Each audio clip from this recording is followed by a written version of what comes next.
Hello, beautiful people. How are all of you doing today? Can you guys stop cursing my Versa, by the way? What did she do to you, man? Hi. Let me... Oh.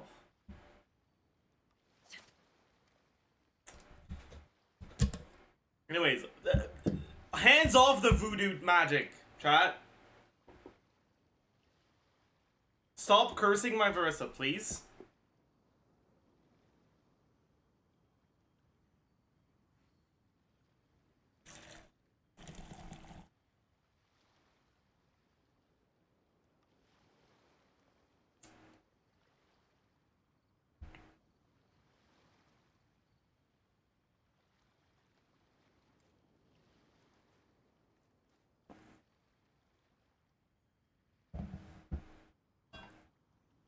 Voodoo don't work on Europeans.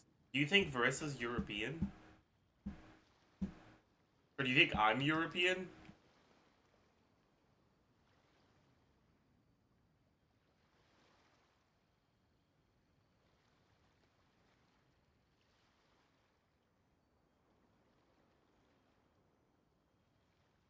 Alright, what is it with people saying...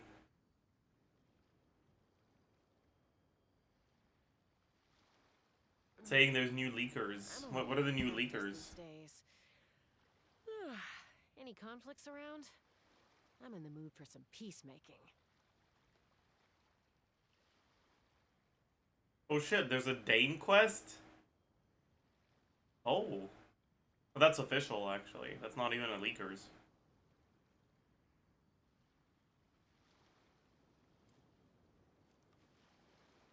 Oh my. Wait, okay.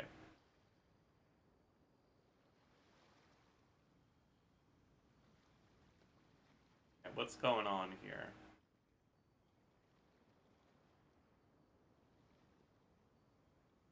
Wait.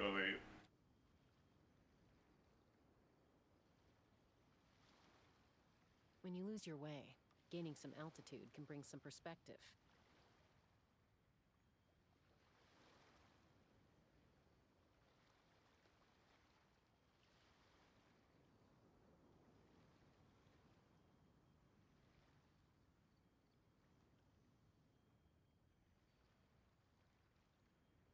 So...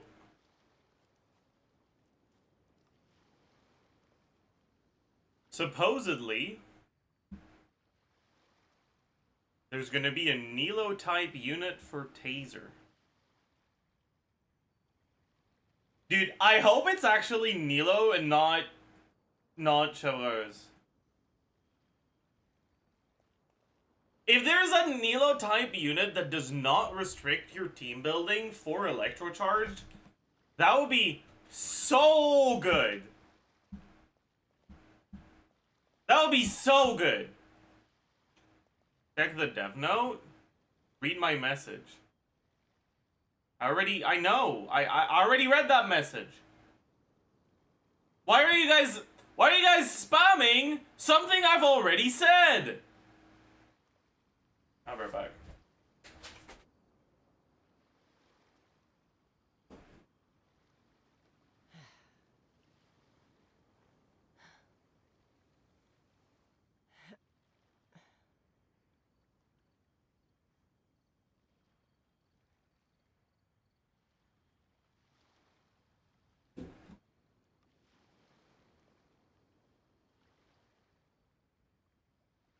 Back. What's up?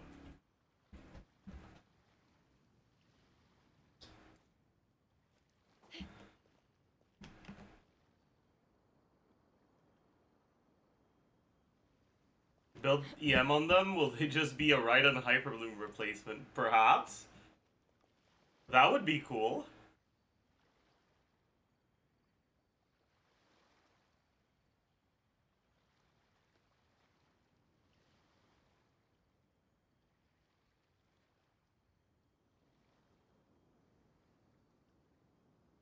Okay. XL_OP6969. I'd have lost myself long ago I allowed How many times do I need to say that I already know it doesn't restrict your teams for you guys to stop telling me it doesn't restrict your teams? Hmm?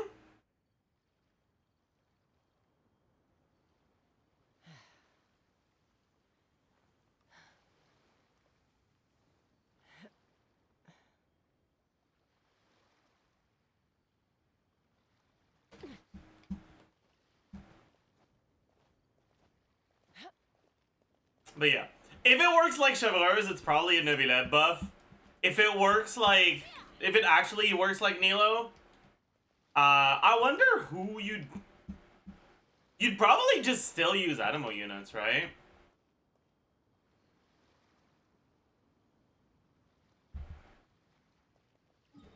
Like drivers. Hmm. Hmm.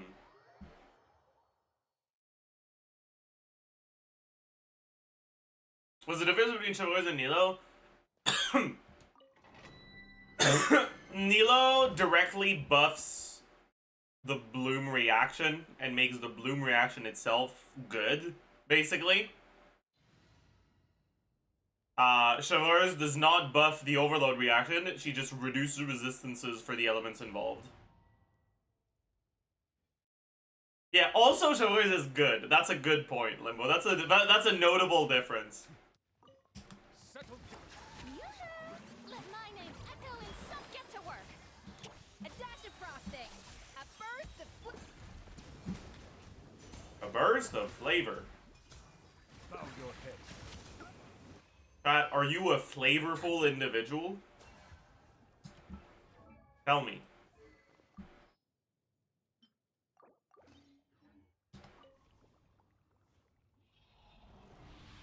Don't eat me, Mr. Streamer. You can't tell me what to do.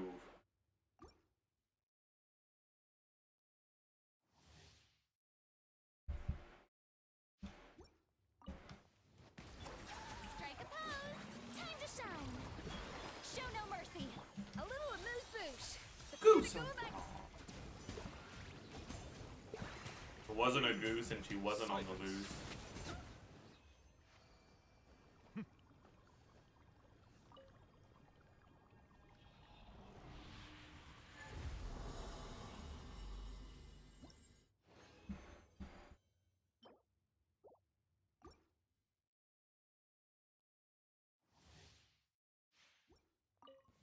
Settle down. Let the world come alive. Fulfill our pact. Off to the freezer. Goose on the loose. Goose on the loose! Bow your head.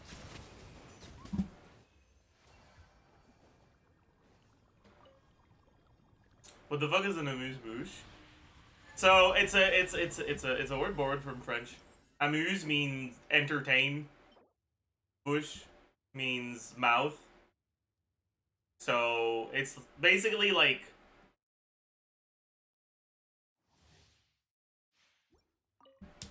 chat, it's not weird. Stop making it weird. Get to work. A dash of frosting. The pinnacle of It's basically like the food is like it exists to give your mouth some entertainment, you know?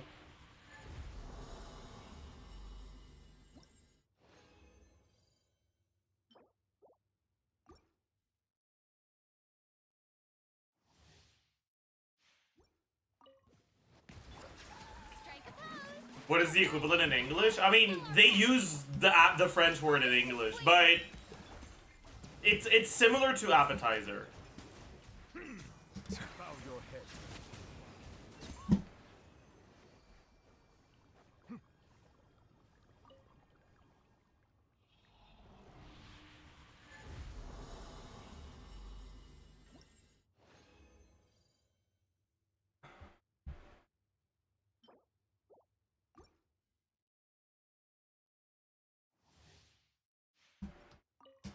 Silent. Like, it's something you eat for fun, not because you're hungry, you know? The pinnacle I of get it. excellence. If you could get a second target for bloom teams like Ayato Clone, but with Hydro Aura so you could bloom on it, would it help Nilo teams to be good enough for 2025 standards? If that's all the unit does, fuck no. And even if the unit is decent, probably not. It'd have to be like really good for that.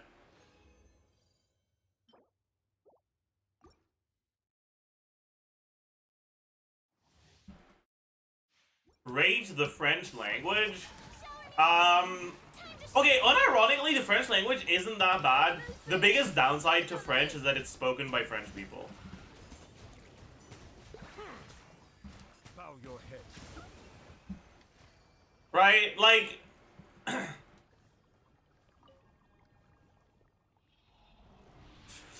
if it wasn't for the French, French would be pretty good.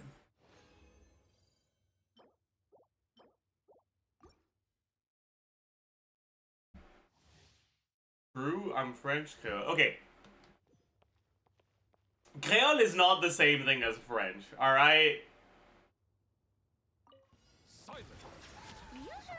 Like, that's... Off to the freezer. You're selling yourself short, buddy. Settle down.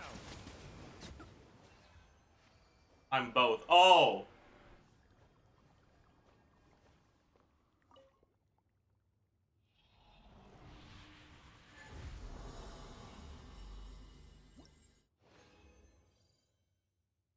Chat, I think he's an idiot. I'm talking about me, not the chatter. I think he's an idiot. Can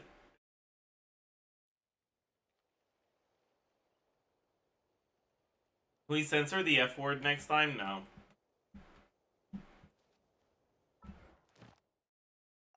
I refuse to give in to censorship. French. French. France. French.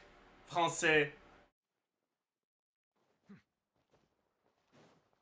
Add Astra. Thank you for. Add Astra.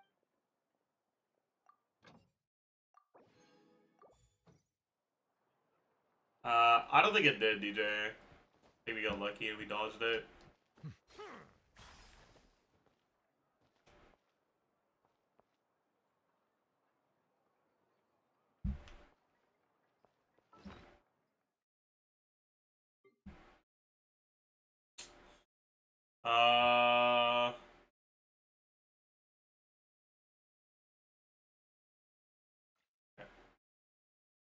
By the way, I'm now realizing how many primos I got from my exploration thing.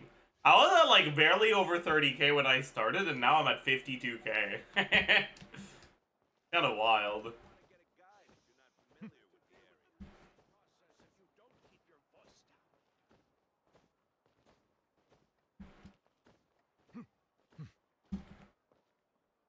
When are you gonna use your sanctifying elixirs? I mean, I wanna try for Versa pieces every patch. And then I'll use whatever's left on upcoming artifact sets, probably.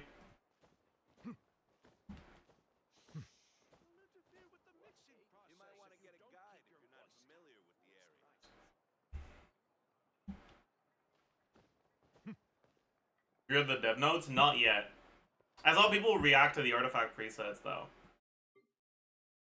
Loogie. Is your Mora looking? Mora's looking fine. Got 10.7 million.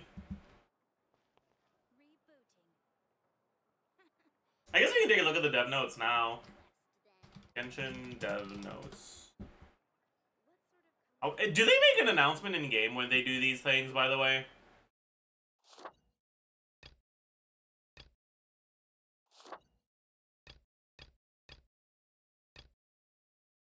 No, that's so fucking stupid. Like, why are you making an announcement for this? Oh, my first check-in gives me 100 primos. Okay, I'll do one check-in. Fine.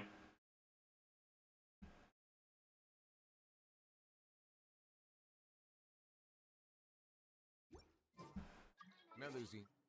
Okay, maybe. What? Have I been lied to? It's a one-time thing. Oh, maybe I've already checked in many years ago.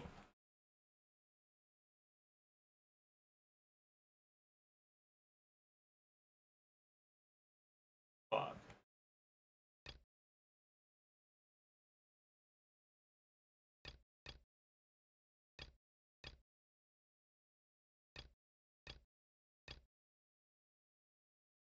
Damn. Alright, whatever. Let's fucking read through the post.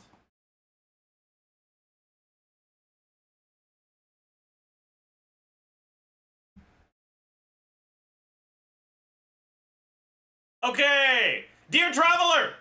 A new developer discussion is here. Starting from version 5.7, the dev team has brought new features, wow, such as the ability to save and switch between custom loadouts to fast equip artifacts. Holy shit.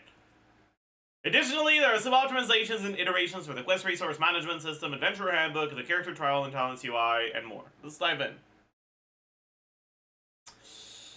Oh boy. Artifacts Fast Equip now supports save and switch custom loadouts. A new developer discussion is here, starting for, okay. Say goodbye to tedious gear swaps. Artifact Fast Equip now supports and saves...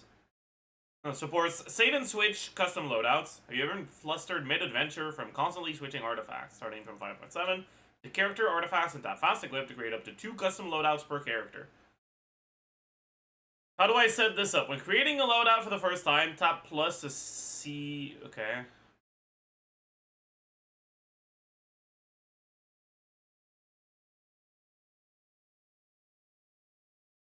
Once the loadout is equipped, it will be remembered the next time you open the page.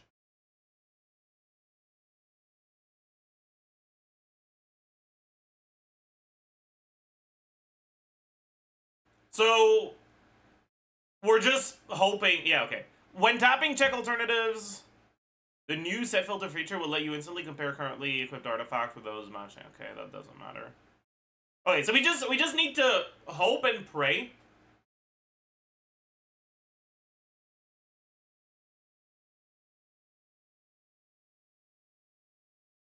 Also, this is a great change. You can hope and pray that we can hope and pray that it actually does save the thing you switch to. Because if not, that's kind of stupid. But yeah.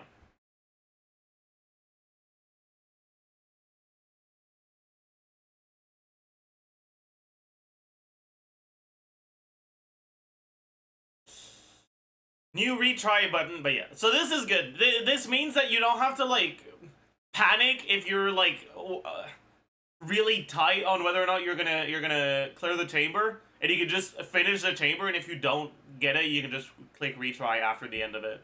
That's nice. Anti-edging mechanic.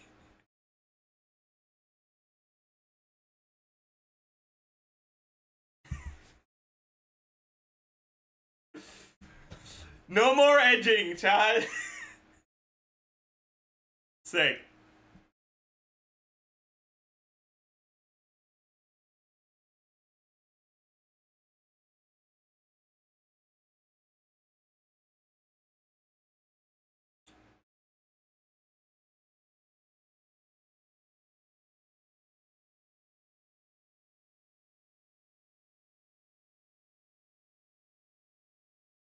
Characters talent page now supports continuous level up. Okay.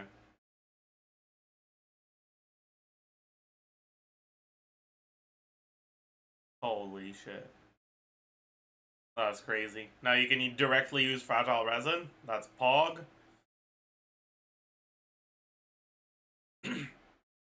I just realized. Oh, no, never mind. Okay, that's cool. Oh, does that say fragile? Sorry. Transient and condensed. No, can you not use fragile too? I feel like you can. No? Yeah. Fragile resin is there too. Yeah, okay. Adventure handbook, enemies, optimization, one tap tracking for ley line outcrop. Oh. see. That's kind of worthless, but okay. That's a good change. Good quality of life stuff for people that don't like using external tools. Chat system upgrade. Oh my god. Holy. Oh.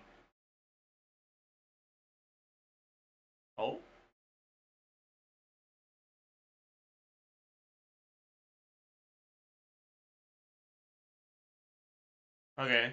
So.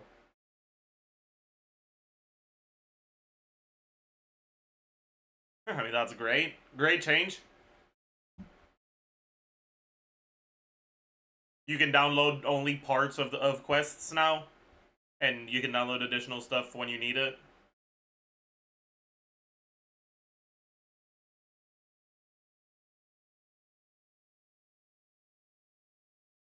Oh, I can clear all Hangout event resources because I'm never gonna do those. Huge. These are actually, like, so many good changes, by the way. My god.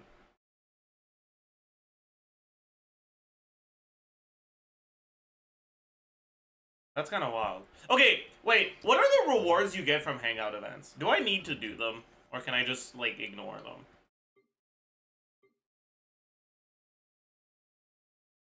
60 primos and no more? Okay, I don't care then.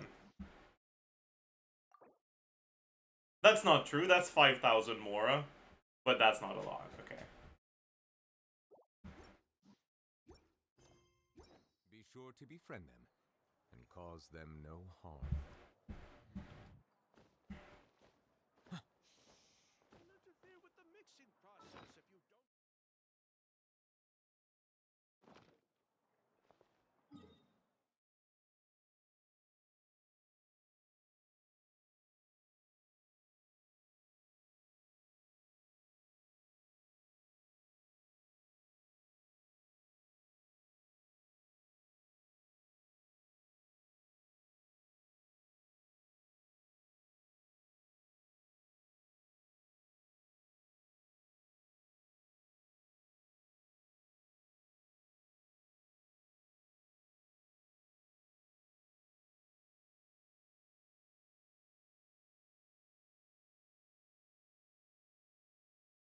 Alright.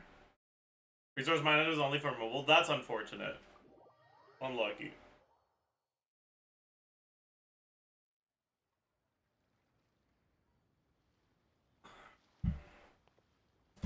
Okay, how long until we get 20 resin? Okay, we can go now, I guess.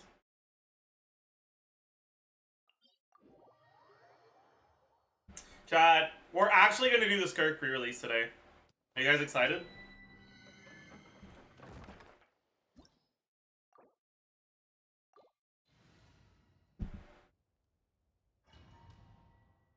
No, lol. Oh, okay.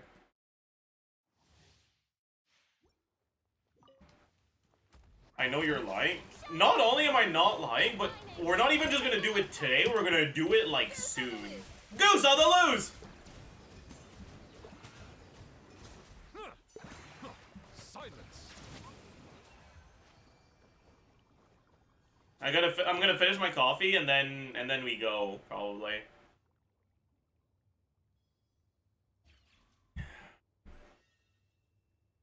In the meantime, while I finish my coffee, you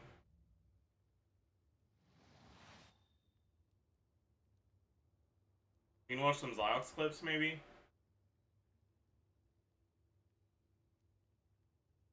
No. Actually, let's stall. We stare. We pound. We zilch. Maybe zilching is not the play today, but I'll do it anyways, because I'm a dedicated zilcher. I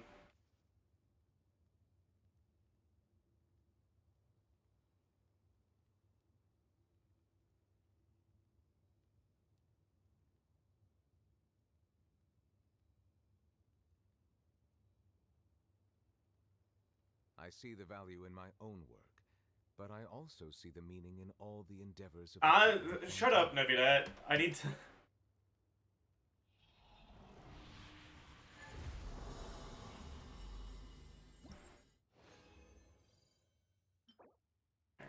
That's...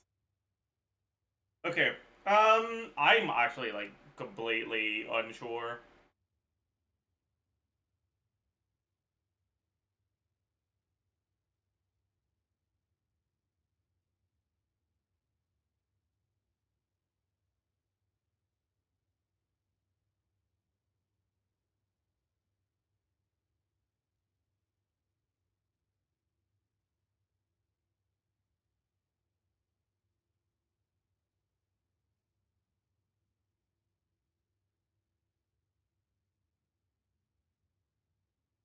Is this a word?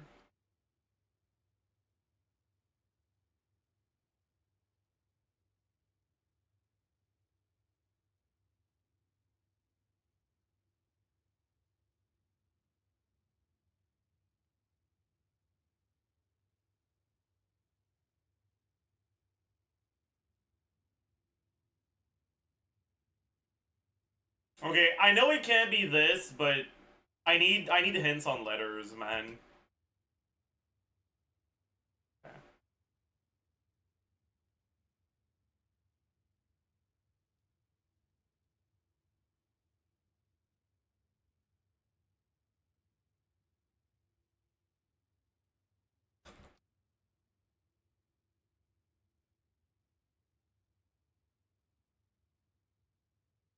What?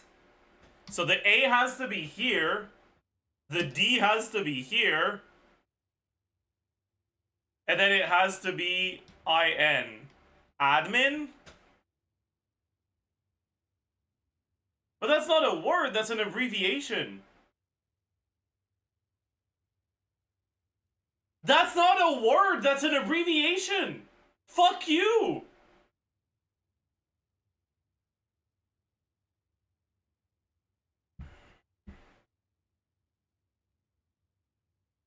It is a word. No, it's not.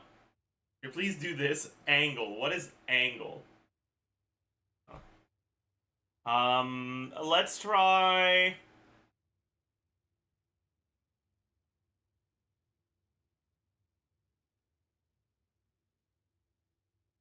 That's gotta be 150.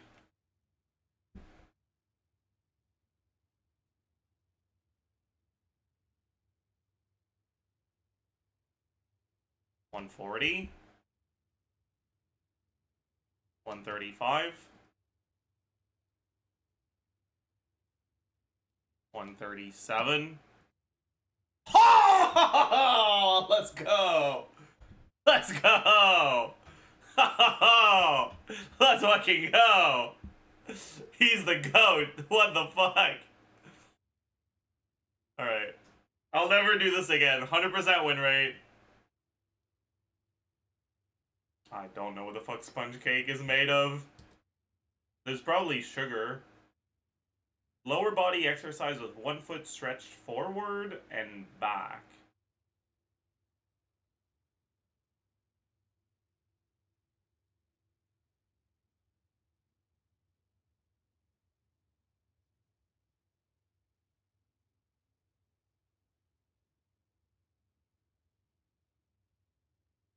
The fuck?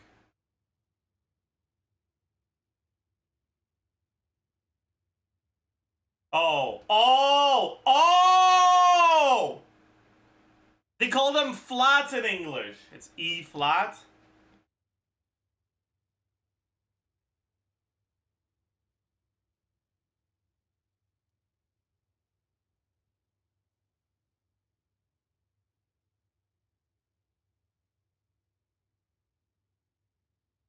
This is gonna be sugar. This is gonna be eggs. This is gonna be flour.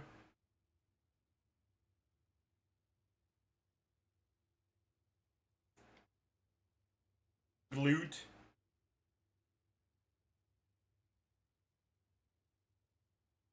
Goner. A-team.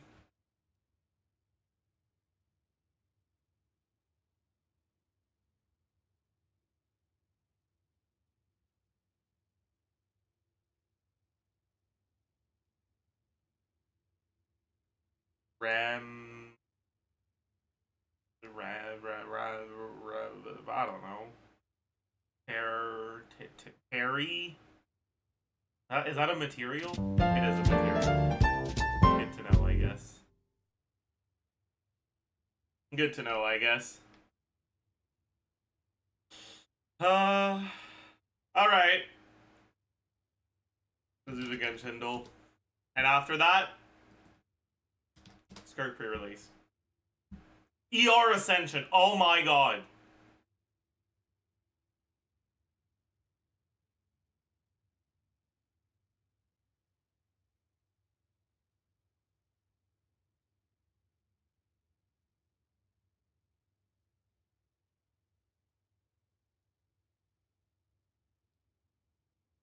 I think Raiden is the only 5-star with ER Ascension. Does Yunjin have ER Ascension or is it defense? I'm not sure anymore. I feel like it's not. I'm pretty sure it's defense, but I don't know who else it is. It could be. It is Yunjin. Okay. It is ER. Huh. Why did I think it was defense? Mona also ER Vent. Okay, you guys are stupid. Why is everyone saying Venti and Mona when it's not from Mondstadt and released long after 1.0? So much power. I have to go test this out. You down to spar with me or what?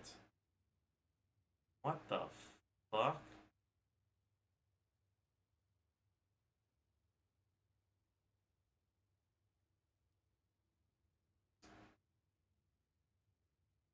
That's a Daya quote. Huh. Is that the Yaksha mask? No, right?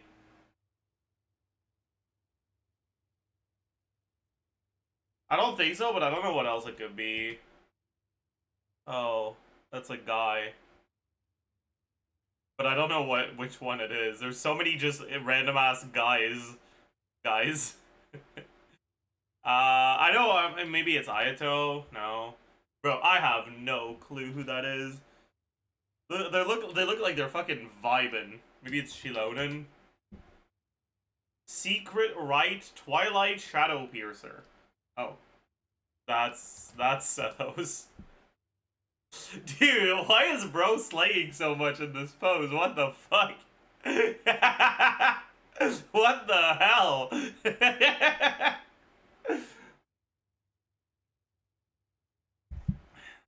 It's like...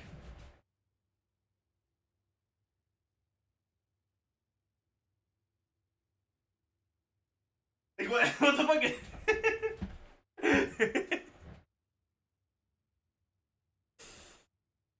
Ganyu. It wasn't Ganyu. Yoimiya. It wasn't Yoimiya. Amber. It was Amber. Was it a bald day? It's not. That's okay.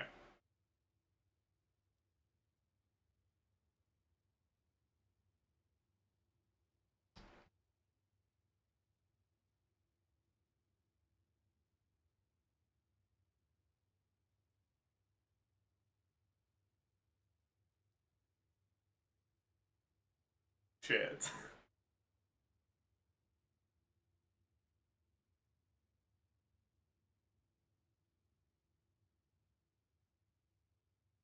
This might be the streak.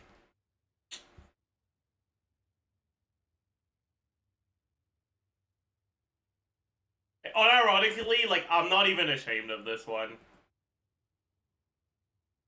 Like, every single guess here was accurate information guess, you know?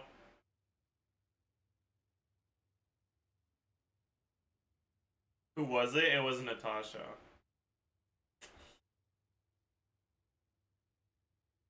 You add Gaylord for Pride Month. I can't. My modes are full. Sorry. This establishment is already full.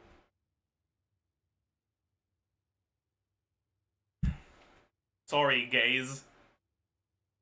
Permission to delete normal glorp for this? No, you can't delete normal globe for gay glorp. He's homophobic, that's true. That's why you can't do that.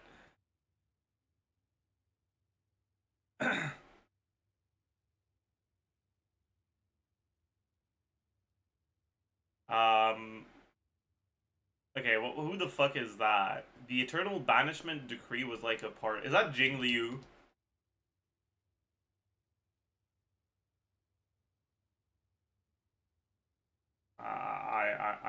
I don't know. I thought it was gonna be like the.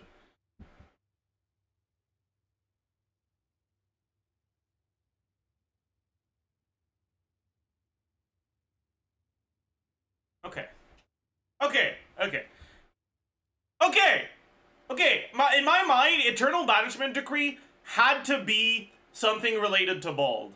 So it had to be something related to Bald, but it couldn't be Bald himself.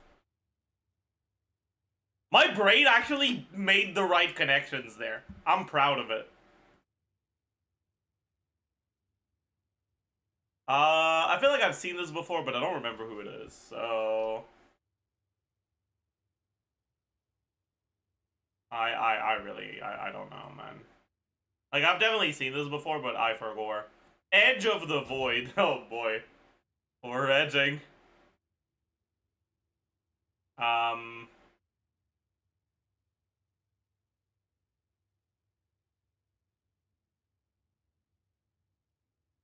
Void. I feel like it's gotta be a Nihility character.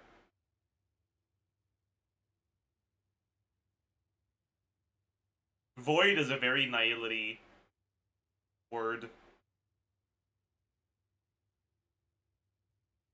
There's no way it's Pilla.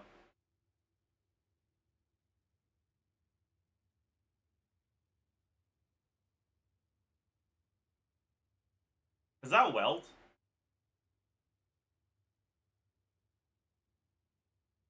That's Welt, right? Yeah. Okay, it was a Nihility character.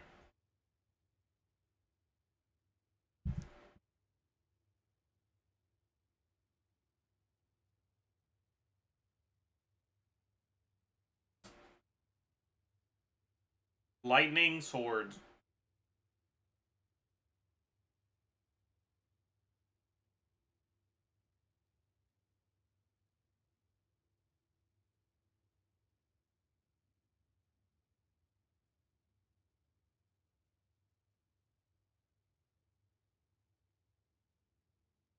Maybe it's one of the new characters. Ah? The fuck?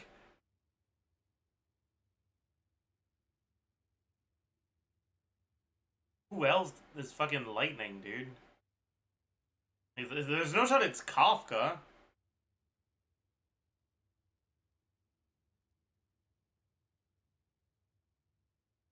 Mose? Does Mose use swords? Okay, he does.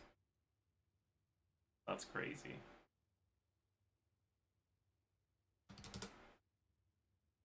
Not a Bende? Okay. That's fine. It's a Grace Day.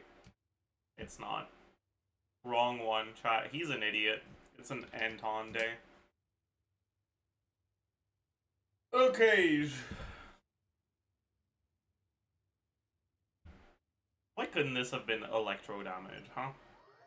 Belatrodol? Okay, we'll do the Belatrodol before the SKIRK pre-release. Fine. It won't be a Wii Joker day, so it'll just be disappointing. Try Zany Joker. Let's try... Rebate.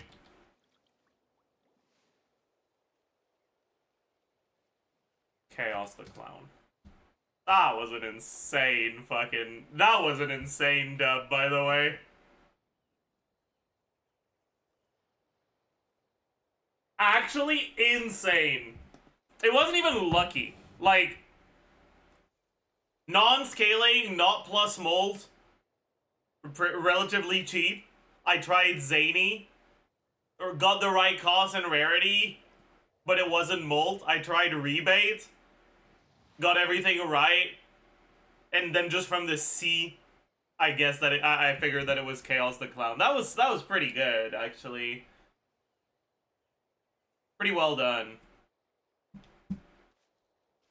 I can't believe I lost my fucking 100 and something Honkai Startle, dude. Fuck. No, it wasn't 100. It was like 80 something.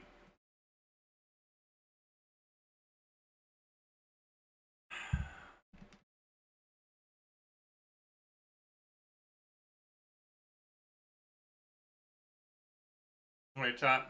Do we watch?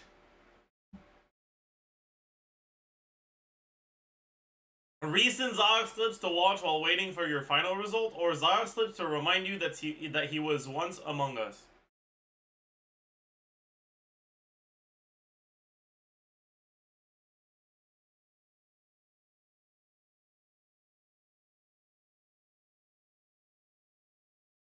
I find this thumbnail really funny, so I want to click on it. Bro, I watched this fucking Aka shot guy.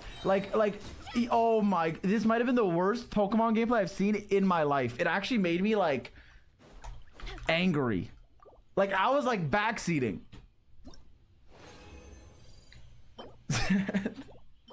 This guy literally brought out his Hariyama to use Rain Dance against a Dark type fucking Elite Four just so that his Manectric can use Thunder.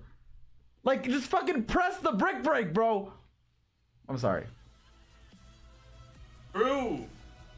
Also, Zox, are you the guy?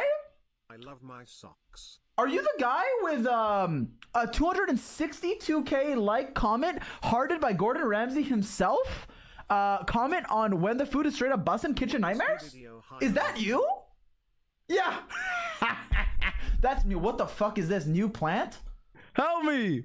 Help, help. Help. Help. Help. Good hyper bloom. Good hyper bloom.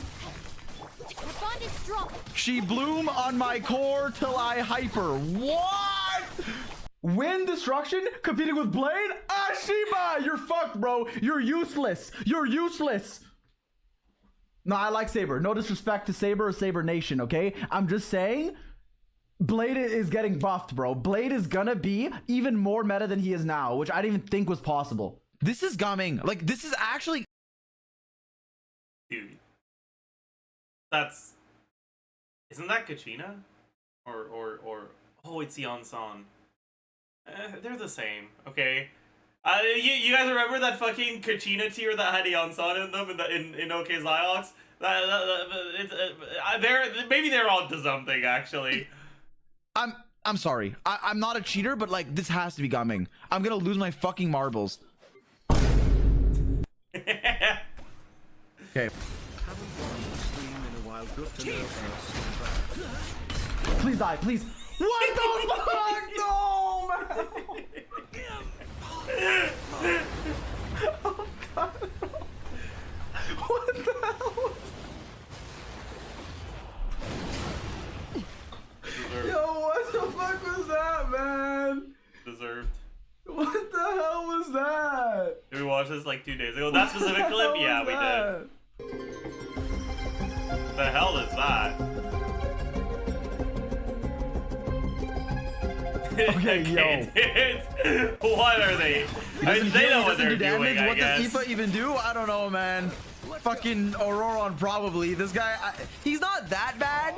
Like C6, he can be better than Sucrose on this team, but also tasers. Fuck. Shit. Sorry, Chad. I have to give the food to the customer. Okay, wait. I don't know how to wear this apron, bro. I've never worn this. Bro, it's too small for me. Wait. Okay, fuck. Okay. Oi! Wait. Wait. Special? You can plus 20 it? Okay, big deal. Oh, why is shit. that apron a kid size? Because it's not an apron. Bro got a bib by accident. Raiden Shogun Global Passive? Honkai Star Rail Drama? Holy shit, dude. Mora saved. Today, we have to play her, build her. What the fuck is this? Wait, is this like new? Is this like the FTC, bro?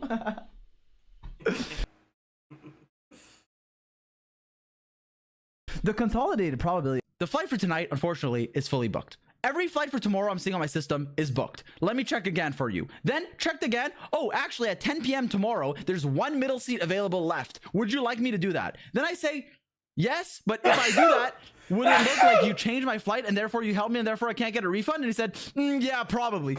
What the fuck does that? Oh, I fell. Yo, what does that mean, bro? Wait, one second. Anyways, regardless, so I basically said whatever. I waited in line for 2. My butt hurts, bro. I thought about Black Swan.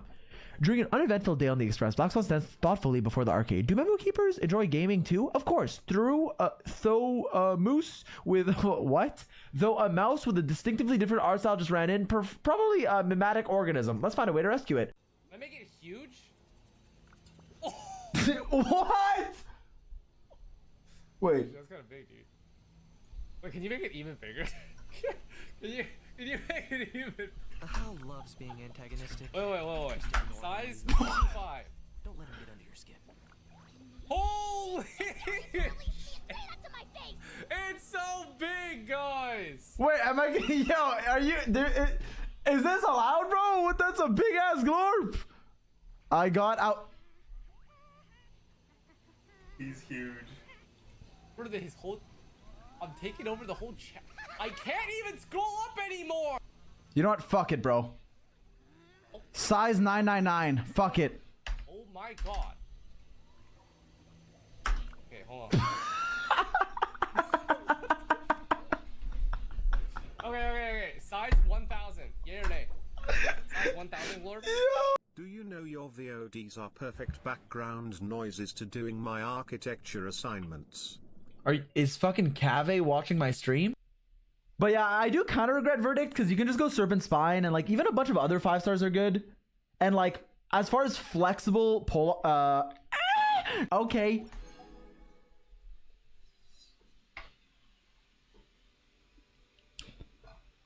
La chanson cerise. 50 head to win your 50-50 for Escoffier, right? Oh shit, I'm a French chef. Oh, oui. Be inspired. Deserved. Yo, oh, dude, there's actually like what? How? Every other. How? Almighty Dragon Lord Kahula, how? Stat is good. Wait, to the people who just joined the stream, have you guys seen this video?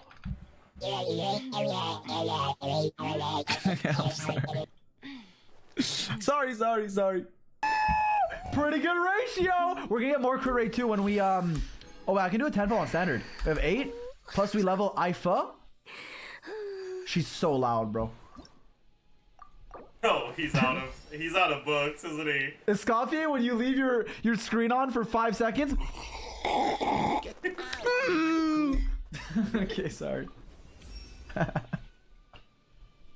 Bro, am I wrong though? Am I wrong? Just like number-wise, right? The damage of that team could be his highest, right? It could edge out the other premium team by a little bit. However, there's a few variables you need to keep in mind. Firstly, Nevelette's big fucking beam is very AoE, whereas the freeze team with Escoffier, she has some AoE. It's not single target, but it's not the most AoE compared to his big beam. It's like a little AoE. So there's some difference there. It's res shred, only applies if you hit, and Escoffier has a big chunk of your team's damage. Nevelette is the most, but it's not as hyper carry-y, right? There's Farina, there's also Escoffier. Why? Because Escoffier does good damage. She also shreds resistance for herself. Farina buffs her, and you're playing Sitlali. Sitlali shreds Hydra res, yes, but also triggers the scroll of the Cinder City set. What does that do? Well, it also buffs your crowd damage, so it buffs your Escoffier as well. So there's like some variables there. Also, this is important. Worth noting is that that team also has right? One might counter with power and so running through like. I don't want to see this again. I don't want to see this again. But I might play Arena. It looked pretty fun. I quit that game cold turkey, like an addiction, because it was like ruining my life. I swear to God, I legit Arena with him on League of Legends. Oh, yeah. But I hate League. But I might play Arena. It looked pretty fun. I quit that game cold turkey, like an addiction, because it was like ruining my life. I swear to God, I legit fully quit and never looked back. Like it's actually been years. I have not looked back, and I don't regret it. I've been a happier person. Let's light it up.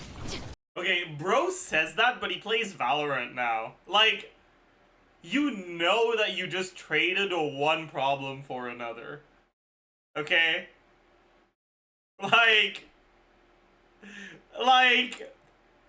be honest with yourself.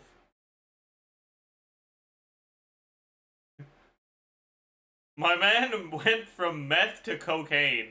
That's actually kind of a good analogy, I think.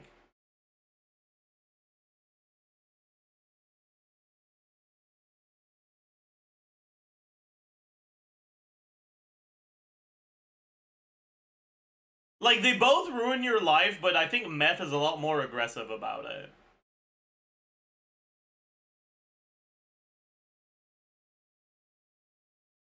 Do not attempt to resist. He clapped me from behind. There's actually no way that fucking hitbox. Are drugs illegal in Canada? I mean, drugs is a very vague term. Many things can be referred to as drugs.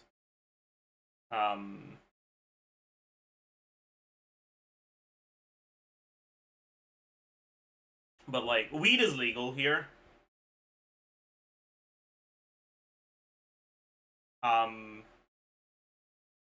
Meth is not.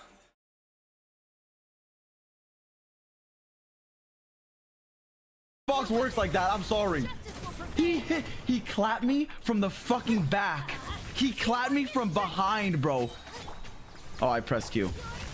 Did anyone see how that ruin guard fucking clapped me from behind him? He literally clapped and I was behind. Okay, wait, chat. I just realized something. I just realized something because I was thinking about this yesterday, right? I was thinking about EM Razor, alright? And I was wondering, do you guys think EM Razor is better than Changling in 4-star only Chevaleuse teams? I think he might be.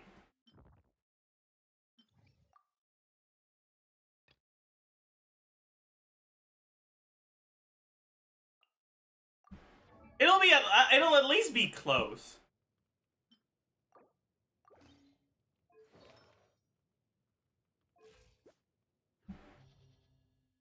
Kind of want to do some testing on it. I do realize we're getting quite sidetracked from the SKIRK pre-release, and I apologize, but this is important, okay? I'm sure you'll agree, this is much more important.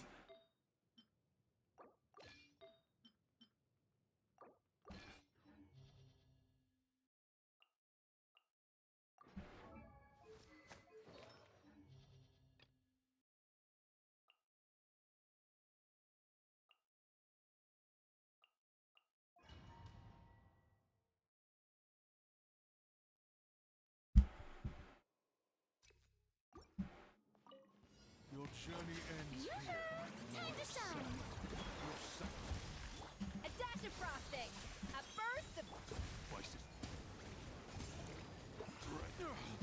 Let the mighty be humble. Settle down.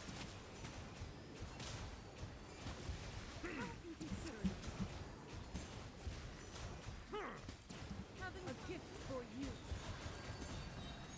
Silence. Strike a pose. Let my name echo. A little amuse-bouche. The pinnacle of... No goose. Settle down. No goose. Alright. Let's take a look at how this goes. By royal, justice will prevail. I'm going in. Nice and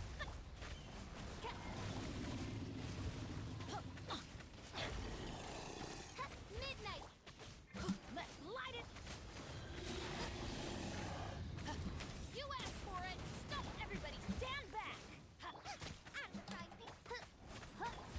You're toast. Odds reveal. Let's light it up.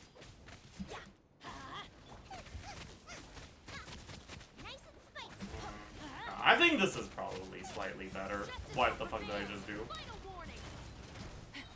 Teamwork is dreamwork. Let's. Wings of.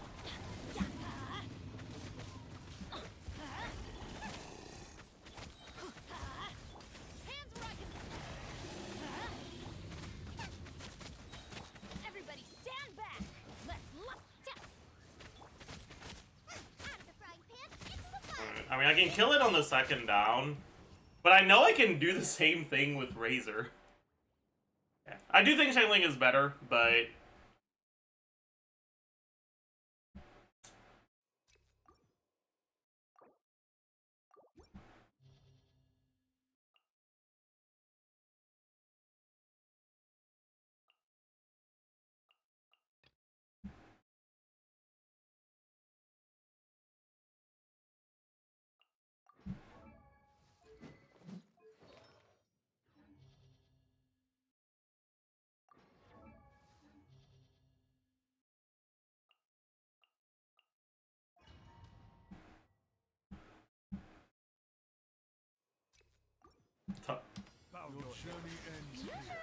Time to shine.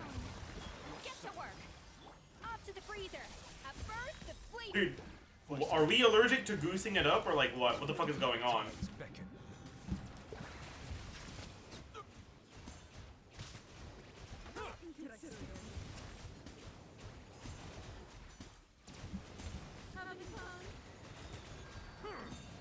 Settle down. Let the world come alive. Fulfill our path. Adaptive frosting. The pinnacle of Dude, what the fuck? That's 4 bursts without a goose. Bow your head. An oversight on my part.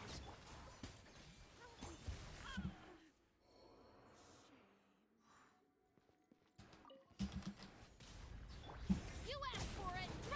Huh? I'm going in. My road. Yeah. Let's light it up. Midnight. Let's light it up. Hands where I can see 'em. Final warning. Then everybody stand back. As you Kind of fucked up my rotation here, but it's fine. Get back.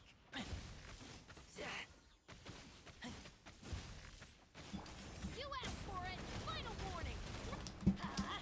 I'm going in.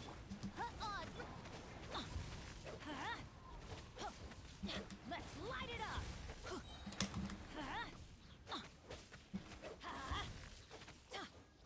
Let's light it up.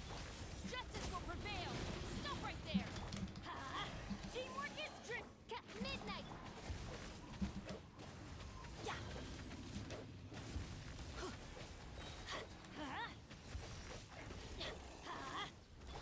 You asked for it. Final.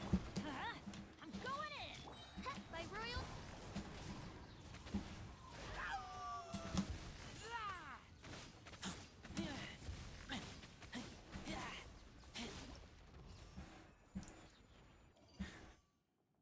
I love that this is actually a pretty good theme. It's so funny to me.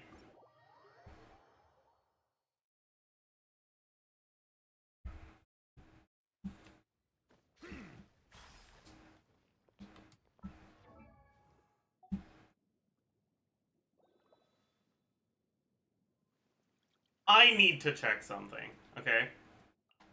And this is very important.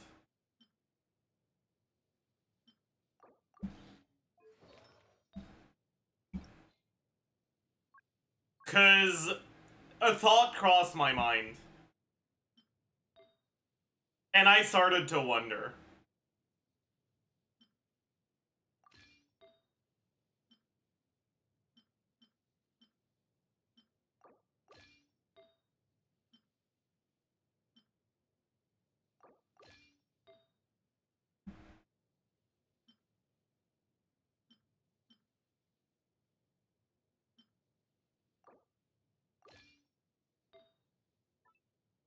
As one does, you know? I started to wonder.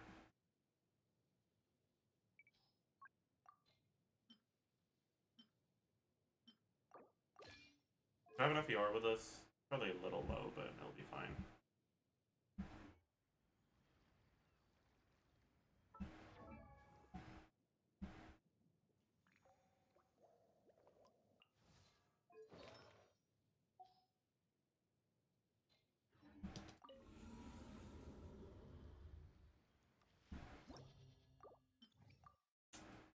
First, let's take a look at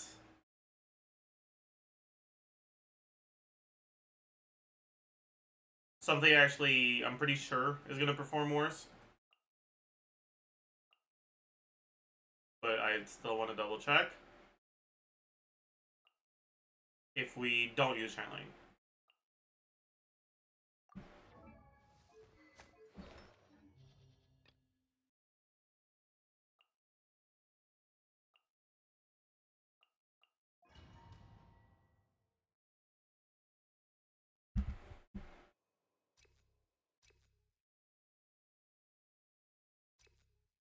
That's not enough pyro. It's the same amount of pyro as we had on the Razor team. And if it apply all field pyro, isn't it cooked? I mean, you get an overload, and then you have 6 seconds of shred, and Raiden's field time is like 7 seconds, so it's not that big of a deal. Shower me with praise. Time to shine. Show no mercy. A burst of flavor. Vice is ready. Be sanctified.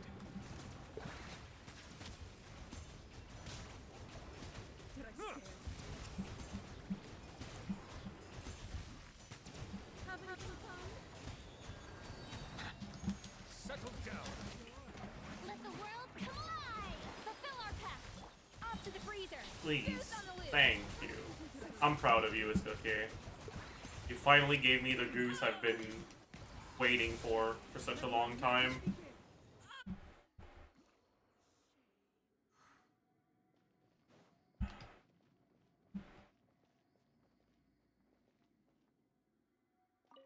Illusion hands where I can see 'em. Stop right there. Let's light it up. Everybody. Odds.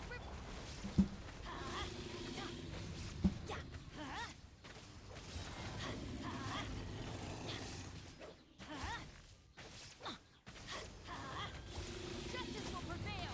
Drop your. Let's light it up. Teamwork is. Wings. Shine down. Inazuma shines eternal. Did I forget to normal attack? I might have forgotten to normal attack. That's fine. There is no escape.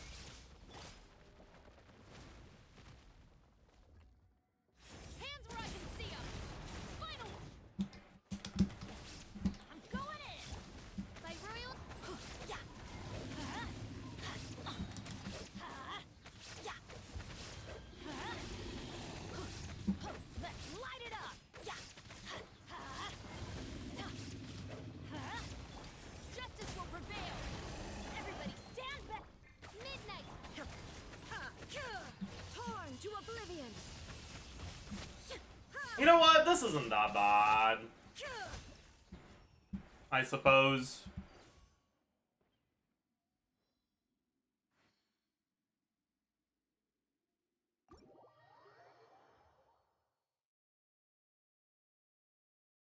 Hmm.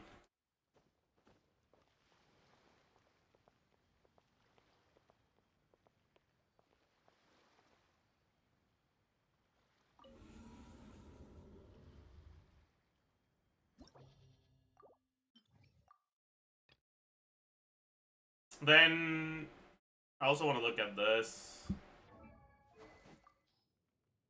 which I had Ketane, but we'll you gotta use what you gotta use, you know. I don't have a good EM scroll set, so let's just go gilded.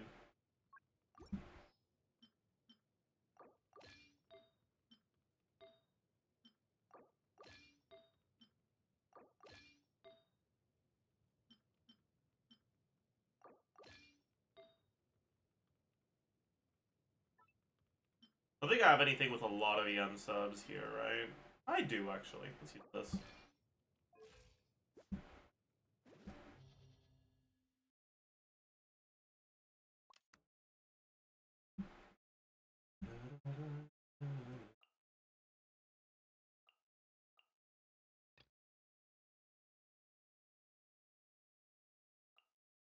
I think this will do better, right?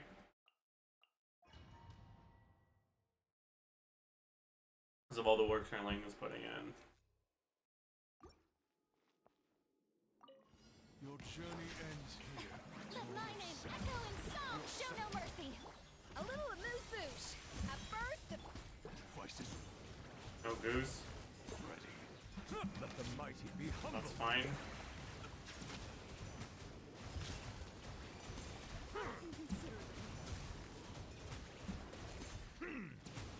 A gift for you. Strike a pose. Time to shine. Goose on the loose. Goose on the loose! Man, this is gonna be a good day. Bow your head.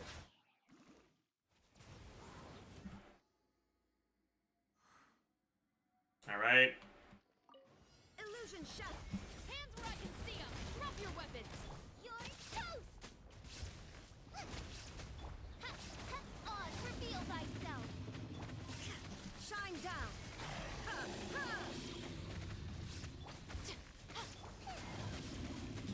Oh, my energy's cooked. You asked for it. Oh, we're so cooked. Okay, we're fine. Inazuma shines eternal. Illusion shattered. Yeah, we fucked up. Energy was cooked, so I couldn't use the channeling burst in time, and now my Oz ran out. Yeah, but this is clearly better, because I fucked up. I royally fucked up, and it was still better.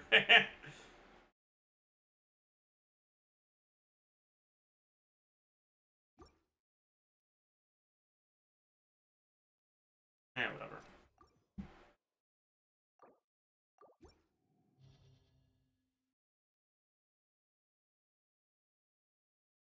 Still cooked energy with Raiden and Finn. I didn't use Raiden's burst, and I don't have anyone on the team that was really batterying. And I didn't funnel my Chevy skill properly. Okay, that was a skill issue. How long have you been streaming on Twitch now? That's a good ass fucking question. 4 years?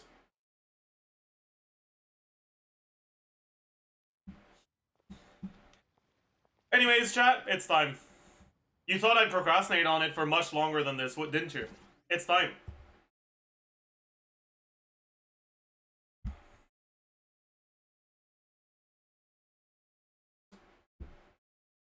Everyone say hi to YouTube.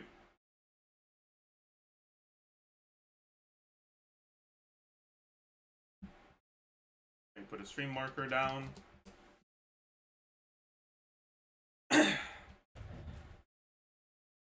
Hello, beautiful people, and welcome! Hi! To the SKIRK pre-release analysis! And boy, do we have quite a few things to say about this character. Throughout the beta, SKIRK hasn't gone through any major number changes, but she's had a few mechanic changes that have been very, very impactful to her power. So, we got a bunch of stuff to talk about today. First off, though, as usual, we go through base stat stuff. Base HP, 12,417. Base defense, 806. SKIRK is an on-field carry. Cryo sword user, by the way. Someone said the not so nice word. Okay, editors can just fucking like blur it out. It's fine. Like, anyways, we're not restarting the whole recording because someone said a mean word in chat. Anyways, so 806 base defense. These defensive stats for an on-fielder are on the better side, actually. Nothing extraordinary, but enough that she's not going to feel particularly squishy. Base attack, 359. This is the highest in the game, tied with Maoika, I think. Crit damage, Ascension.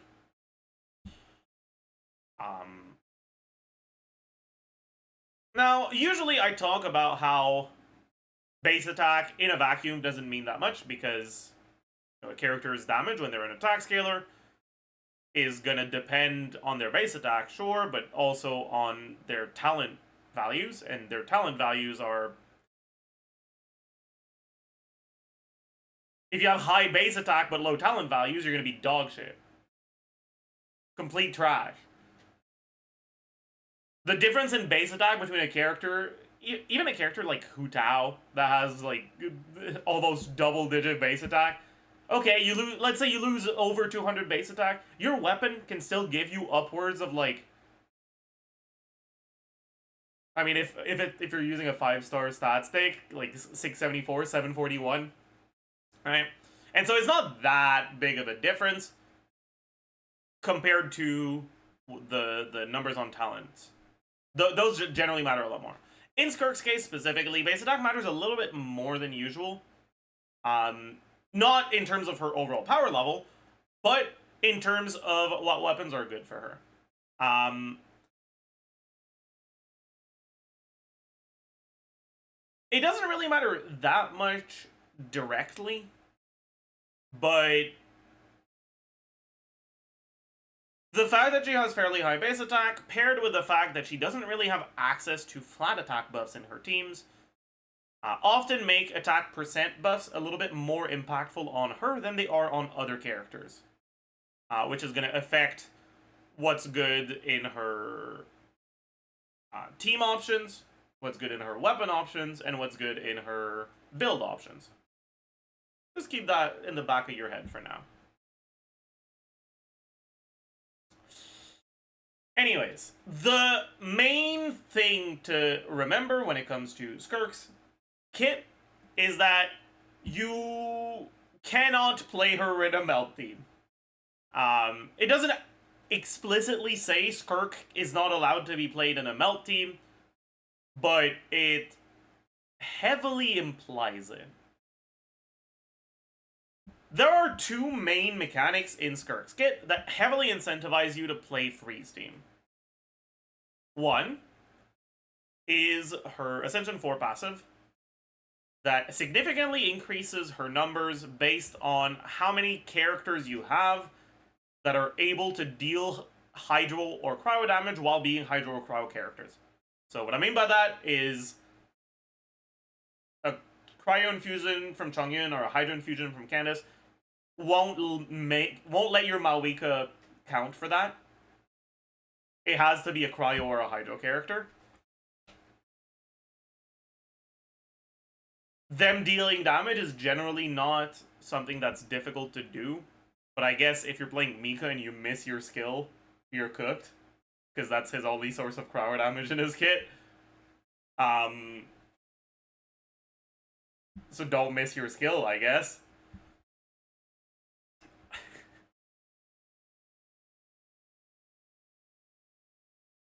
Anyways, but she basically has a passive that significantly increases her numbers based on the elements you're using on your teams.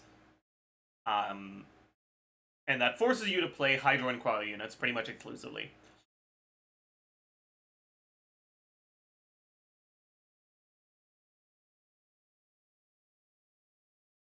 On top of that, at a baseline, she doesn't have ICD that's particularly favorable for reactions, which means that you really, really just want to accept this, right? If you were to try to play her in a melt team, instead of the 170% multiplier for your normal attacks, you'd be stuck either at nothing, 110 or 120. And just that is already enough to make up for what you're losing on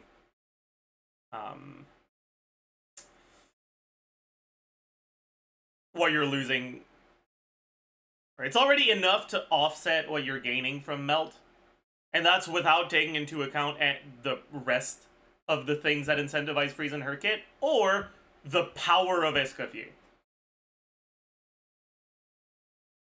Anyways, so her passive, based off the amount of Hydro and Cryo characters you have on your team, increases normal attack damage. It's not actually normal attack damage, it's normal attack damage during her uptime. It doesn't increase her damage when she's not in her uptime. We'll talk about her uptime later, but the reason I'm mentioning this is just so that you understand that this will not increase her cryo-infused normal attacks if you use her with Chongyun. Right? It's only going to work on this skill infusion. But yeah, by 110, 120, 170, and obviously the gap between 120 and 170 is fucking massive. So you really, really want to get all three stacks. A lot of people will see this and think back to Nevilet's kit that has a somewhat similar mechanic that increases Nevilet's damage in a similar way based off of what's on his team. The main differences are twofold. One, on Nevilet, the gap between 2 and 3 stacks is much smaller, right? It's 25 to 60 instead of 20 to 70. And 2, Nevilet rewards you for playing different elements, but a character's kit in general often rewards you more for playing similar elements. In other words, Nevilet's team building incentives through his passive serve as a way to offset the gap between mono teams, like pseudo mono teams, whatever, and rainbow teams. In SKIRK's case, it's the other way around. It takes those teams that are already arguably the best ones and makes them much stronger compared to the alternatives. She has the same passive on her burst with different numbers. I don't really know why they give it different numbers. They could have just made the burst hit a little bit less and made the numbers the same to make things more simple. Kind of feels like they're just trying to pad out the description. I don't know why they did it, but whatever. It's 105, 115, 160.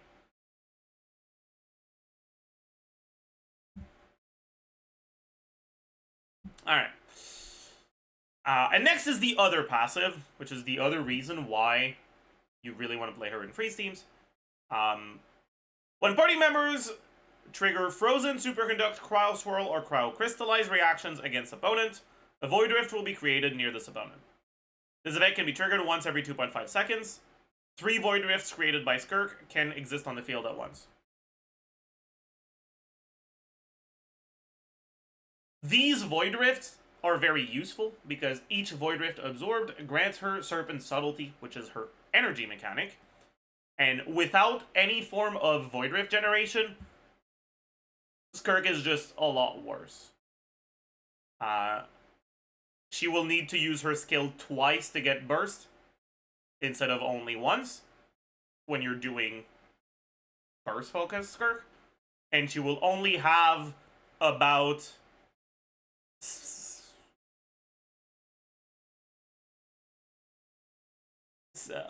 around 7 seconds of uptime if you do the normal attack mode, instead of upwards of 12 to 13.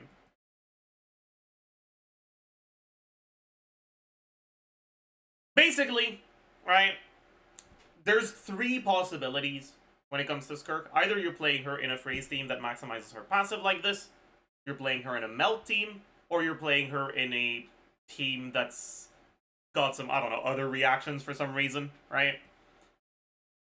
If you play her in a melt team, you don't get this passive or this passive. And that's just, you're losing out on too much, and so the melt reaction plus the upside of being able to use characters like Bennett, unfortunately, are not enough to make up for it, and those teams are just not very good. Second option is you play in a team that does still get some Void Rifts, but is not a freeze team. But the thing is, outside of the melt stuff and the pyro units, the upside you get from those other units is just a lot smaller. And so while sure, you lose out on less because you still get full uptime and full energy generation for the burst mode, you also gain less from the units themselves. And finally, there's the option of playing her in freeze, which is honestly what you should always do. From what I've looked at, it's actually so blatant, I guess, that C2 Shilonen is like a side grade to Mika in her teams. If you don't have Escoffier and you want a healer for Farina. Like it's you really want to stick to fucking Mono Freeze. Alright, and this is not me saying Mika's good. This is me saying you're fucking coping on anything other than Mono Freeze.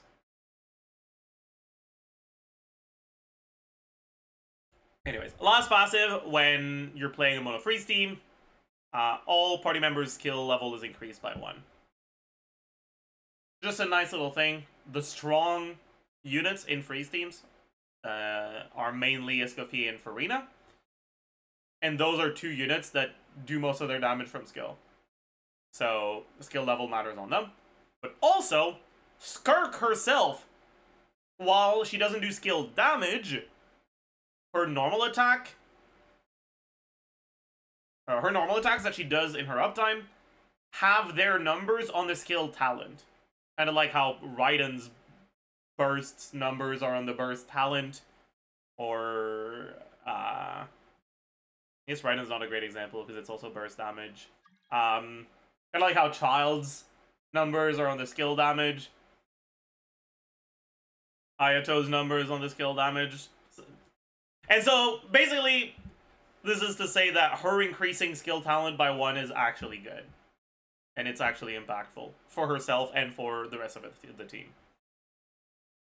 Anyways, next, we can talk about the actual talents themselves. So, normal attack talent doesn't matter. We don't need to look at it. It's bad.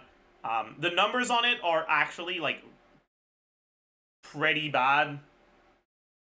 Like, they're not that much worse than other random characters, but they're not good, right? Like, that's what you should keep in mind. They are not good enough to ever really justify using them.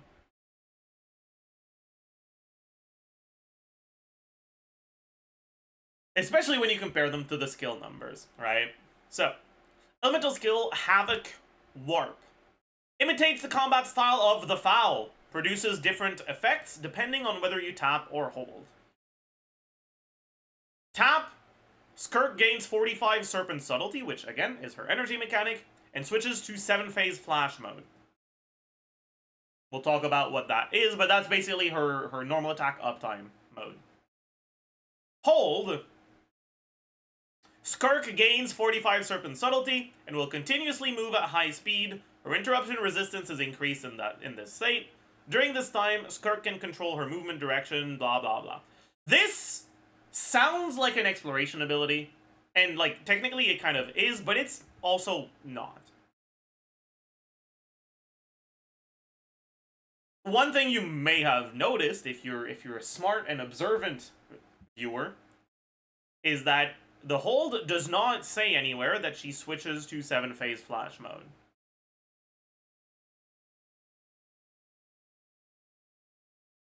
That means that if you want to generate energy without switching to the normal attack uptime, you have to use your hold. This matters a lot because I don't know if...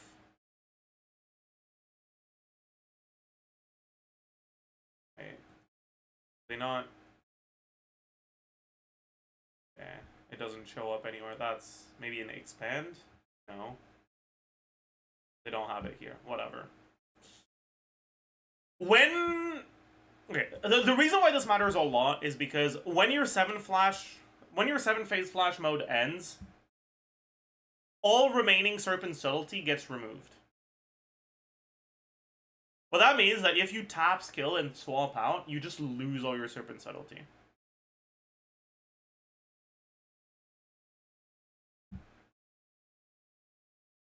Which means if you're trying to generate energy to use the burst...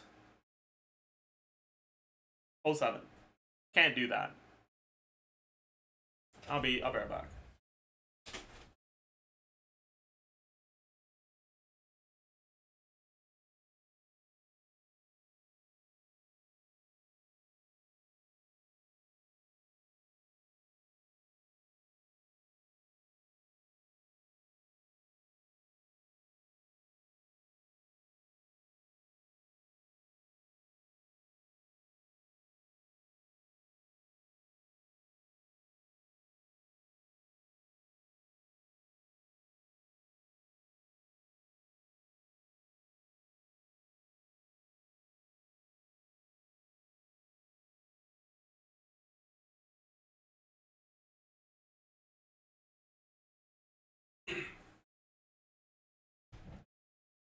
Alright, I'm back.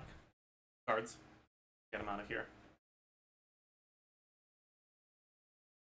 Okay, So, oh my god, guards, guards, guards. Okay, so,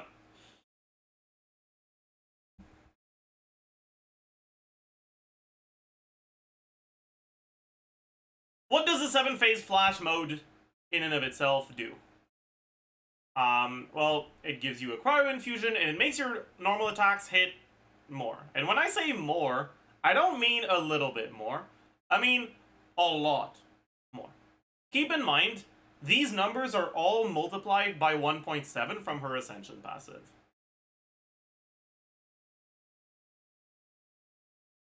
That means that a normal attack string, just looking at normal attacks, right, you get 100.2, 91.5, 59.6 times 2, 111.7, 152.3. No, Abio, that's not what I'm saying. I made it very clear I was talking about the Serpent Subtlety. Anyways. Skill, we take a look at talent level 10 instead of 9 because of the +1 talent level. You could also compare 11 to 10, but same thing.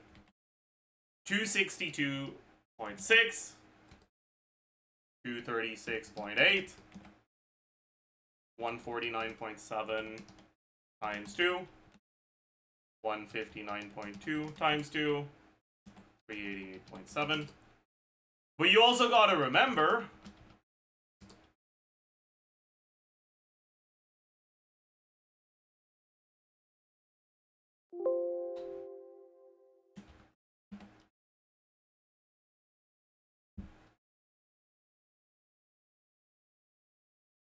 that this is times 1.7. Which means that a normal attack string in her skill, just looking at base motion value, is 4.5 times stronger than a normal attack string just using normal attacks.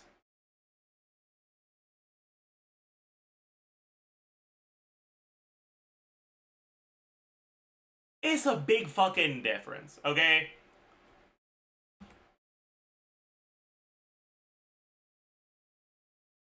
Good point of reference for people who aren't too familiar with what sort of motion value characters usually have is Risley.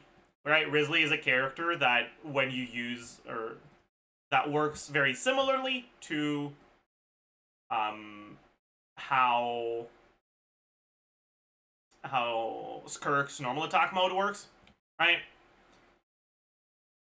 Risley's skill is actually also very similar to SKIRK's passive. It multiplies the normal attack damage by 1.7, basically. So you can take a look at what his normal attack string is. Right? You got 98 times 7. Or, sorry, times 1. Sorry. 1.7 times 98. 95.2. 123.5. 69.6 times 2. 166.7. And usually with Risley, you do N5C. And his attacks are a little bit faster than SKIRK from what I've seen, so N5C is going to take about as long as SKIRK's N5. You add the charge attack, which is 260. And as you can see, SKIRK is double that. If you've been following any sort of SKIRK since her release, or since before her release, you'll know that in SKIRK Risley ends up being often pretty close to a quarter of the damage, and the damage is pretty evenly split between him, Yelan, Farina, and SKIRK. And so a character that's just outright doing double his damage is going to change the way the team behaves, for sure. Now, it's not actually double damage, right? You can't just compare motion value 1-to-1. They're going to end up with stat lines that are different. Risley, for example, gets 30% attack from his passive, has a bit less base attack, whatever. But looking at the effective attack you'll get, it's actually going to be fairly similar between SKIRK and Risley.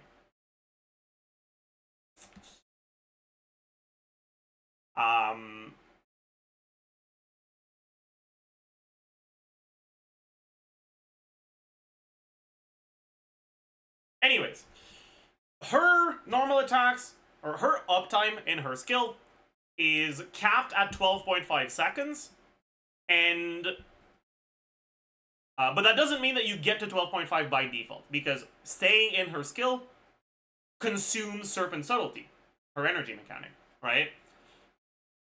And what that means is that if you don't generate enough Serpent Subtlety, you don't get 12.5 seconds. You consume 7 per second when you get 45 from using the skill itself. So by default, you have like 6 seconds. 6.5. And in order to make it last longer, to reach that 12.5 seconds, you need to generate and absorb Void Rifts through her passive.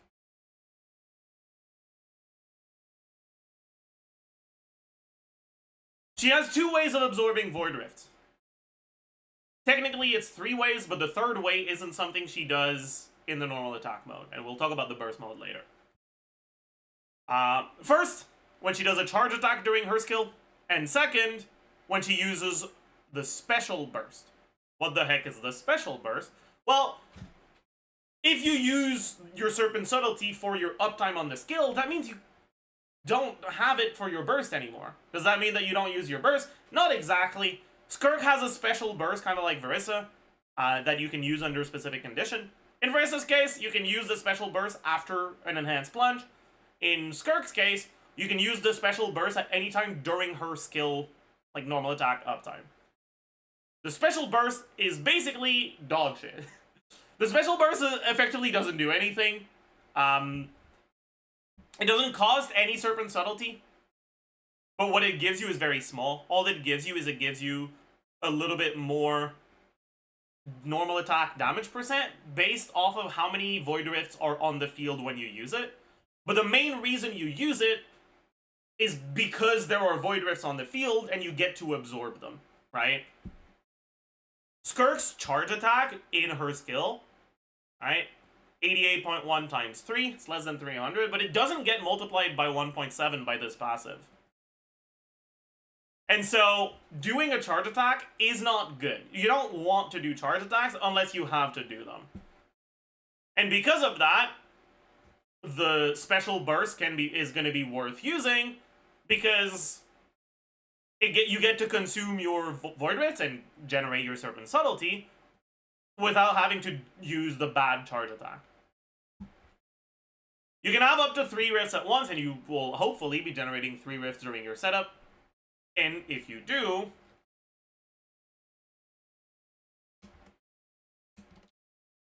you get 24 additional Serpent Subtlety, which isn't actually enough to get you to the upper limit of time, but it is enough, right, 10 seconds, to be pretty reasonable.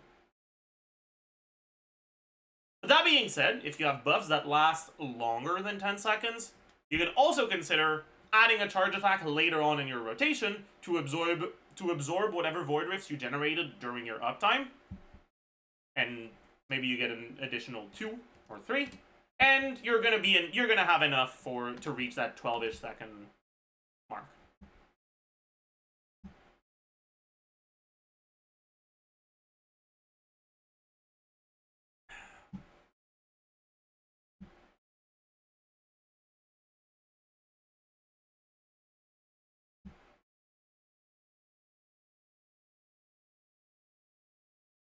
Alright, that's pretty much it for the normal attack mode, but you may have noticed I said very often normal attack mode, and I've briefly mentioned burst mode as well. That's because SKIRK can choose how she uses her Serpent Subtlety. You can either use it in the normal attack mode, or you can use it to burst. If you use it to burst, you won't have any Serpent Subtlety left for the normal attack mode. And if you use it for the normal attack mode, you can't use the actual burst during your skill, and your Serpent Subtlety gets completely cleared at the end of your skill, so you clearly won't be able to use the burst.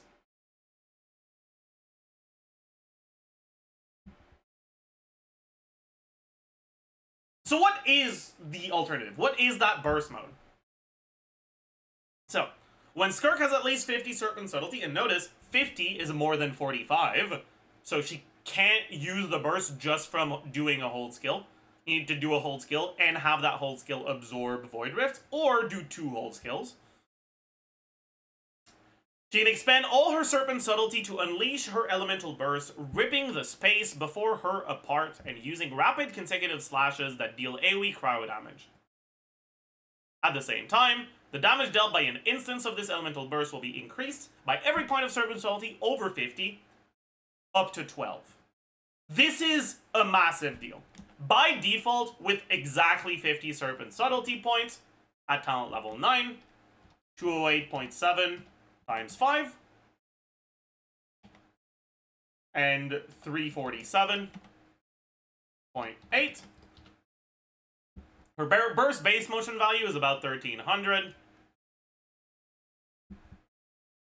That also gets increased by her passive, by this time by 60%, not 70%. But as you can see, that burst is the equivalent of less than 1 normal attack string. So if that's all you get, the burst is pretty dog shit. But, like I said, it gets increased by Serpent Subtlety. Each point of Serpent Subtlety increases each individual hit. You have a total of 6 hits.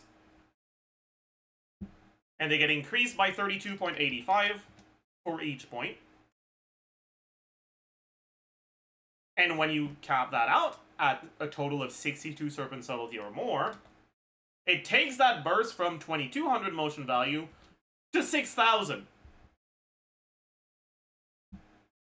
Tiny bit more, yeah? It's a massive difference, obviously. As I'm sure you've figured out already. If you're not actually gaining enough Serpent Subtlety to properly cap out the burst, her burst is dog shit. So you actively want to make sure that you do.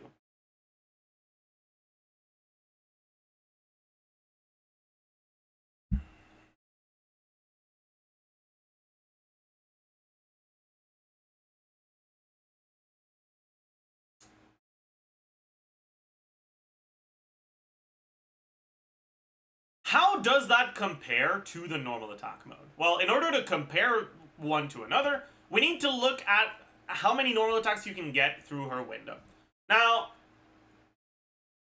being 100% certain of the number of normal attacks you get is gonna have to wait. I'll need to do testing. I'll need to test how easy it is to get her respective combos, not just which ones are possible. And so, take this following part with a grain of salt, because there might be some changes based off of early testing. For now, from what I've looked at, since you need to do a mini burst or a special burst to absorb your first set of Void Rifts and a charge attack to absorb your second set of Void Rifts, you can't just normal attack spam, but as long as you're including one special burst and one charge attack, you'll be able to max out her uptime. And if you max out her uptime, from what I've seen, what you should be expecting is, by default,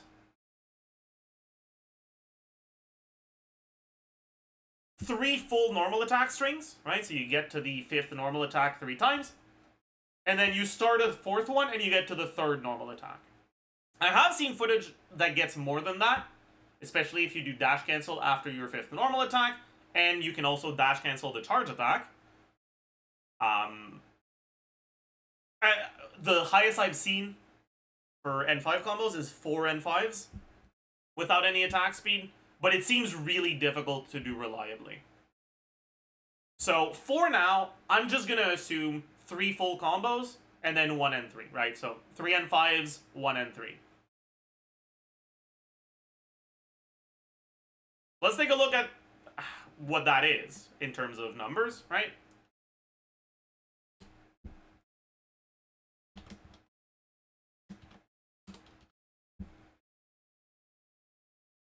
Yeah. About 9,000 motion value. A little bit more because there's also the charge attack. Oopsie.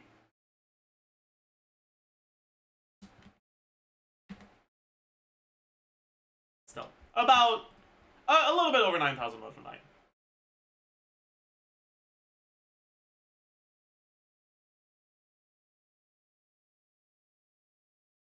So it's a bit more than 50% more than the burst.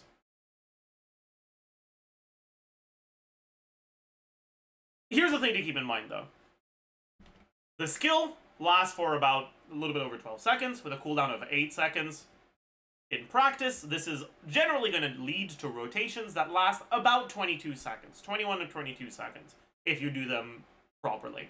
In practice, it'll probably be more for most people, but 22 seconds. The burst has a cooldown of 15 seconds. What that means is that just in terms of the motion value you get per second, the normal attack mode and the burst mode are actually incredibly close to one another. This is actually really significant, because it means that SKIRK is actually going to be viable in both of her playstyles.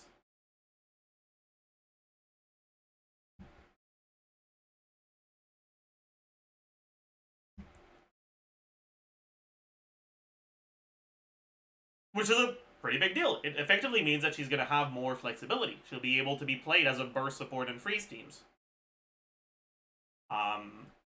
Just like she'll be able to be played as a carry. Now, again, just from the motion value, it can be a little bit difficult to get a good feel for how strong a character is. So, remember, SKIRK burst motion value around 6,000.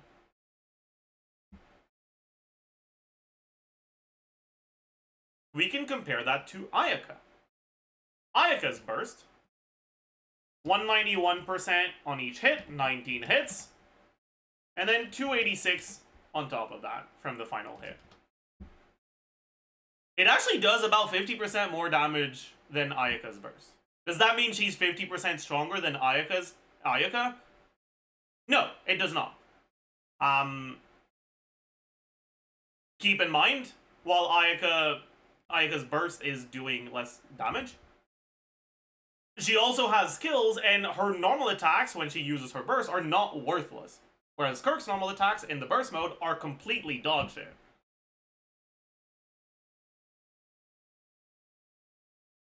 But there's also the fact that SKIRK's rotations can happen faster because it's a shorter cooldown. That SKIRK herself has no ER requirements because, well, her energy mechanic is not actual energy, and she generates herself on her own kit, so she doesn't need to build any ER. That against the fact that Ayaka gets additional damage from normal and charge attacks and skills. And Ayaka has better synergy with Shenhe. Makes it so that the actual gap in performance between SKIRK and Ayaka is not 50%. But I'd say that SKIRK still seems like she's going to edge out, or she's going to win out in her burst mode over Ayaka in burst focus teams. One important thing here, though, is that SKIRK's cryo application in the burst mode is bad. Like, bad. Her skill itself does not apply does not apply cryo. Right? What applies cryo from the skill is the cryo infusion on normal attacks. So when you do hold skill, you don't get any cryo from that. And the burst doesn't have damage over time, and she doesn't have an infusion if she does the hold version. So if you do burst mode SKIRK, you get 6 cryo hits per rotation, and that's it. I don't know if they have ICD info here. No, they don't. Damn, cooked. But I'm pretty sure ICD is also normal ICD. Which is like 2 cryo applications. Maybe 3 if the final hit is separate ICD. It's very little. And as we've seen lately, they're more and more bringing enemies into like very matchup specific, or they're doing a lot more matchup specific enemies And if you look at the enemy that's meant to incentivize cryo, right, this fucking loser, this worst goddamn boss in the game, Secret Source Automaton, Overseer Device, the Cryo Automaton. This guy, Water comes in many flavors to the you need a lot of cryo to deal with him, and unironically, one cryo with with Escoffier, for example, is not actually enough. I'll try to go show it properly.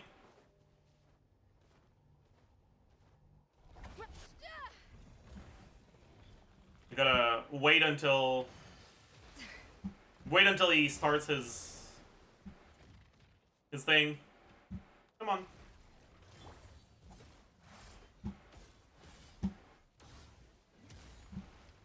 Come on. Do the thing. He takes a while in the overworld. He does it at the start in Abyss, most likely. That's how every enemy fucking works. Okay, there it is, right? There we go. Right, so if you just look at one cryo, as you can see, we don't actually do it fast enough. It's basically just enough to break even, and actually it's not. It's not even enough to break even. And this guy has like infinite resistances, while this thing is above a certain amount, right? And you need to bring it down a lot for his resistances to go back down, right? As you can see now we're doing 20k instead of 1500 from bringing the thing back down.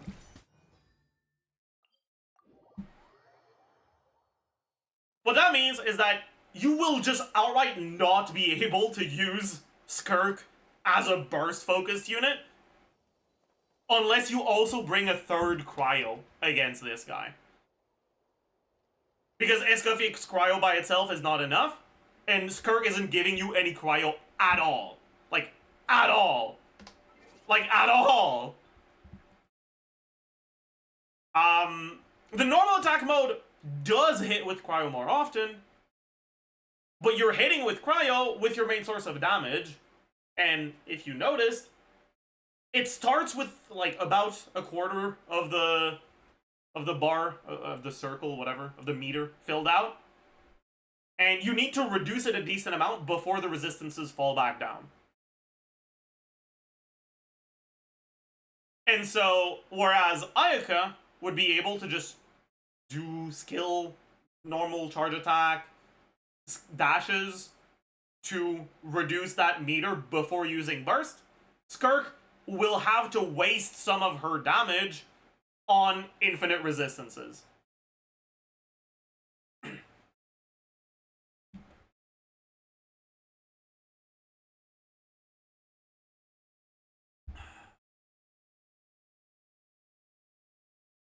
And so, just because, numbers-wise, SKIRK is arguably a major upgrade over Ayaka, that doesn't necessarily make her a major upgrade in practice. So just keep that in the back of your mind for now. Next thing is, next thing to look at is what happens if you try to do both, right? Because if you're a smart and talented individual, you might have noticed the skill cooldown is a lot shorter than the burst cooldown. And so, what if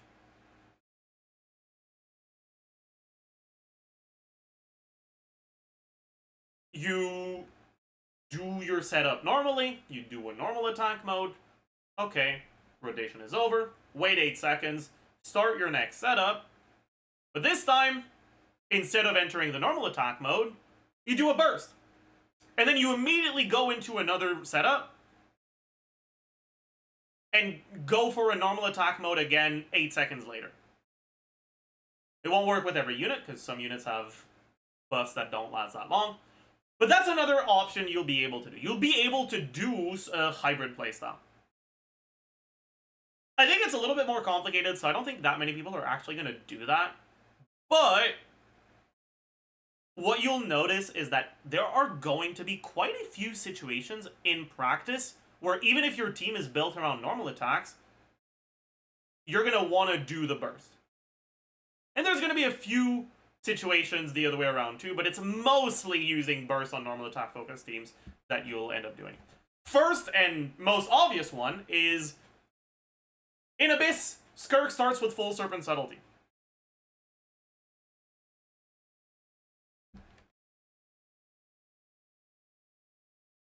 So you've got two options. Either you just completely waste it and enter your tap mode and do a normal rotation, or you just do a burst before your tap mode and then enter tap mode, and your burst is going to be on cooldown, so you won't be able to use the mini burst, but like, who cares?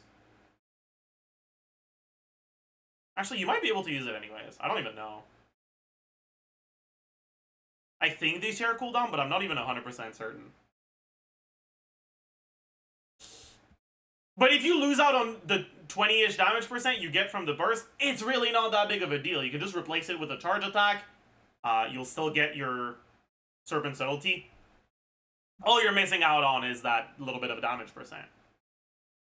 And in exchange for missing out on 20 damage percent, you get additional damage equal to 2/3 of what you were doing. It's a pretty big deal. That means in her first rotation, SKIRK goes fucking hard. On her very first rotation, in the very first chamber, SKIRK is kind of crazy. Like, Mawika level damage.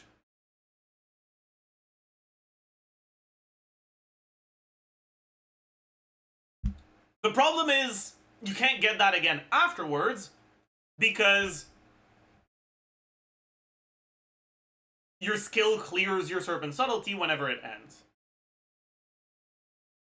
There is, however, two main situations that might occur where you will still be able to get a first rotation that's Omega buffed with the burst on the second chamber, or in other situations. Alright, so the first situation is, I don't know, let's say I can do 2 million damage in my whole rotation. The enemy has 2.5 million HP. I do a rotation, he's now at 500k HP. I don't have to do a full rotation to kill this enemy now.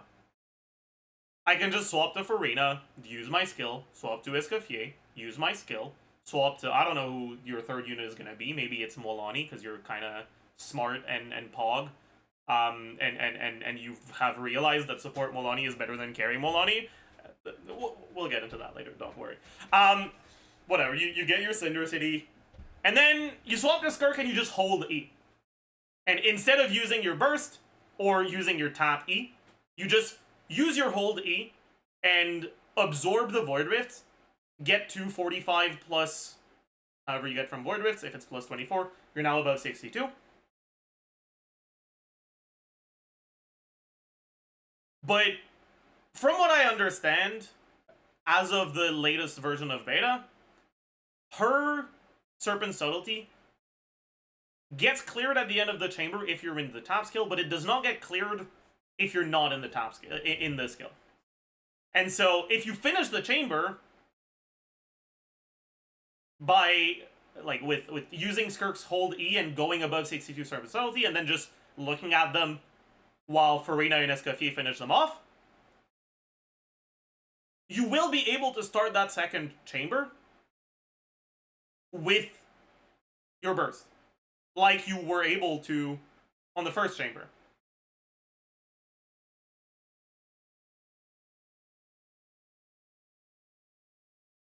That means if you're willing to reset, you'll be able to do it on each chamber individually, on across different clears. But also, if you know that one of the chambers is more difficult than the others, you can just make sure that you start with your burst for that chamber. That's the first situation. The second situation is enemies stalling. There's a lot of enemies that have mechanics during which they're either invulnerable or very resistant to damage. When that happens, doing your rotation doesn't really do that much. When you wait for the PMA to spawn the robots, for example, attacking it doesn't do anything.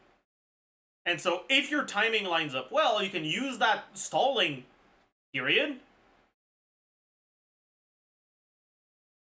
to generate Void Rifts, and then use SKIRK's Hold E, and have a burst ready, even in the middle of your chamber. Not on the first rotation. In other words, she can use enemies' stalling mechanics as a way to store more damage in her next rotation. In a similar way to what Arlecchino can do, because of her ability to carry over Bond of Life to the next rotation. If enemies start stalling, well, your skill cooldown keeps ticking down, but your Bond of Life doesn't go down. So you will end up having more Bond of Life average. These two factors are really, really difficult to account for when it comes to calculations. What that means is that SKIRK is a character that is likely to perform in practice pretty noticeably better than she does in calcs, in sims, in sheets, whatever.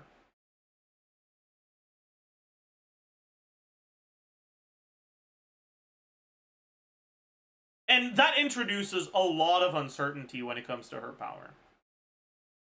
But the thing is, even when you just look at the calcs, SKIRK already looks fairly strong. And that, along with all of the potential ways she can cheat out more damage, make me expect her to be one of the stronger carries for sure.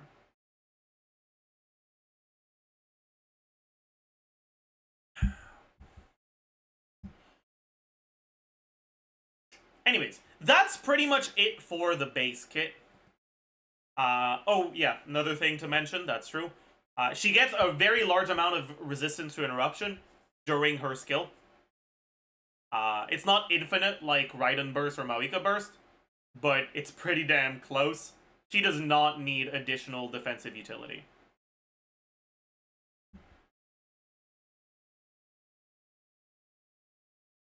Anyways, I guess we can also quickly talk about constellations before we get into the... I actually remembered to do it. Thank you, chat. Remembered to do it before we get into all the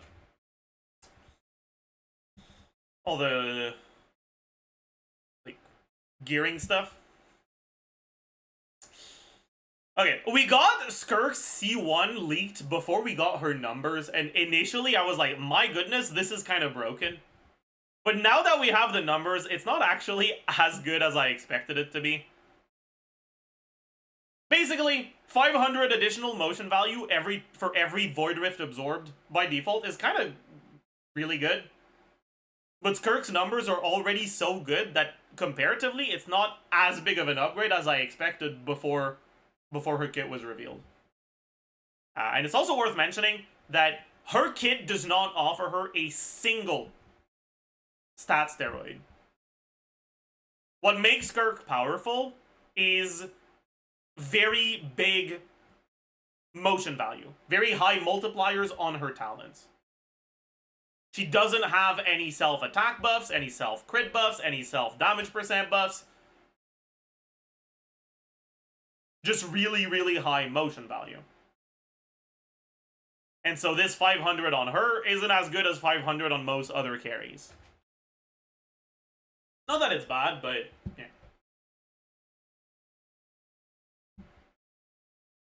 So, 500 motion value on every Void Rift absorbed. What that means is that if you're doing burst rotations, because you're capped out at 3, it's generally 1500 more motion value to that burst. This plus 1500.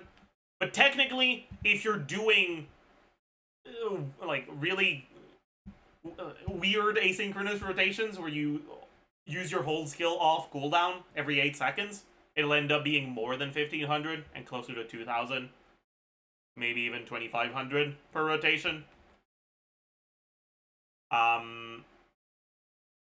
It's a pretty nice thing.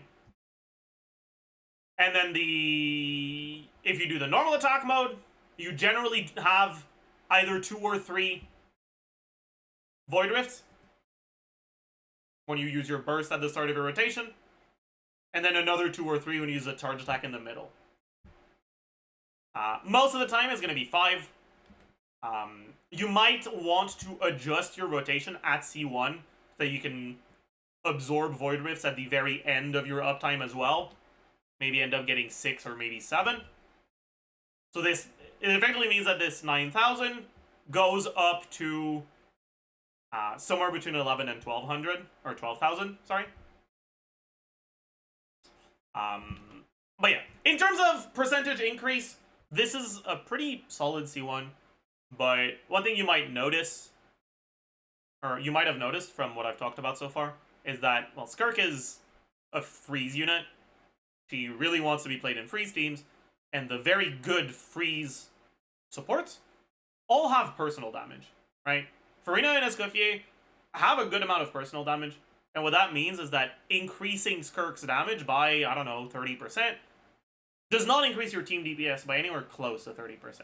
It'll be like half of that. And because of that, even though for her personal damage, her C1 is, I'd say, arguably one of the strongest C1s we've had, because her team damage distribution is a lot more split than if you look at a Melt Malika team, for example, it's not actually the strongest C1 we've seen, but it's a fairly strong one.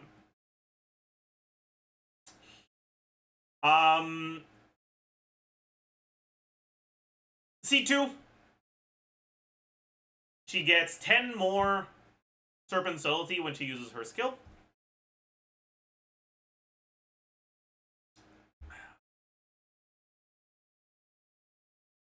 And then she gets an additional effect for both of her modes. On the burst mode, it increases the limit that you can get from the Serpent Subtlety from 12 stacks to 22 stacks. And you get that plus 10 on top of that, so it's basically just plus 10 stacks of Serpent Subtlety, which takes this 6,000 and brings it to 9,000. But it's not actually a 50% here, because you're also gaining what you got from the C1. So it goes from 7,500 to 10,500-ish. But it's pretty impactful for the burst mode. For the normal attack mode, it's a bit less impactful. It gives her 70% attack, just full stop. That's not as good as that massive motion value increase, but it's not bad either. 70% attack on a character whose kit doesn't give her any attack, and who cannot be played with Bennett, is often gonna be pretty impactful. C3, Havoc Ruin is the burst, right? Yeah.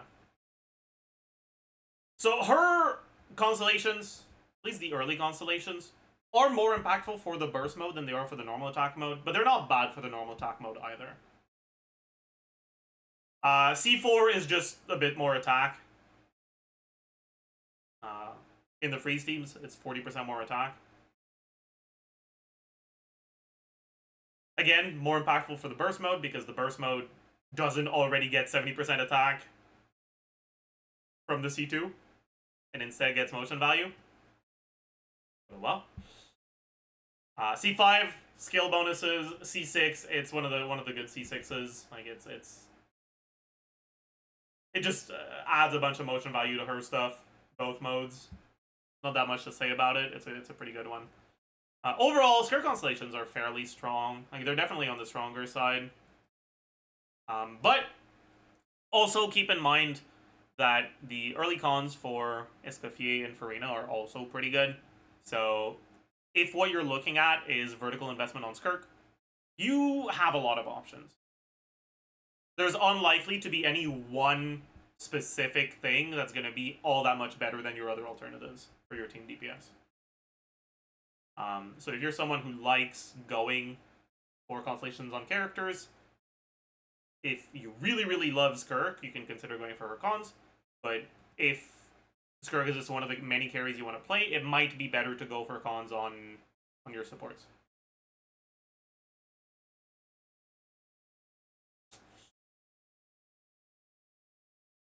All in all, pretty good cons, but don't spend money on this shit game. Alright, now it's time to do what we do on every pre-release, where we talk about weapons, artifact, sets, artifact, stats, and teams. And fair warning, there's going to be one team. It's going to be Freeze. It's just going to be a matter of which units we use in Freeze. But before we get to that, let's talk about the weapons.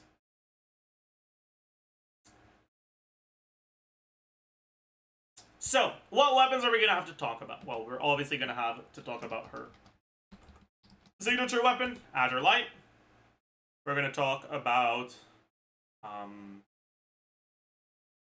Jade Cutter. We're going to talk about Mist Splitter. We're going to talk about Haran. We're going to talk about Lo-Fi, Splendor of Tranquil Waters, and Uraku Misugi. We can put all of them in the same category, honestly. We're going to talk about Absolution. This may come as a surprise to some of you guys, but we're going to talk about Summit Shaper as well.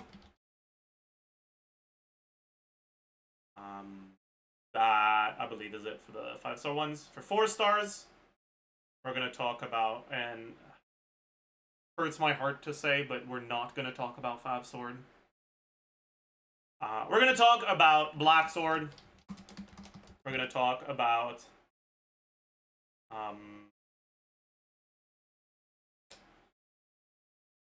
Wolf Fang. We're going to talk about Finale of the Deep. We're going to talk about Eshu, Calamity of Eshu. You might be wondering, why didn't I say Sturdy Bone? So let's actually start with that. Sturdy Bone is a direct motion value weapon. What that means is that it's good on characters that have low motion values and high stats. And as I mentioned earlier, SKIRK is the other way around. She has high motion value and low stats. Sturdy Bone is actually worse than Finale of the Deep. R5 Sturdy Bone is similar to R1 Finale of the Deep. Don't use this weapon. Oh, we can also mention Harbinger of Dawn. Fuck it.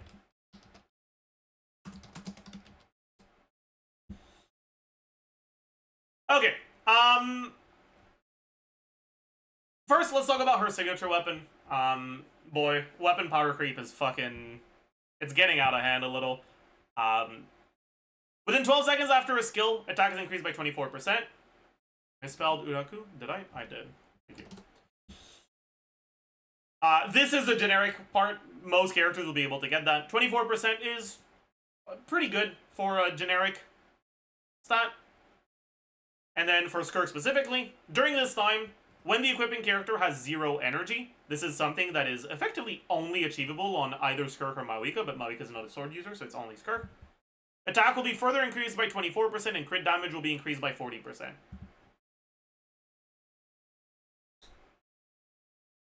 There is a chance, because I haven't actually seen any information on this, there is a chance that these stats are snapshotable, and because of that, some characters will be able to get the full effect on their burst.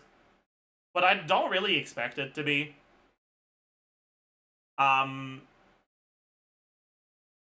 it effectively means that for SKIRK and SKIRK alone, instead of 24% attack, this passive is 48% attack and 40 crit damage.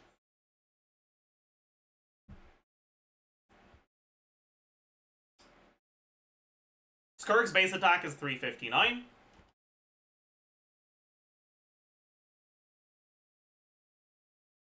So your total base attack is going to be a bit over 1,000 with this weapon.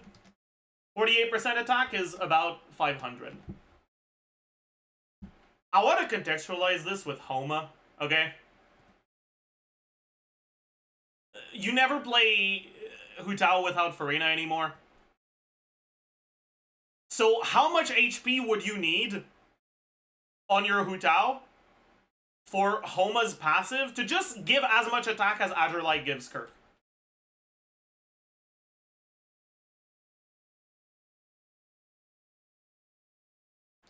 You would need 62,000. And that's without even counting the 40 crit damage. When I talked about Homa being kind of dogshit lately, and a lot of people didn't realize why. Homa is not actually that good, alright? Anyways. Yeah, this weapon does a lot.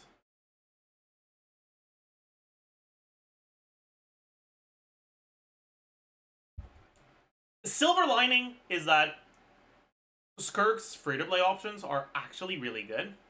And because of that, despite her weapon arguably being, like, the strongest stat stick in the game, for her specifically, not a, like, general stat stick, but whatever, the gap between her SIG and free-to-play weapons is actually not that different than it is on other characters. Because her free-to-play options are so good. Anyways, Outer Light is her best in slot, but this is going to lead to a situation where the gap between Outer Light and other 5-star weapons is going to be bigger than on a lot of other characters.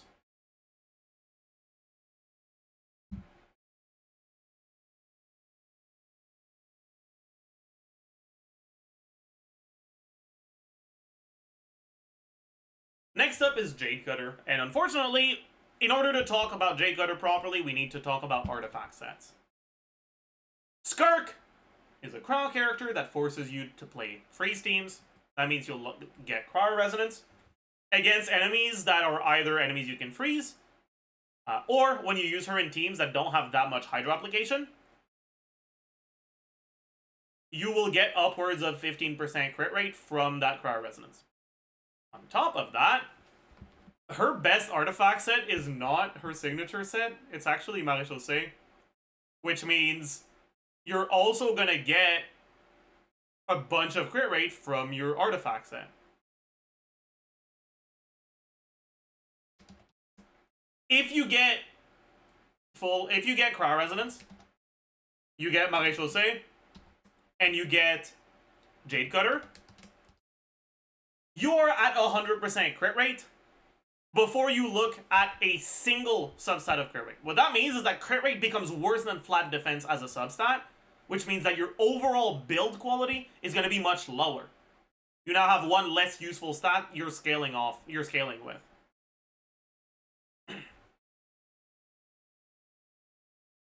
Does that mean Jade Cutter is complete dogshit? No. What it means is that with Jade Cutter, you won't be able to use her best artifact set, and instead, on Jade Cutter, her best set will be the signature set. And because the signature set is worse than Maréchaussée, it means that you're not getting the full value from Jade Cutter. Because of that, Jade Cutter is actually not that amazing of a stat stick, but it's not an awful one either. It's a fine 5-star stat stick. Let me just very quickly double check where I had it. Yeah.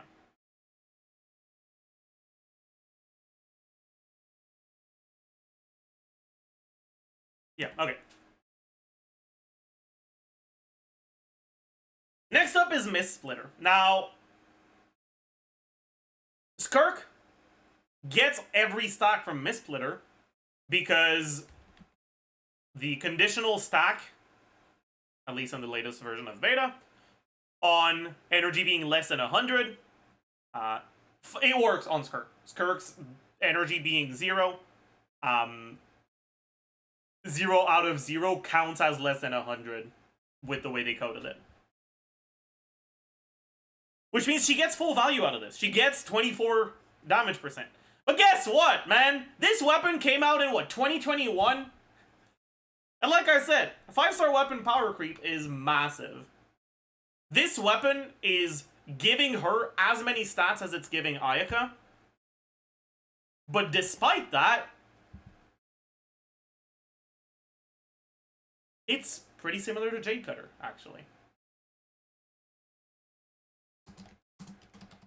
The biggest upside of Mist Splitter is that it's a crit damage weapon, which means you get to use Maréchaussée. Next up is Haran. Haran, 12% damage, another 40% damage, so it's 52 damage percent. It's just outright a better passive than Mist Splitter. But it's a crit rate weapon, which means you might end up in the same, having the same problem as you have on Jade Cutter, and being forced to use her signature set. Which brings it in line, pretty much, with Jade Cutter and Mist Splitter.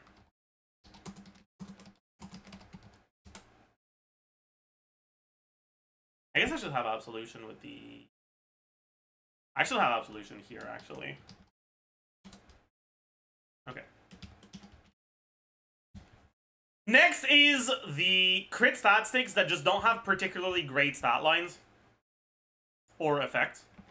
So, for example, Absolution only gives you 20 crit damage on her. This might sound decent, but keep in mind, 20 crit damage most of the time is worse than 20 attack, like 20% attack. There's a reason why circlets give you 62.2 crit damage, not 46.6. Stat allocation in Genshin generally has crit rate and crit damage at 1 to 2, and attack stands in between the two of them. About halfway in between, at like 1.5. Now, even though crit is generally a more favorable stat, you'd rather get 31 crit rate than 46 attack. Does that mean you'd rather get 23 crit rate over 46 attack? Not necessarily, right? Same for crit damage. Would you rather get 46 attack or 46 crit damage? At a baseline in most situations, unless you're starting to include a lot of attack buffs externally, like Banat, for example, 20%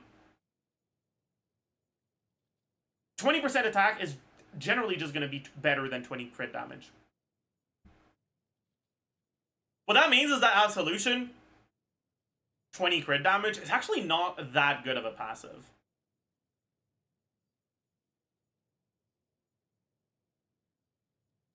You also have Udaku Misugiri, which is 16 damage percent. It's alright. You have Splendor of Tranquil Water that outright just doesn't have a useful passive. And you have Lo-Fi that is 4% crit rate. The reason why I'm grouping the four of them together, despite Absolution and Udaku being pretty clearly just better than the other two, is because despite Absolution and Udaku Misugiri being slightly better, they're not actually really better than her free-to-play options. As it turns out, she has an insanely good free-to-play option, and Udaku and... I guess maybe I'll separate Udaku and Absolution and put Lo-Fi and Splendor in a different category. Why did I say equal? This is not a formula. Is he an idiot? Udaku and Absolution, if you already have them, are slightly better than the free-to-play options. In Udaku's case, that's assuming you don't burst, though. Because if you burst, the normal attack damage isn't doing anything for you. So it actually is kind of just worse. For Absolution, at least it's also there on the burst. They're like 1 to 2% better than the free-to-play option, basically. So it's an incredibly small difference. And then Lo-Fi and Splendor are outright just worse than your craftable. And so even if you have them, the only reason to use them is because you don't want to level up the craftable if you don't have it leveled already. You might have noticed that I separated Summit Shaper from the other four. And You might be thinking, oh, it's because it's significantly worse. Actually, no. Summit Shaper is outright just a better weapon than these four on SKIRK.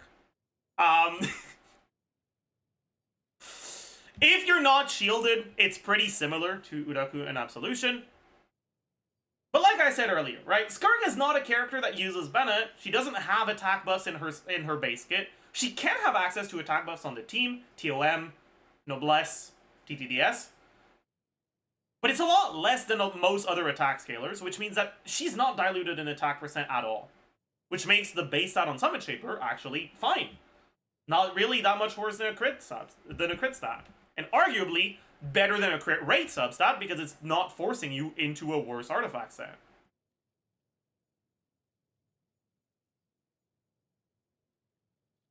And after that, what you have is a bit of attack percent from the passive.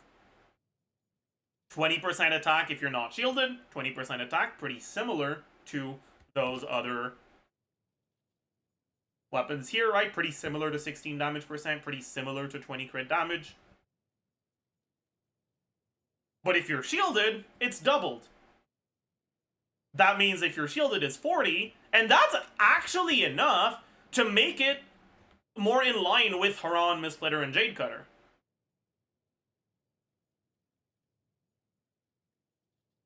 So, Uraku and Absolution, technically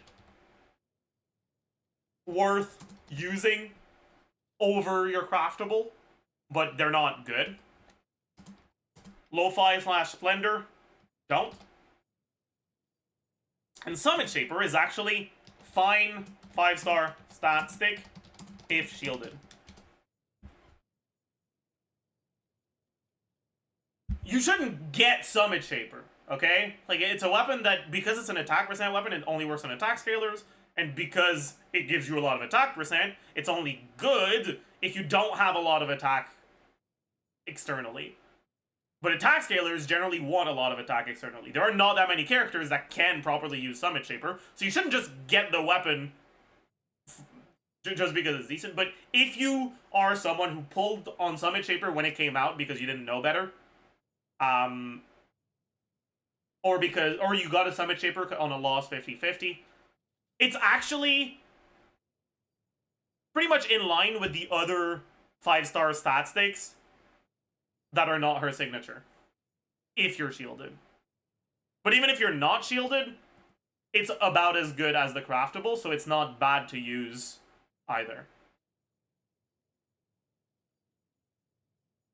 Alright. Next up is Black Sword. Now, the biggest problem with Black Sword is just how good the craftable is. I think I had it, yeah.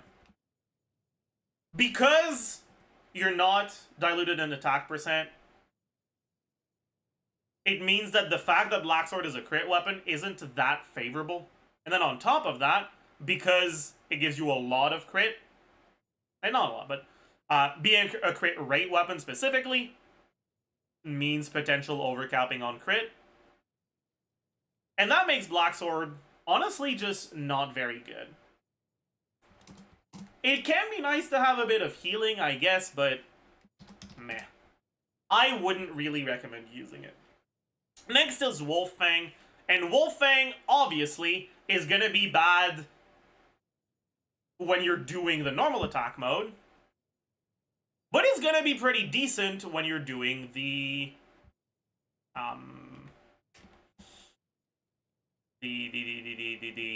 burst mode, because it buffs burst damage. Even in the burst mode, though, it needs refines to be better than the craftable. So, okay, 5-star, or sorry, okay, 4-star stick on burst.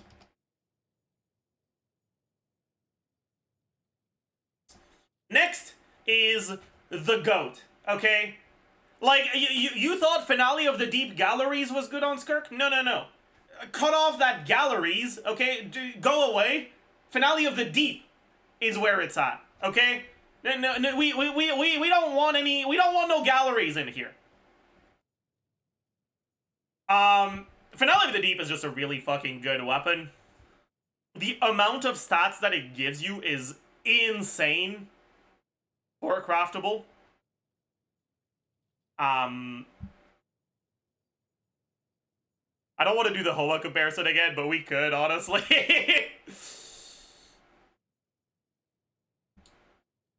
Right, you get 24% attack and then an additional amount of flat attack that's generally going to be around somewhere between 220 and 250. It's based off of SKIRK's total HP, but you don't want to go out of your way to get HP, so it's fine.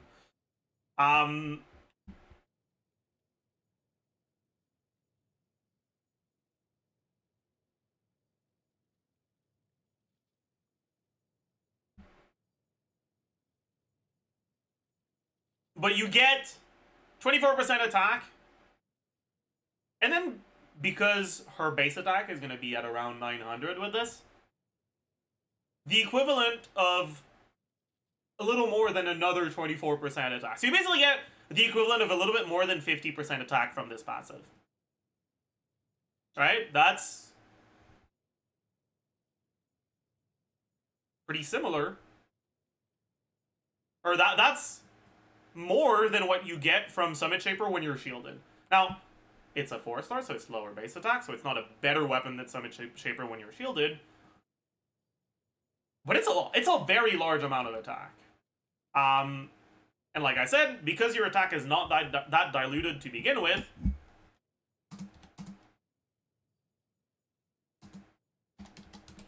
Finale's really good. If you don't go for her signature, SKIRK's best 5-star stat stick is gonna be less than 15% better than Finale. Finale is doing a lot.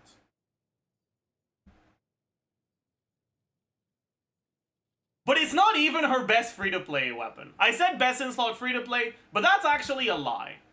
Her best in-slot free-to-play weapon is actually Calamity of Eshu. Eshu is giving you even more. But this is an event weapon, so not everyone has it, and it's also a conditional weapon.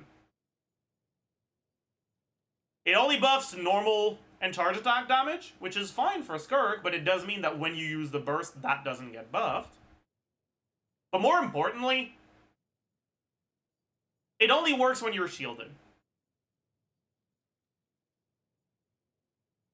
Not when you have a shielder on your team, but when you are shielded. That means if your shield breaks, you don't get the Eshu bonus anymore. If it doesn't break, though, Eshu is actually about as good as the 5-star stat sticks. Like, it's about as good as Miss Splitter. Like, it's within 1% of Miss Splitter.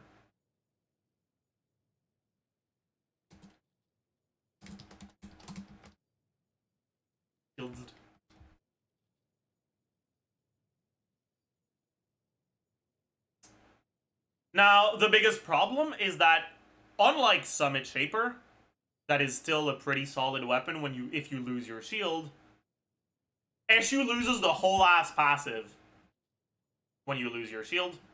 And so, if you're playing with a shielder that doesn't have a particularly big shield, like Citlali, you're gonna have to make sure you don't get hit.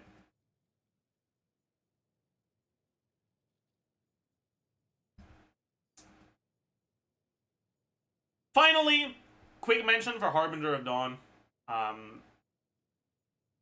People are under the impression that Harbinger of Dawn is a great weapon as long as you maintain above 90%, which is kind of true.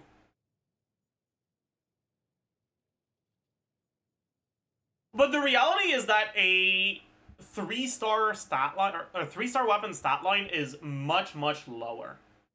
What makes Harbinger of Dawn still good is that it's a medium...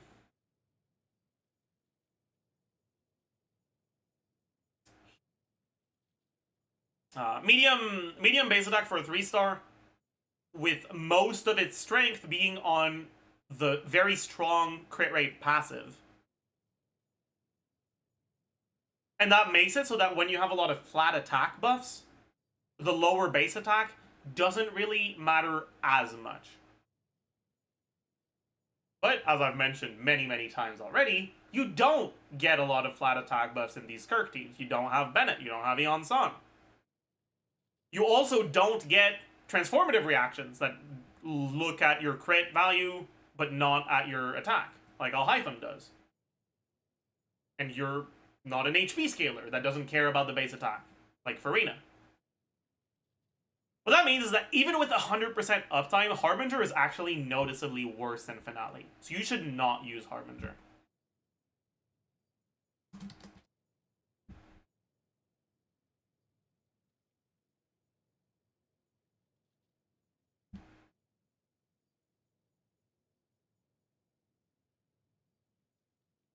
I'll be right back.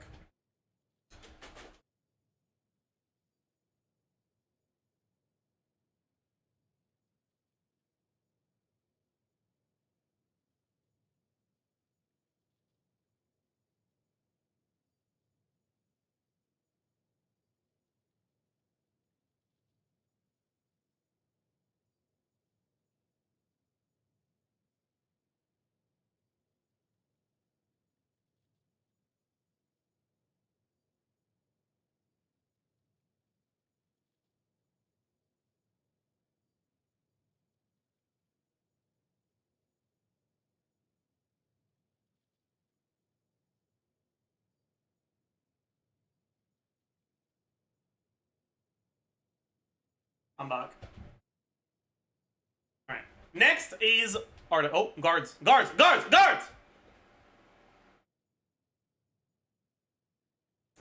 Next is artifact sets. I've already mentioned a few times Maréchaussée and her signature set. I don't know if I want to call it Finale 2, because if I call it Finale, it causes confusion because the weapon is also called Finale of the Deep. I think I'll just call it Galleries to avoid confusion.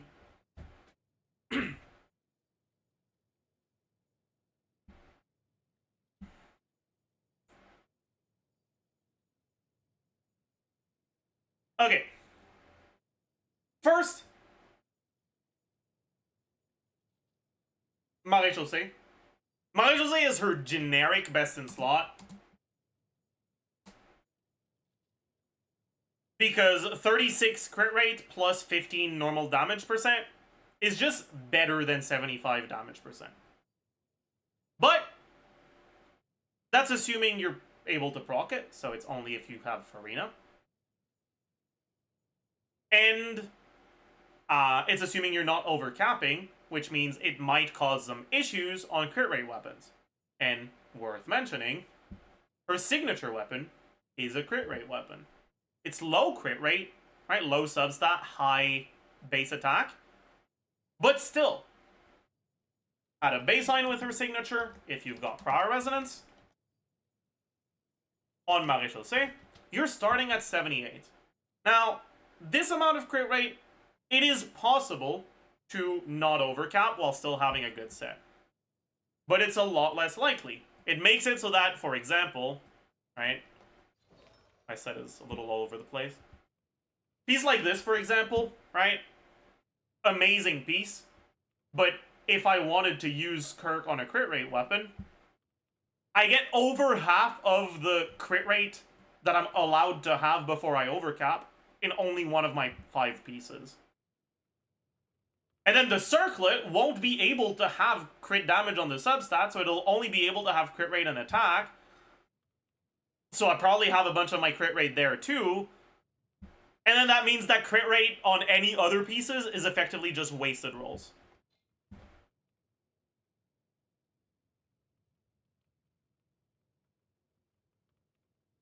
It is possible, but generally your artifact quality in something like this is going to end up worse. You'll have less total useful stats. And it might be worse enough that using the signature set, despite it being a little bit behind, will be better. Does that mean I would recommend using the signature set? Honestly, unfortunately, no.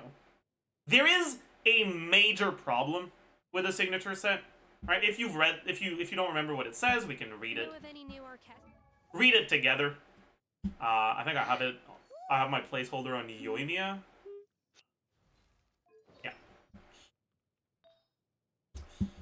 When the equipping character has 0 elemental energy, normal and burst damage increase by 60%. So far, so good. After the equipping character deals normal attack damage, the burst effect will stop applying for 6 seconds. Not a problem. You never burst right after normal attacks. But after the equipping character deals elemental burst damage, the aforementioned normal attack effect will stop applying for 6 seconds. Here's the problem.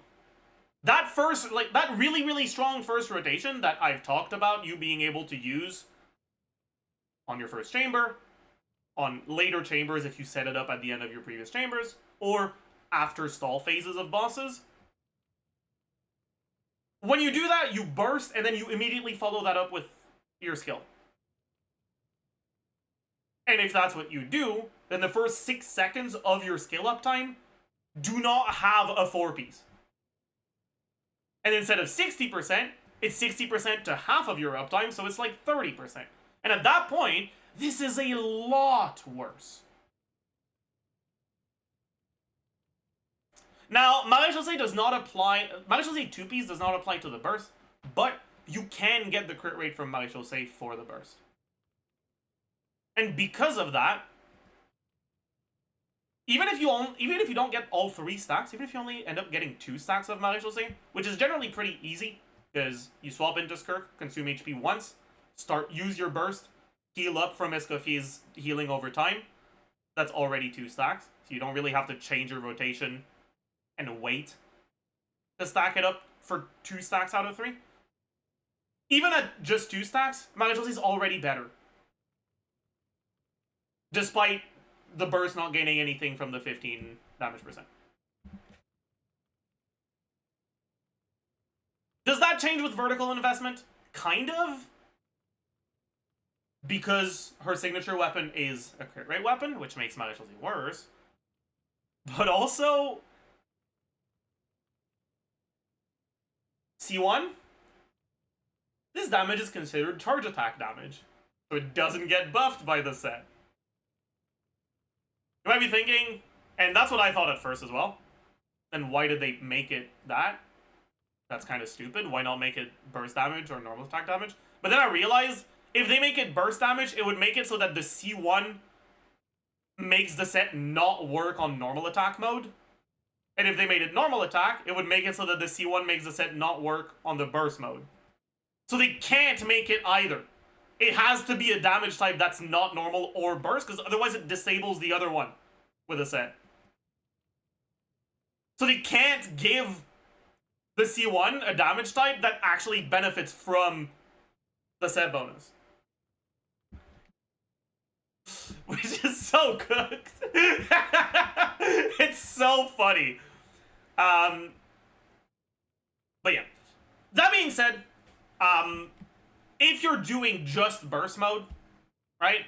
If you're not doing normal attacks, you just do burst mode, burst, focused, carry, SKIRK, her best in slot is the gallery set. Technically, best in slot against freezable enemies is Blizzard Sprayer, but... whatever. Who cares? Fuck Blizzard Sprayer. There's too many unfreezable enemies, and against unfreezable enemies, Blizzard Sprayer, even with full uptime on the Cryo, is already a lot worse than Maréchaussée. And if you have off-field Hydro App with, like, Yelan or something, it's just pretty fucking dog shit. Another thing to keep in mind is that so far I've talked about her crit stuff, assuming you have Cryo Resonance. And you'll always get Cryo Resonance, but you won't always get good uptime on the Cryo Resonance. If you're using multiple Hydro characters, right? Like, the premium SKIRK teams are all going to have Escoffier and Farina. It's the last lot that's got a few options. If you're using a character like Yelan, for example, or Singto, you'll end up, when you're against unfreezable enemies, with very little, if any, uptime on Cryo Auras on enemies, And that means you're basically getting no crit rate from the Cryo Resonance. And at that point, you're not really going to be overcapping with Maréchaussée unless you're using a really high crit rate weapon like Jade Cutter. And so there's also that additional possibility.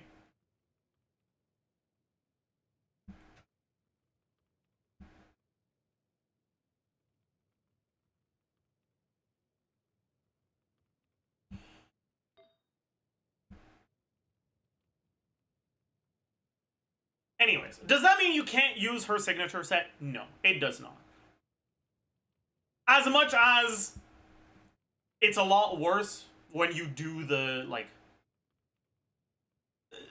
roided out rotation with burst plus normal attacks, it's still not bad, and your burst itself, which is going to be your front-loaded damage, does get the full value from the set. On top of that, your gallery set will function on any weapon, whether they're crit rate or crit damage, so you won't have to switch out your build depending on the situation. It works even if you don't have Farina available. It's better when you do burst only. And so, if you just want to have one SKIRK build that you can use in every SKIRK team, it's fine to go for galleries.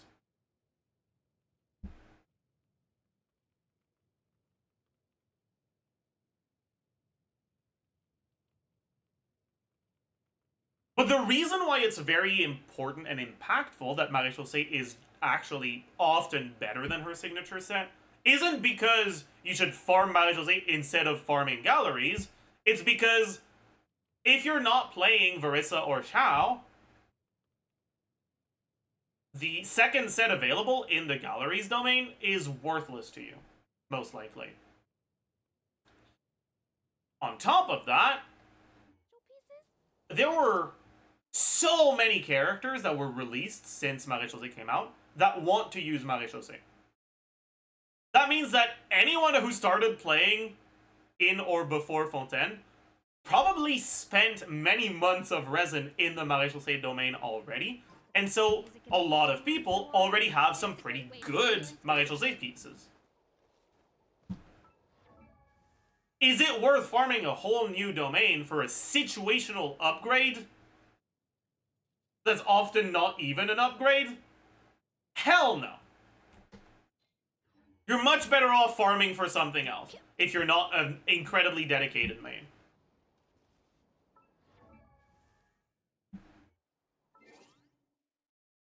And because Maréchaussée is such a good set overall, and to be fair, so is Golden Troop,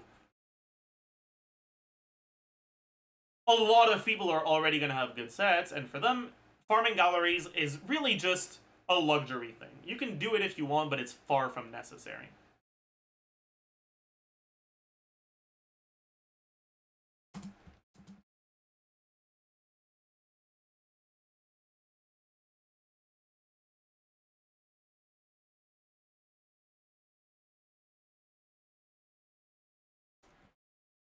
What are your other set options? Well, ideally, you want sets that buff her normal attacks. What are the sets that buff normal attacks other than 2-piece stuff or cryo damage? Well, there's gonna be Blizzard's Trigger, right? Obviously, Blizzard's Trigger gives you even more stats than Maréchaussée does, but it's a lot more conditional. Against bosses, it's impossible to get the full 40 crit. You'll cap at 20, and in practice, it's going to be less than 20. And that's already enough to make it worse than galleries. Even if you got full uptime on the enemies affected by Cryo Blizzard's Trigger, if they're not frozen, it's worse than galleries, and pretty noticeably so. And so, if you already have an insane Blizzard's Trigger because you've been an Ayaka main for years, you can use that. But if that's not the case, Blizzard's Trigger is not the set you should farm for. What else? Well, she's a character who opens her rotations with Burst, and who often wants to be played with Farina, which is why Maréchaussée is good. that means that Vermilion is actually also going to be a viable set. Worse, but viable. If you have been a Xiao main for a long time, you already have an insane Vermilion set, you'll be able to use it on her.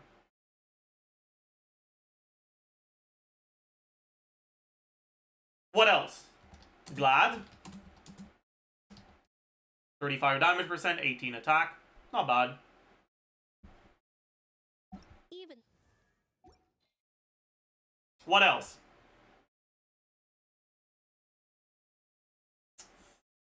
I think there's only one left, right? We're not talking about Whimsy.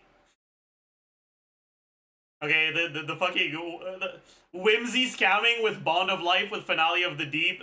I don't want to talk about that. I refuse. No, thank you. Okay, we can talk about Echoes quickly. That's probably a good idea. Echoes is bad. Echoes works. Or the value of Echoes is similar to what you have on Sturdy Bone, right? I already talked about why Sturdy Bone isn't that good. Echoes is similar. You get... what you effectively get is just more motion value. But if your characters already have really high motion value, it's just not that good. So Echoes is pretty bad. Shimenawa's, people might be thinking, well, she's not energy reliant, so Shimenawa's is probably pretty good on her, right? No, the trigger condition for Shimenawa's is to consume 15 energy, and you can't consume 15 energy if you don't have energy. So Shimenawa's outright does not have a 4-piece passive. Bolide? 40 damage percent? Not bad, I suppose. But it's a conditional set that's worse than Glad, that no one has. So, yeah. And the last one I want to talk about is one that I think a lot of people didn't think about, is DPC, Desert Pavilion Chronicle. When charge attacks hit opponents, the equipping character's normal attack speed will be increased by 10%, and normal charge and plunge attack damage will be increased by 40%. Now, one thing you might have noticed is if you have C1, you now have a pretty noticeable source of charge attack damage. And a lot of her set options don't buff charge attack damage. I say a lot, but like, her signature set and Glad don't buff that. DPC does. 40 damage percent is a lot worse than 75, and it's also actually worse than 35 damage percent and 18% attack. But attack speed can be useful on SKIRK. And now we have to talk about attack speed. The value of attack speed is going to depend on how good you are.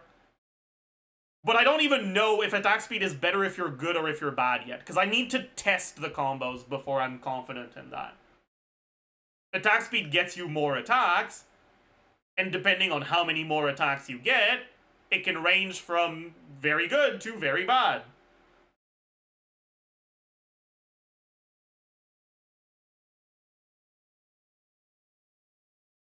On top of that, you need to do a charge attack to proc it. So you have to open up your rotation with a charge attack before you use your skill, which slightly extends your setup. You don't have to do that if you have C1, because the C1 explosion from using the special burst right after your skill is gonna activate the effect. I'd say that this set is probably a pretty reasonable option for people that go C1R1, where Maréchaussée won't work properly. Because you'll overcap crit, because your R1 is crit rate, but also galleries won't work properly because of C1. But honestly, I wouldn't say you should farm it over the other options, even if you do end up going C1R1. It's just mostly if you already have a DPC because you've played a lot of Wanderer, or you got really unlucky on the flop domain and you stayed in there for 6 months. Yeah. It's a decent one. Just remember, right? I'm not saying that you should farm for this. Honestly, out of these sets, the only two that you should consider farming for SKIRK are these two. The other four are mainly just if you already have a good set on them, you can use it. If you, either while you're farming for these, or as a way to be able to avoid having to farm for these if you don't want to.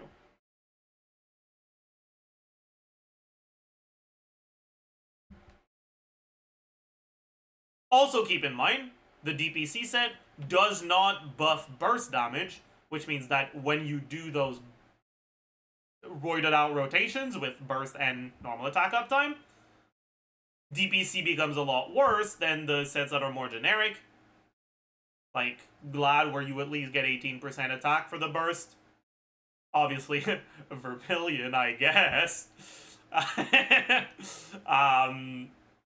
Galleries, which loses some value on the burst rotation, but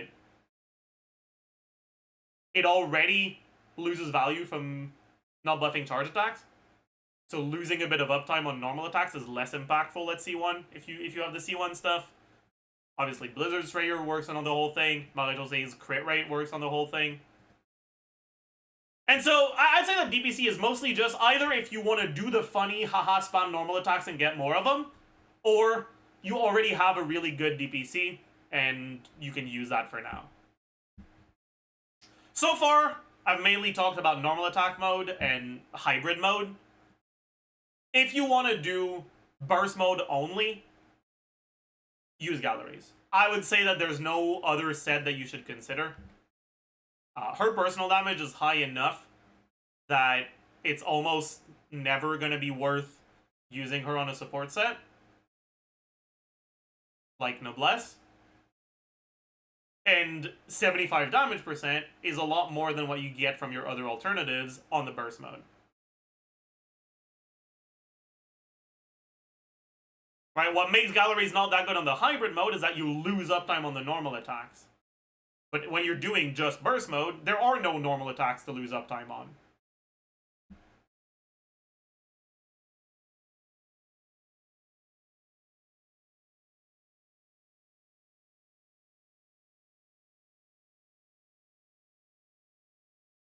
And yeah, don't go Emblem, obviously.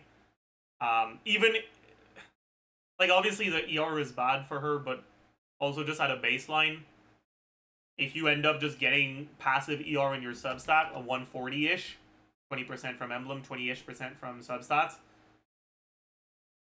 Emblem is 35 damage percent. 2-piece Noblesse, 2-piece Blizzard Trigger is also 35 damage percent. But at that point, you're probably better off just going 4-piece Noblesse. Trading 15 damage percent for 18% attack, but also buffing your risk of fear. And like I already said, you probably shouldn't go 4-piece Noblesse anyways.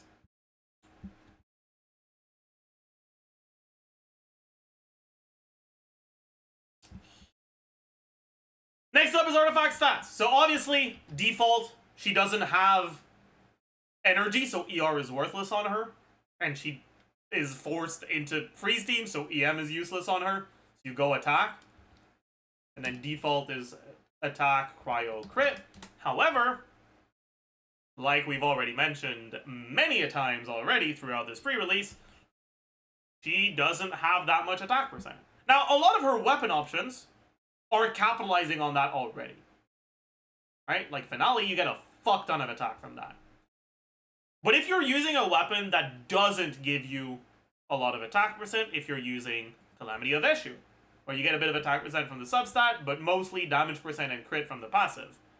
Or if you're using Haran, that gives you a lot of damage percent, and that makes it hard not to overcap on Marie-José, so you generally switch to Galleries, and you get a fuck ton more damage percent from that. Well, now you're starting to dilute your damage percent even more. And if you on top of that are running Farina, and then either Cinder City or Yelan or something like that, you end up with so much damage percent and not that much attack, which makes it so that attack, crit, is actually often competitive and sometimes better. From what I've calced, by default, Attack Goblet is slightly better on Haran. And it's pretty much the only situation where it's, like, better enough that, like, I would actively go out of my way to find an Attack Goblet. And then on all the other weapons, it's either noticeably worse if you have a lot of attack already, like on Finale, or pretty similar if you don't have that much of either, like on Uraku Misugiri, on these Lo-Fi Splendor, whatever. On Jade Cutter, it's fairly similar. On Miss Splitter, it's fairly similar. All that.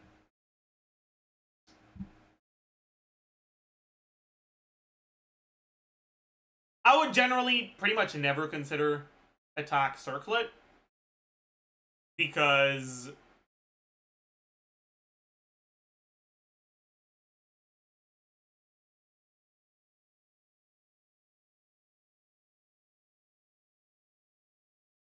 I mean, technically you can consider attack circlet. You can do like attack cryo attack if you have a really good attack circlet and very little attack and subs, but it's generally not going to be all that great.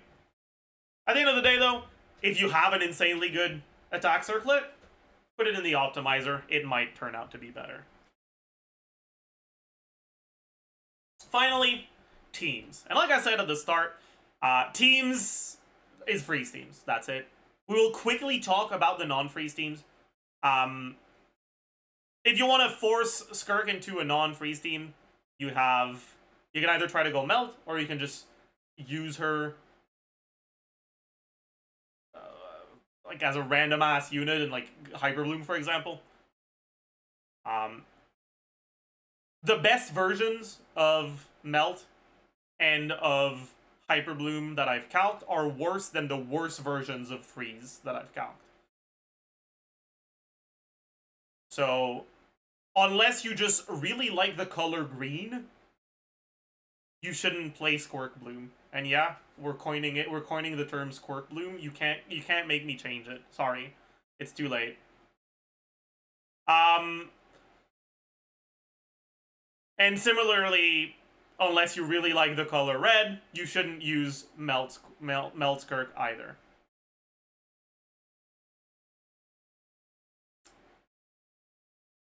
And then within freeze teams, you also shouldn't use any non-cryo or hydro unit.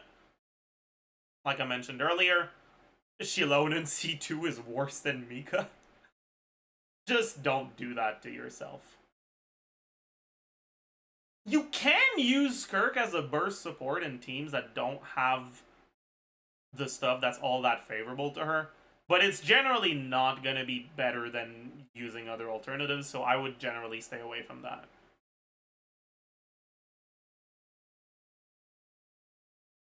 So, teams, what are the things to keep in mind for her freeze teams?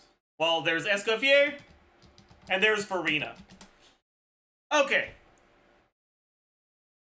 Here's the thing, alright? Her premium teams, like her best teams, are going to be Escoffier, Farina, Flex, and there is barely any difference between the best, like, 5 Flex options,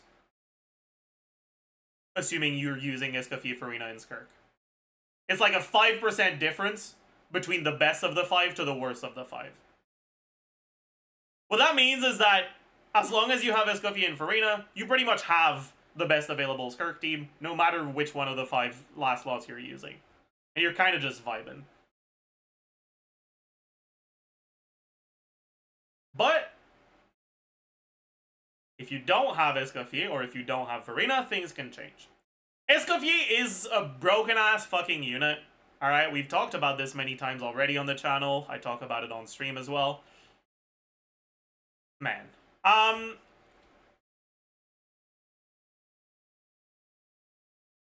Escoffier is just the whole package. But the thing is, an important part of that whole package is the fact that she's a healer. And what that means is that if you have Escoffier but you don't have Farina, the value you get from Escoffier isn't as much. Now, if you think of someone who has Escoffier and Farina, and then whatever of the good fourth slots, as 100% of SKIRK's potential. What happens if you're missing these units? If you don't have Escoffier, you have two options. Either use Farina with a bad healer, or don't use Farina and don't use a healer.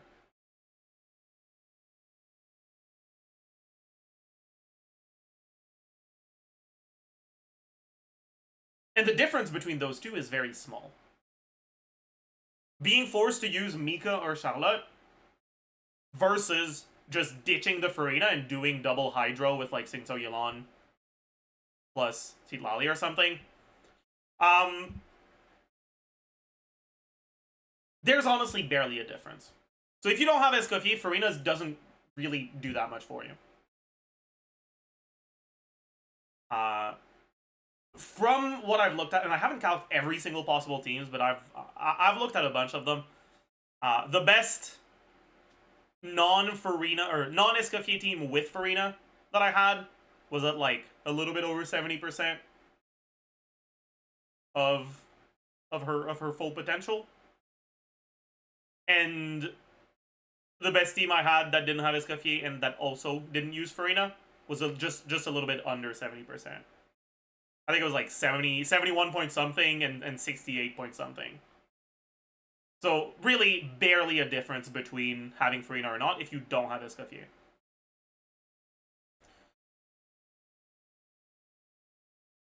The same cannot be said the other way around. If you don't have Farina, Escoffier is still a noticeable upgrade. But it's still pretty noticeably behind having both of them. If you have Escoffier but you don't have Farina, from what I've looked at, it seems like you're a little bit north of 80%.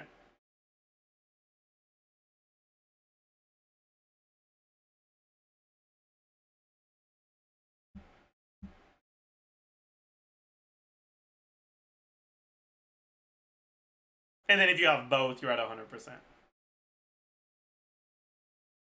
What that means is that if you don't have Escoffier, SKIRK is a lot worse. Like, a lot worse. I wouldn't say that she's a bad character, though. Because of her ability, like I mentioned earlier, to do that roided out rotation with burst plus normal attacks, she can still cheat out enough damage to be fairly strong, but it will be a lot weaker than in her like premium teams. From what I've looked at, her damage, even without the roided out rotation in the premium team, is it's up there competing with like Varissa. Competing with like hypothetical everything goes right gumming. A little bit under that, but like not that far behind. It's not Maoika, but it's on the like next step basically.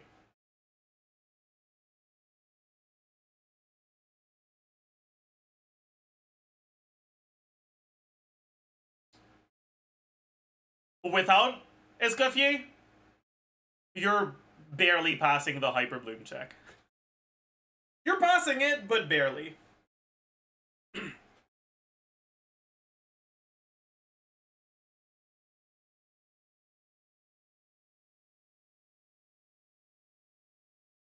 The reality is that a team that passes the Hyper Bloom check is gonna be able to clear pretty much any content in the game as long as it's not getting countered by the content. Like fucking, you're obviously not clearing the Lava Dragon with a SKIRK team.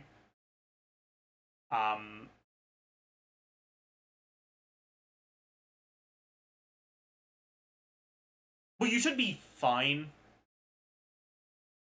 clearing things, but I don't know if it'll actually be strong enough to clear the new content. Like the new endgame mode seems to have HP pools balanced around you being stronger than what you need to be for Abyss 12.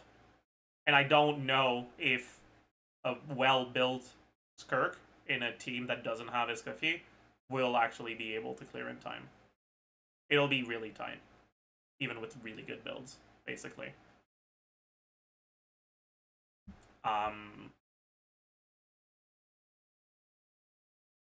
But SKIRK will not be the only character that is going to run into that issue. There's not going to be that many characters that are gonna be able to comfortably clear the new mode outside of their best teams.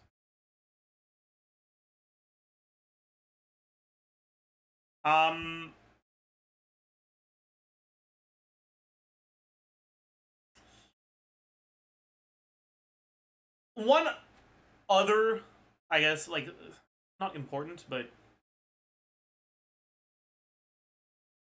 impactful thing, I suppose, to mention is very often when it comes to characters that have one team that's better than the alternatives, getting, like, just in terms of that specific team's damage, getting a signature or a constellation on your carry is often better than getting the best possible support. For example, just in terms of DPS, R1 Malika with Rosaria or with Kaya is better than R0 Malika with Citlali. There's a lot of quality of life stuff that Citlali provides, but just in terms of DPS, I mean. For SKIRK, that's not the case. There is no constellation or signature weapon that will do more for your team than obtaining Escoffier and Orf Arena.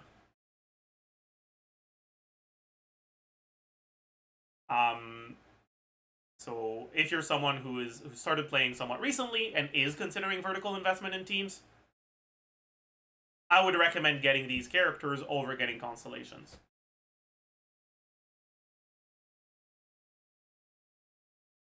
Anyways, I had to do a lot of yap about this, and it kind of sucks, because, like, I don't like when characters are heavily reliant on a specific support. Right? I really like the way that Malika and Citlali work together. Obviously, I don't like how strong Malika is, but just in terms of, like, Malika's reliance on Citlali, Citlali is inarguably, is that the right word? Like, without the shadow of a doubt, Citlali is the best, like, aura application option for Malika. I don't think anyone will argue otherwise. But a lot of that value is coming in intangible stuff that isn't just directly numbers. Some defensive utility for your setup. The 2U application, making your melts easier to get in practice. Application that follows you if you move. So if enemies are moving, that's not a problem. Right? And when you just look at the difference in output between the Citlali teams and the other cryo ones, it's really not that much. Right? And so while you can say that Malika is reliant on Citlali, if you're willing to work with the problems that your alternatives have, you'll be able to get similar results without her. Same can't be said for Escoffier and SKIRK. She's just pretty damn reliant on Escoffier, unfortunately. And personally, I don't like that too much.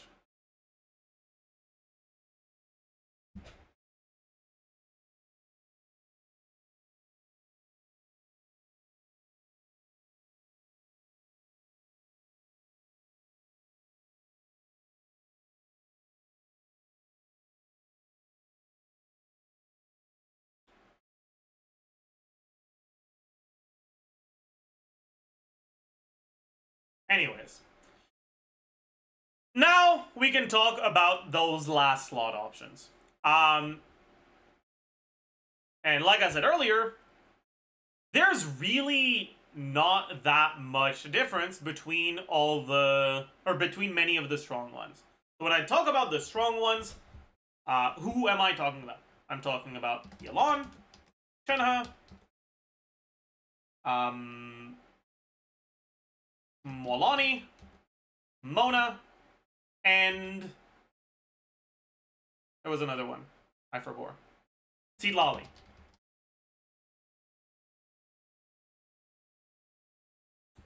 You might think that this is a bit of a sneak, and in a way it is, but I'll explain to you why it's also not. So, there are no 4-stars here. But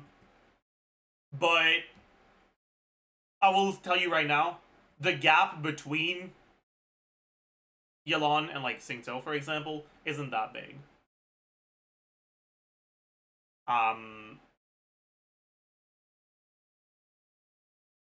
Fuck, you can use Mika as a last slot, and it's significantly better than best team you can use without Farina or without Escoffier.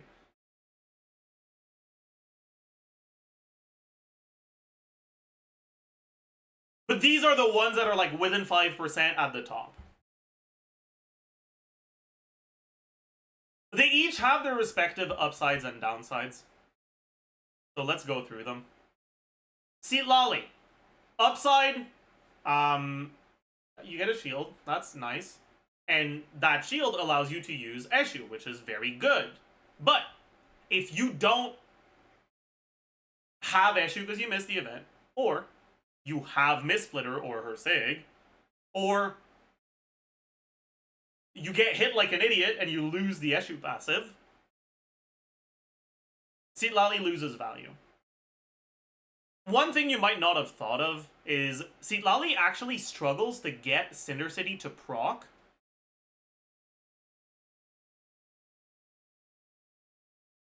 If you try to give her TTDS for SKIRK. Because in order to give SKIRK the TTDS, you have to swap from Citlali to SKIRK. And SKIRK is your carry, so you want to swap to her last. That means you gotta swap to Escoffier and Farina first. But if you do Farina into Escoffier to get your fanfare from Escoffier's burst, your aura's cooked. You're not getting an underlying Hydro to trigger freeze with Citlali to get that 40 damage percent. What that means is that in practice, the best thing that I've looked at is either take the L, give Citlali another set on TTDS, or take the L, give Citlali another weapon on Cinder City, and swap to her before Escoffier.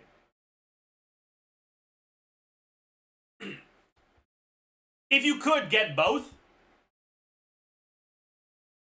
that paired with Eshu being better than Finale would arguably make Citlali the best one, but unfortunately, it's kind of cooked. Next option is Yelan. Yelan upside. You get personal damage from her, which makes it even easier to kill an enemy without needing SKIRK uptime to set up a roided out rotation for the next chamber. It's also pretty comfortable to play. You have more damage coming outside of your carry, so if you fuck up, if you get hit, whatever, and you lose damage in your uptime because of that, it's not as big of a deal. Yelan downside, when you're not against freezable enemies, when you're against bosses, Yelan is going to make it so you pretty much have very little, if any, Prow Resonance uptime. And so, numbers-wise, against bosses, it will be worse. Next up is Shenhe. Shenhe, upside, you do get full Quarrel Resonance, or not, or close to it. You get a bit of Shred. You get a lot of useful stuff. Downside is that Shenhe's numbers are just pretty bad. And so despite being a pretty solid option, she's not providing you with that much. On top of that, Her quills only work in single target, so when you're in AoE content, she becomes worse.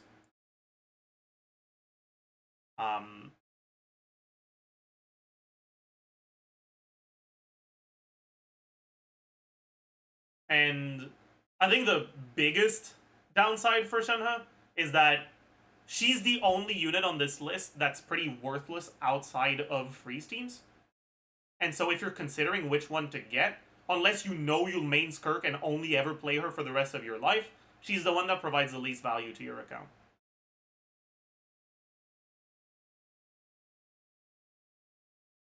Yeah, another upside, what I talked about earlier when we looked at the boss, right? Additional cryo application helps you with this specific boss more, also. So there's that. But yeah, another downside with Shenhe is that the hold skill is a lot worse than the top skill on her. And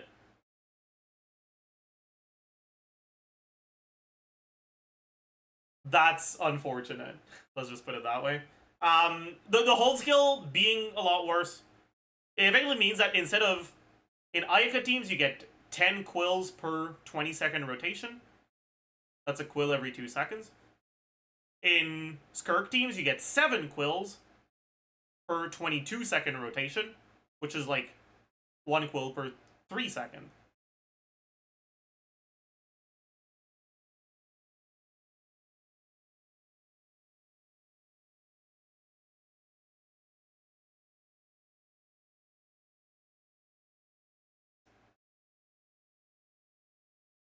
What do you mean, JM? I'm talking about on each character, not in total. Yeah, okay, cool. You get 20 quills total in your rotation when you count the quills on Escoffier. But that's 14 on the SKIRK team. It's the same ratio. It's still 50% more quills with Ayaka than with SKIRK. And then on top of that, in Ayaka teams, you get to buff with your damage percent, both Escoffier and Ayaka.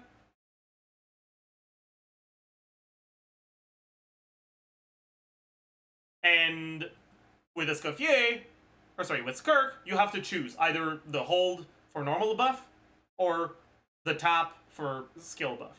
And you will generally do the hold.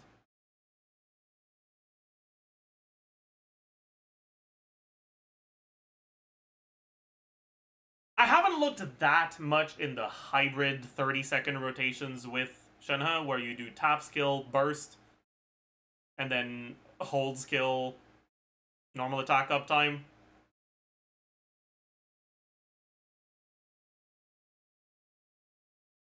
But I'm not too optimistic about it, because in a team like that, you also run into issues with Shenhe's burst not having good uptime. Keep in mind, the stat buffs that Shenhe provides.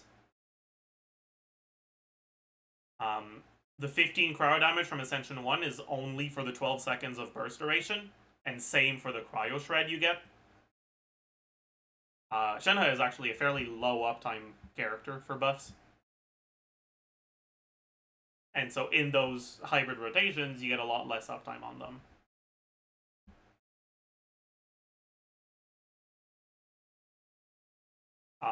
But yeah, despite all those issues, Shenhe is still pretty strong and competitive with the other options here, right?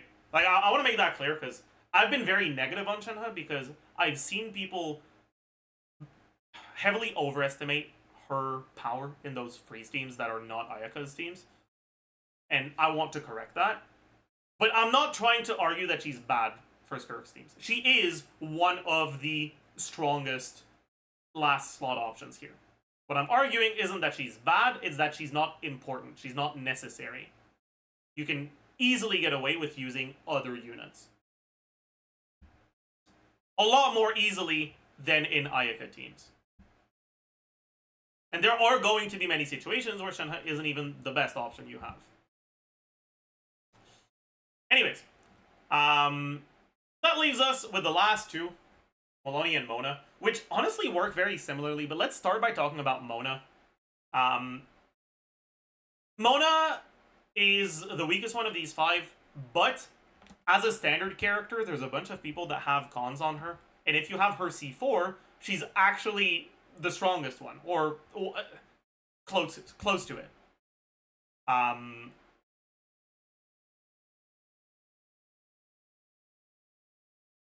In general, Mona has a pretty big issue, which is that her ER requirements are really, really high, often to the point where it's impossible to reach the ER you need without an ER weapon.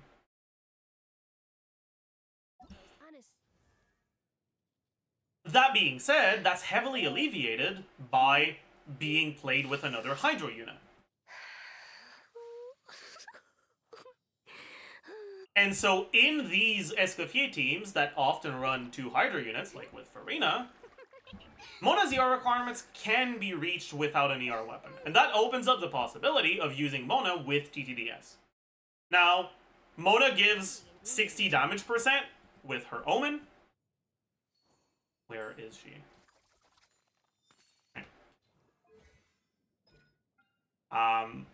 Damage bonus caps out at 60 at talent level. I don't know if it's 9 or 10, but whatever.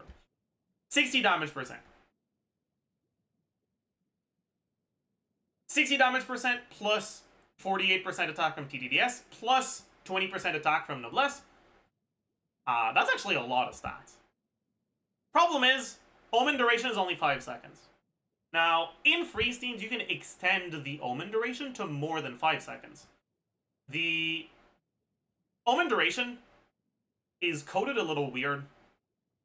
The way that it works is that the duration doesn't start ticking down until you pop the bubble. Right? The burst applies a mark, and then when you hit an enemy, it pops the bubble, and then the Omen duration starts. But before the bubble pops, you still have the 60 damage percent, not just after it pops. The thing is that the bubble doesn't actually pop when you deal damage. It pops when enemies take poise damage. When enemies receive an attack that can stagger them, basically. Even if the attack doesn't stagger them, if it has the ability to stagger them, it will pop the bubble. That's why there's a few select abilities that do not pop Mona's bubble despite dealing damage. Because there's a few abilities that don't have any poise damage. I think Zhongli's skill is one of them. Where the heck?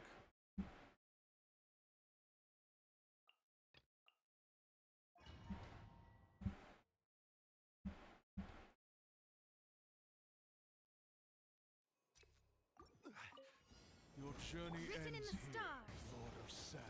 So you can see the bubble hasn't popped yet. The constellation is still there. We haven't dealt the damage. And it'll pop just because it expires around now.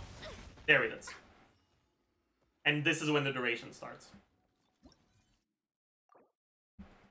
Thing is, frozen enemies are immune to poise damage.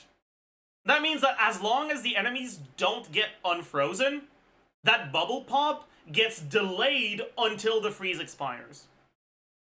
Which means that in freeze teams, against freezable enemies, you get to extend that Omen duration to more than 5 seconds. From what I've looked at, and obviously I can't test it with SKIRK, because SKIRK's not out yet, but I've tested it using cryo normal attack on fielders like Charlotte. It seems like you can pretty reliably get 2 to 3 seconds of Omen uptime extension.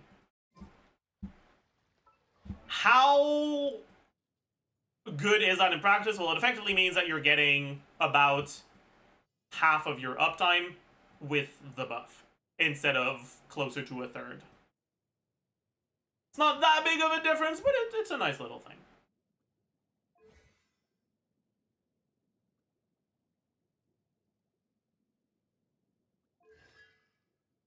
Mona's C4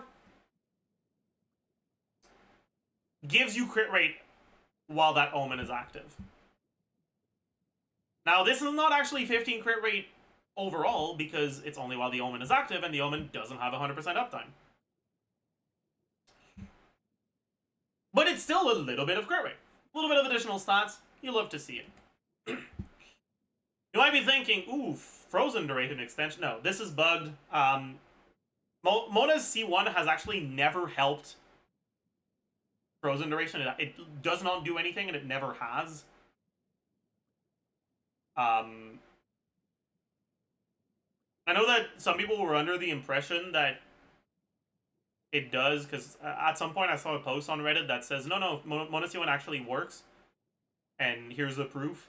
And they had footage of freeze duration being longer with Mona C1.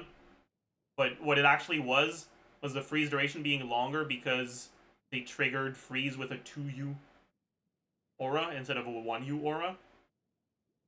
They weren't comparing the same order of abilities with C1 and without it. They were comparing a different order of abilities. That's what made the freeze duration bigger. But yeah, no, this outright just does not do anything. It doesn't work. It's bugged. It literally doesn't do anything. The other parts work, right? It does increase vape damage. It does not increase freeze duration. Honestly, though, even if it did, it wouldn't really matter.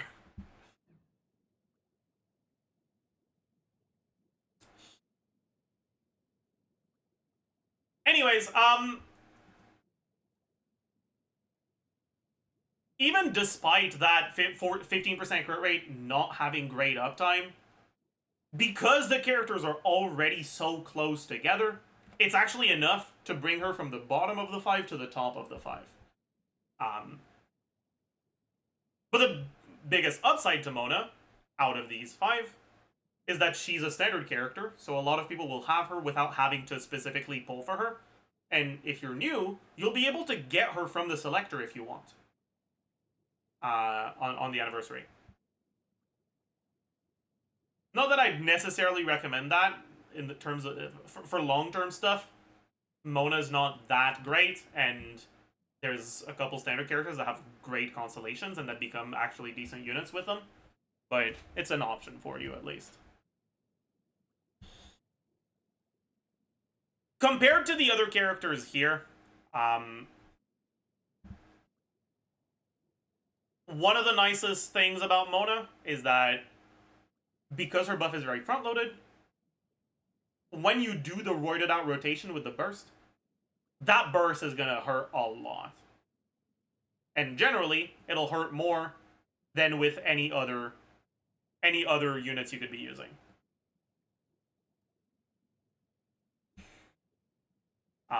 So for speedrunning, and just front-loaded damage in general, Mona can sometimes perform slightly better than she calcs. And finally, we have Molani. Now, a lot of people see this and are like, what the fuck are you talking about? What do you mean Molani support? What are you okay?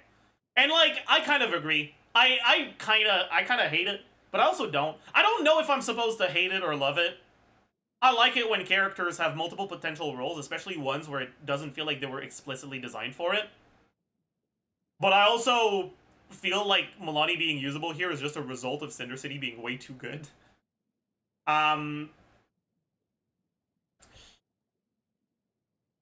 It's a mix of two things, actually. It's a result of Cinder City being way too good, but also a result of just not having a great last lot for this team.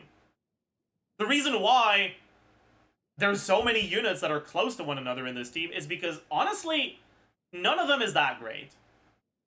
You're either playing units that have bad synergy, or units that have bad numbers. And you kind of can't avoid that, right?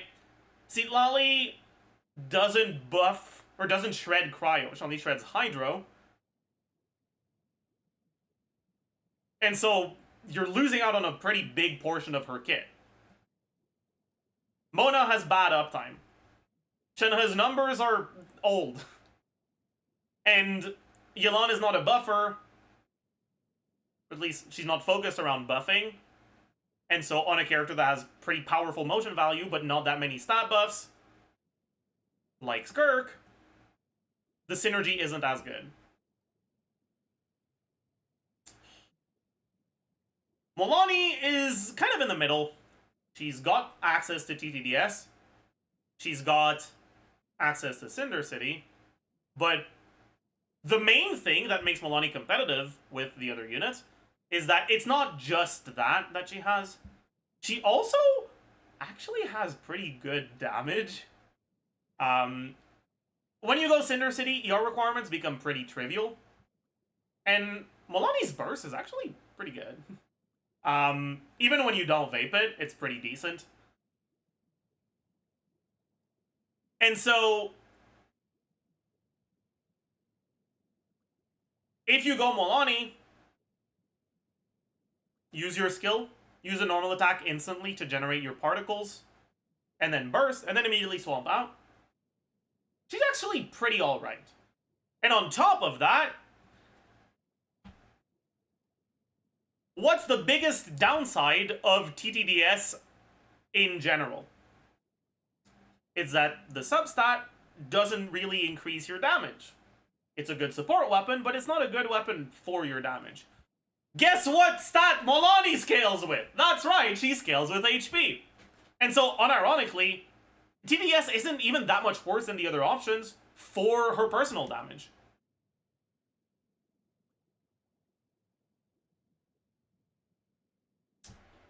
And because of that, she's not going to end up being the main source of damage on your team. But her burst is going to do, like, maybe if you have her on a pretty decent build.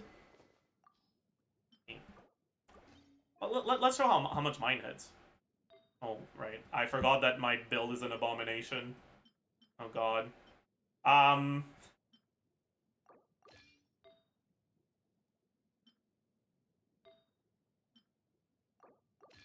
Am I overcapped on crit? I might be.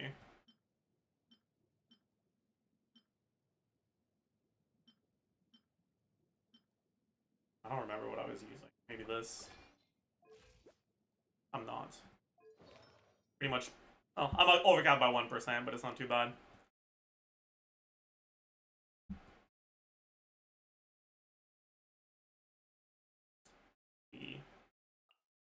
Pretend like this strong unit is a SKIRK.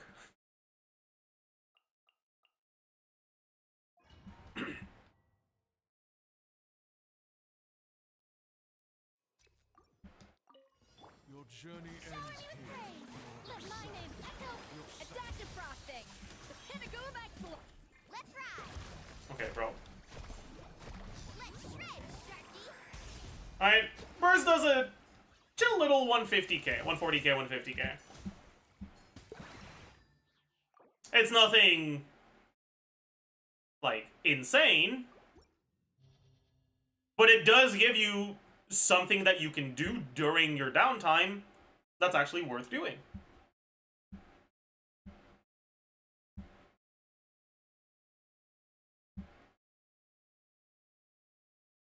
And that was with pretty shit fanfare because first rotation stuff and we didn't consume any HP.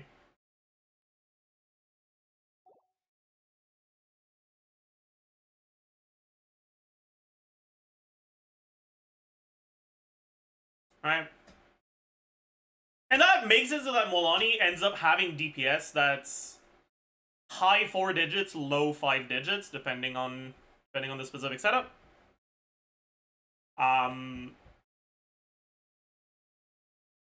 Which is actually enough to make up for the gap in her buffing capability between what she gives and what a character like Mona gives, for example.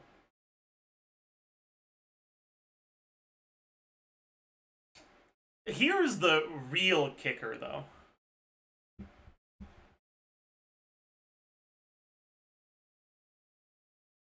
Milani is not just good as a support in the SKIRK carry teams. She's also good as an on-fielder to spend your time on when you do burst SKIRK.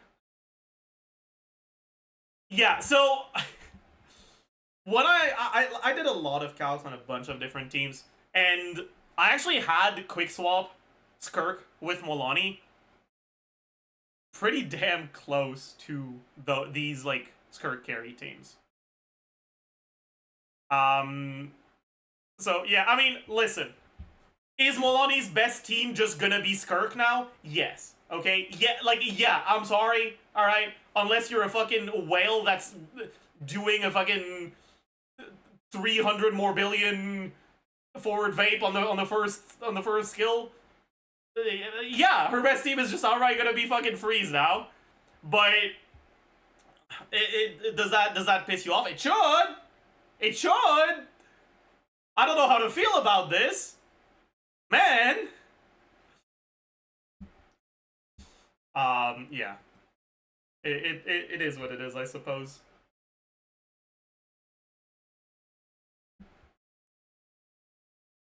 Anyways, that's it for the 5 best last slots. Now, there is another last slot that I think is very powerful, and arguably stronger than these, but very different. So let's talk about Neuvillette.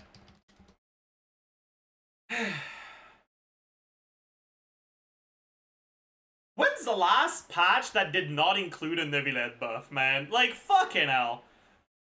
Neuvillette's current best team is Neuvillette, Escoffier, Citlali, Farina.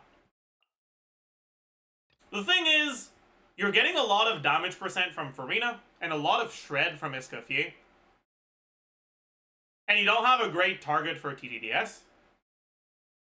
Which means that Citlali, while she is giving you a lot of the things that the team wants, they're all things that are already pretty diluted. And so the value that Citlali gives you in a team like this is fairly small, all things considered. And as it turns out, SKIRK is better. Yeah, Quickswap SKIRK is better than Citlali in the Freeze Neuvillette team.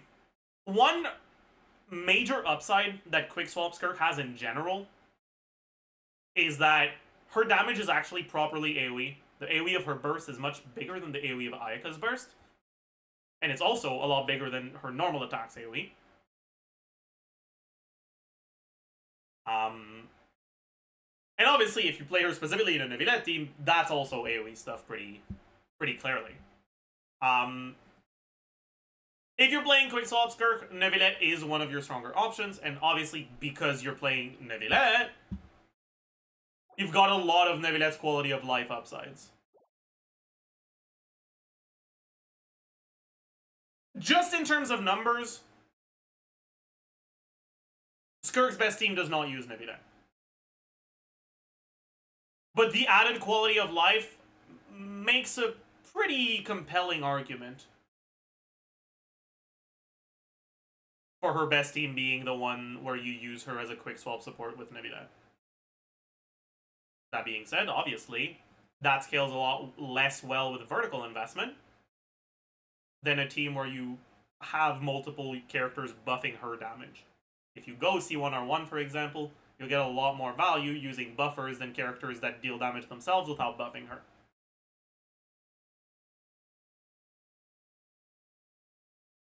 Does Neuvillette go TTDS in this team? It's one of his options. From what I've looked at, TTDS is kind of just better than Amber. Using SKIRK forces you into 30-second rotations instead of the lower limit of 24, 25. Because you want to use SKIRK off cooldown, so you use it every 15 seconds, like, no matter what. But that means you only get TTDS every other burst. So it's not that great. But, like, it's still pretty good.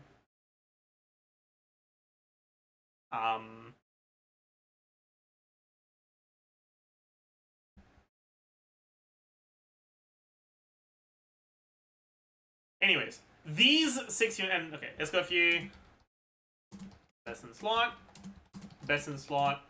Farina, best in slot if Escoffier, and then these 5, 4th slot.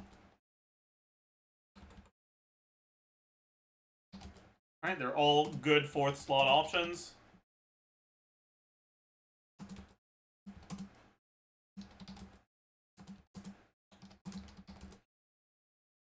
Neuvillette, good quick swap option. And after these 6 characters, you get into the ones that are arguably worse.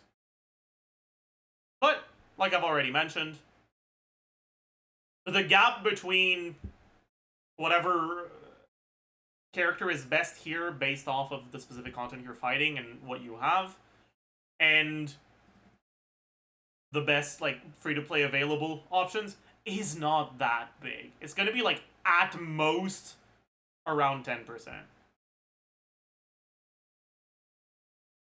So what are those free-to-play options, or non-free-to, like, 5-star options that are just a bit worse? We just go for a quick memory refresh. Alright, there was Singto. There was Chongyun. Oh, right, I forgot about Chongyun. There was Mika. There was Rosaria. Let's write all of them down. Singto, Chongyun, Mika, Rosaria, Ayaka, Candace,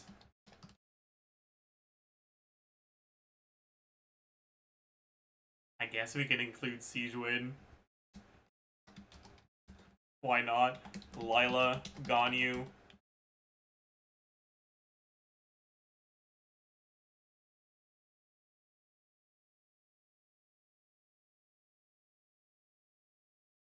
Kokomi, Ayato. Dahlia. Yeah, this wasn't fixed yet, right? Eshu Dahlia. I need to go fix.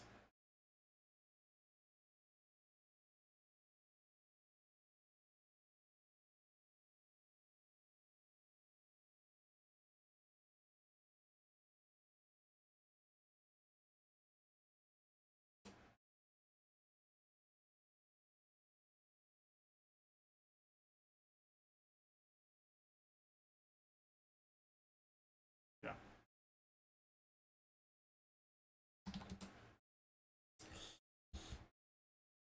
Okay.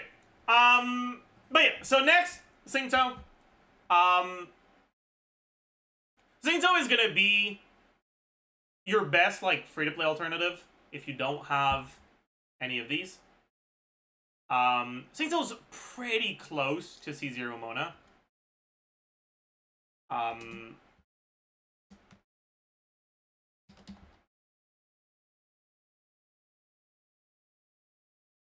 But that's assuming you adjust his build properly, because in these teams, his ER requirements are quite a bit lower. And assuming he's got a proper build. And I know a lot of people have their Singto on throwaway builds.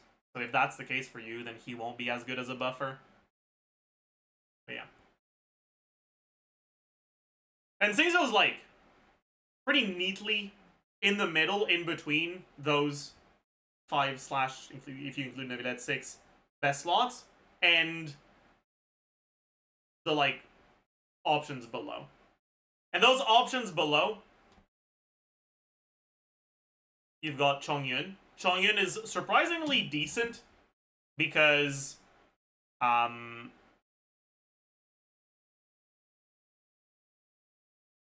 if you go sack Chongyun, and I know, sack Chongyun sounds fucking wrong. It's weird. I know, I agree. It's kind of cooked, but oh well. If you go sack Chongyun, you get to use his skill twice in quick succession, and using the second skill makes the first skill expire, and with his Ascension 4 passive, that reduces cryo resistance for 8 seconds by 10%. It's a nice little thing. But also, Chongyun's skill does surprisingly reasonable damage on the cast. Especially because the Ascension 4 makes it hit twice, and with Sack it hits 4 times. It's not insane, but I think a lot of people will be surprised by how decent it is. Right, at talent level 13, because you've got SKIRK's thing increasing it, it's 3600 motion value, and it happens 4 times. Right? So it's chill little around 1400. That plus the burst. It's not insane, but it's not awful either. Pair that with a little bit of attack speed that might help you get an additional 1 or 2 attacks out. And he's pretty reasonable. Mika! Mika gives you attack speed, and that's pretty much it. If you're playing Escoffier, you already have healing. And also, am I an idiot? How much attack speed? No, yeah, it's 8%. Yeah,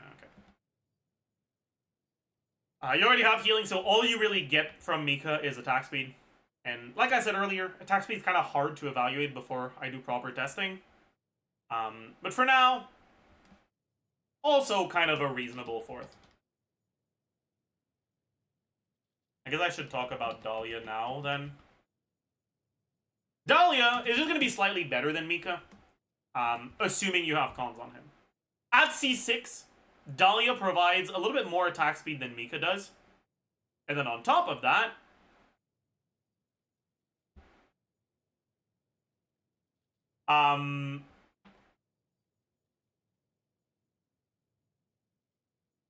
you get a shield, so you get to use Eshu if you have it. And then on top of that, Dahlia's shield refreshes itself when it breaks. It's not the biggest shield, but it refreshes itself when it breaks.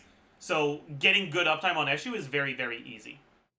We're not going to talk too much about Dahlia's kit in here. I don't know if I'll do a pre-release dedicated to him, but all you need to know is his shield kind of works like Baiju, where like he reapplies the shield to himself. But instead of it being every X amount of seconds, it just does it automatically when it breaks. Up to 5 times. So you get really good shield uptime, as long as you don't get hit too many times. Even if the hits are hitting you hard, because it'll break the shield, but you'll get it back. Alright, they changed it to 4 times, but it's still a total of 5 shields. Anyways. Dahlia is also a reasonable 4th. Unlike Mika, Dahlia is burst reliant for his attack speed, though. So, I mean, both of them you'd run on Noblesse if you use them. So you still want to use Mika's burst. But if something goes wrong with your energy, with Mika you still get the attack speed, with Dahlia you get nothing. That's something to keep in mind, I suppose. Rosaria, also a reasonable 4th. Her personal damage is pretty low in these teams. But she's got decent energy generation to help your Escoffier and Farina ER requirements. And a bit of a crit rate buff, which can be nice. Ayaka, also a reasonable 4th. With Ayaka, you can either do Burst Skirk and spend field time on Ayaka, or you can do normal attack Skirk and just burst on Ayaka every rotation. And from what I've looked at, both of those seem fairly similar. I haven't looked at hybrid Skirk with Ayaka yet. Maybe it's better, but I'm not sure. One thing I haven't mentioned yet that I suppose this is the right time to mention it, is Skirk's energy generation. We've talked about the Serpent Subtlety generation, but just because Skirk doesn't use energy, doesn't mean energy doesn't matter. The rest of your team still has burst costs. Skirk generates 4 cryo particles whenever she deals cryo damage with a cooldown. What that means is that if you use her in the burst mode, she just generates particles whenever you burst. And if you use her in the normal attack mode, she generates particle at the start of your normal attack uptime. The cooldown on it is 15 seconds, so you'll get it on every burst, and you'll only get it once per normal attack uptime.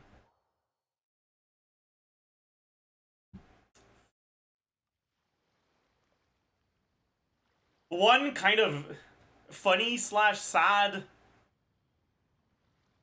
little fact is that despite SKIRK not being energy reliant at all, very often the best weapons. Please shut up.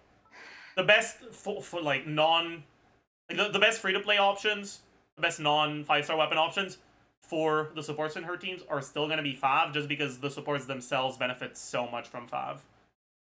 Not just their energy requirements, but also their damage, because lower ER requirements mean higher non-ER stats.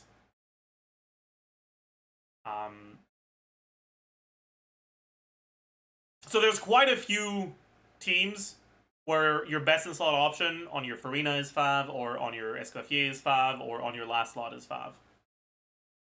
There's even a couple teams where you run triple Fav as your best 4-star weapon lineup.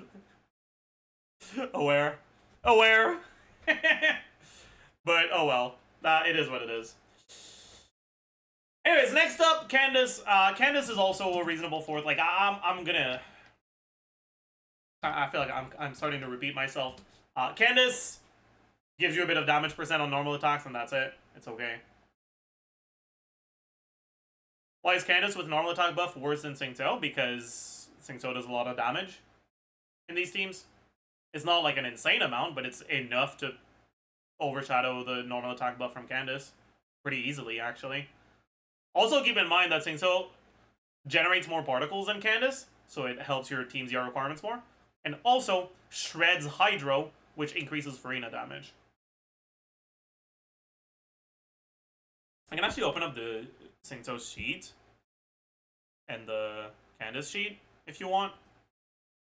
Don't put that in the video editors.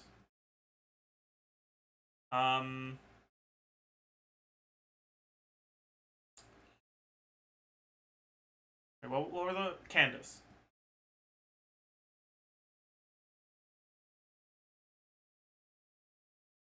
Finale Candace.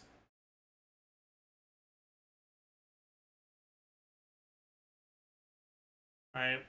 SKIRK DPS at 60k. Farina DPS at 20k. And then for Xingqiu,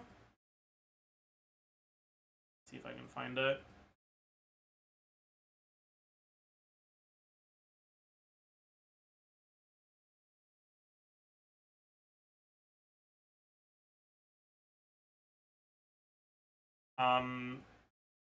SKIRK DPS is lower at 53k, but Farina DPS is a bit higher, and Xingqiu has damage, which makes the team DPS pretty reasonably higher.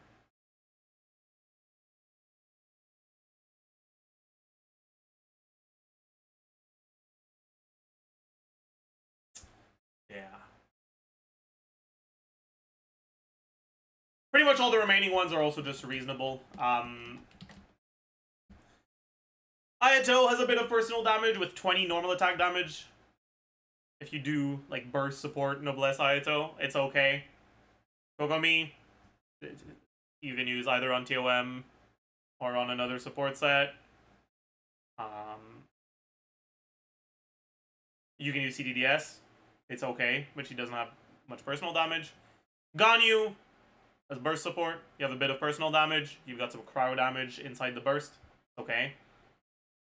Lila, you get a shield for Eshu. You potentially get TOM. Okay. I think people are a bit overestimating Lila. Keep in mind, you already have someone on the team in Farina that can use TOM. And so, Lila doesn't mean that you go from not being able to use TOM to being able to use TOM. It means that your Farina gains Golden Troop, which is generally less impactful than getting the TOM buff from not having it.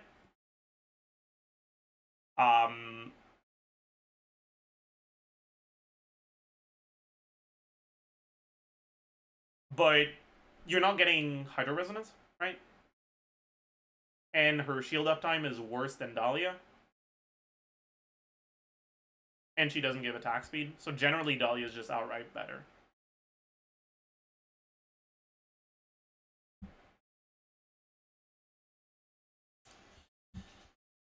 Anyways, that's pretty much it. Like, obviously, there's others. You can use Kaya, you can use Child. If you really want to do these things, you can do whatever you want.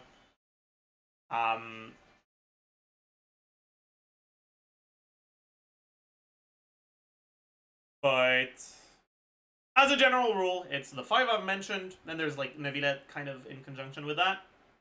Then it's like Xingqiu, and then it's like the rest.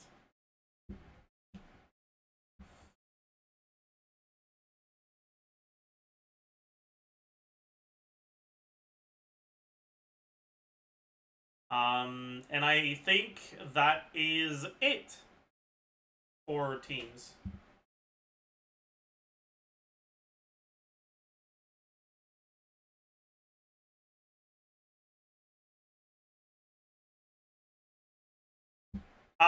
I've seen a lot of people talk about that 4th slot. I don't think there's any question on the other 3, right? On Escoffier and Farina being noticeably better than the alternatives. I've seen a lot of takes on the 4th slot. At the end of the day, right, keep in mind, out of these 5, none of them is bad, right? They each have their respective upsides. If you have all of them and you're wondering which one you should use, I think that the optimal one will slightly depend on the scenario.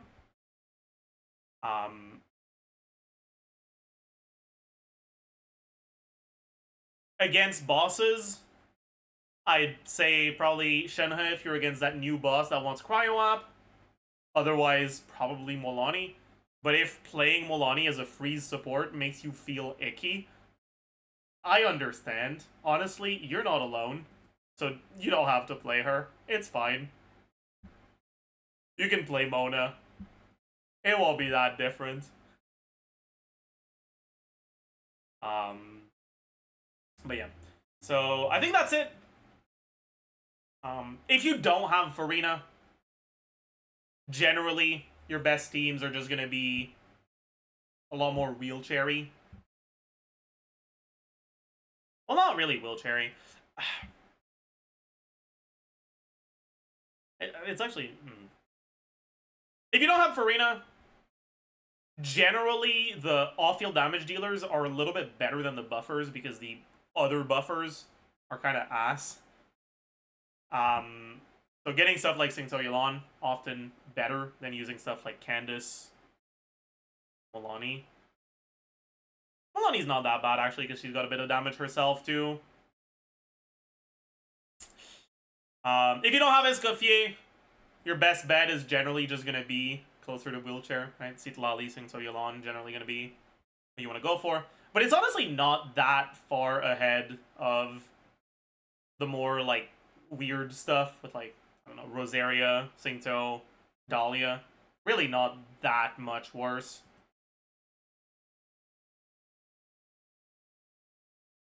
It's okay. But yeah, all in all, I think SKIRK is a pretty strong character. Like, I'm expecting her to be...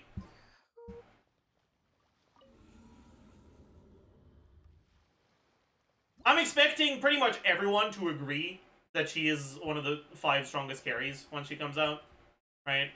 Right now, most people would agree that the 4 strongest carries are these 4 characters. There's some people that are trying to sneak Ayaka in here, but I think that's going to stop once SKIRK comes out and people realize that it's not Ayaka that's good, it's just Escoffier that's doing everything.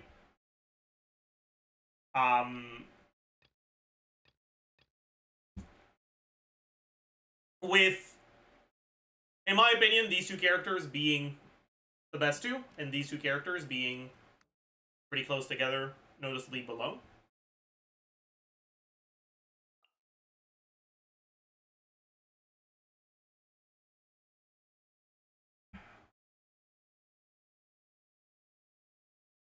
I think that SKIRK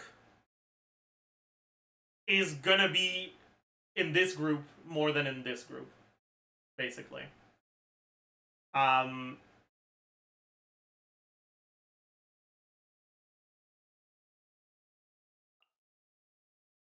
I think she's an interesting middle ground in between Maoika and Neuvillette, where she doesn't have Maoika's DPS, but she actually kind of does on her first rotation, and at high investment, it can be possible for content to take 1 rotation, And unlike Maoika, she gets to split her damage in 2 uptime windows on that first rotation with the burst and then the skill. So if the enemies have some stalling, you can just wait out that stalling, which is something Maoika can't really do.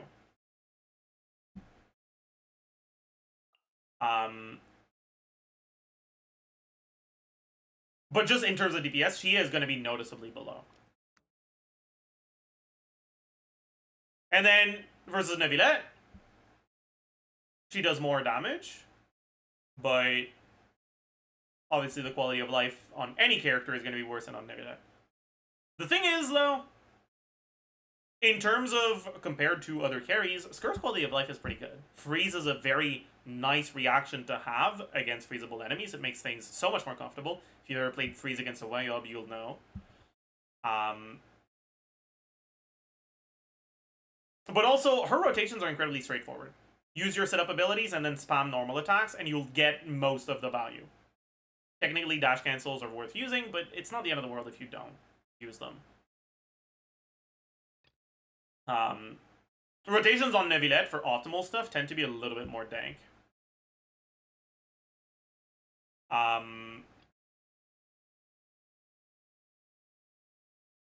Yeah, I think that she's kind of a middle ground in between the two, with more quality of life stuff than Maoika, but more damage than Neuvillette. I will still stand by Neuvillette being the best carry because I value the quality of life very highly. And I don't think SKIRK's going to change that. But yeah, I definitely expect her to be closer to this cluster than this one. The biggest problem is going to be that her best teams want Farina, and so does Neuvillette's best team. Which means if you already have Neuvillette, SKIRK might not be that big of an upgrade to your teams, especially with next patch introducing 3-team content, where you'll want to have 3 different teams. And if that's the case for you, if you are someone who currently has an Escoffier Neuvillette team and a Maoika Melt or something like that, maybe it'll be better for you to get a unit that has a strong team that doesn't have overlap with these two than getting SKIRK. Or you can just get SKIRK to upgrade your Neuvillette team. And realistically, that's what I'm doing. But oh well. Anyways, I don't like SKIRK's design. I think that gameplay-wise, she's kind of boring. I like that you can choose between burst and normal attack, and I like that there's going to be situations where you do a hybrid, a mix between the two. But just the actual playstyle itself seems really boring. I'm tired of just normal attackers that aren't even reliant on reactions and like aura stuff. I think it's a little bit boring, but it is what it is. And I also think that like her reliance on Escoffier and Farina is just unnecessary. They didn't need to give her the like Omega multiplier passive for Escoffier to be her best team. It would have been her best team regardless. But Shiloden being noticeably worse than fucking Mika pisses me off, man. Like, I think you're going too far with that shit. Like, she should at least be a side grade to Mika, man. Like, fucking hell. This was not necessary. That passive was not necessary. I would have preferred if that freeze reliance was through Void Rifts only being generated by freeze instead of the multipliers being lower outside of freeze. Because I feel like that could have been the sort of stuff that you can adjust and work around with specific rotations, and it would have given her a bit more flexibility. But oh well, it is what it is.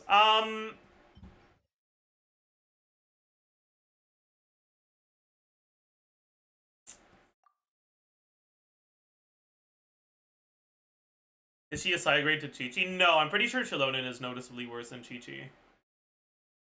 I didn't calc Chi-Chi. I don't think.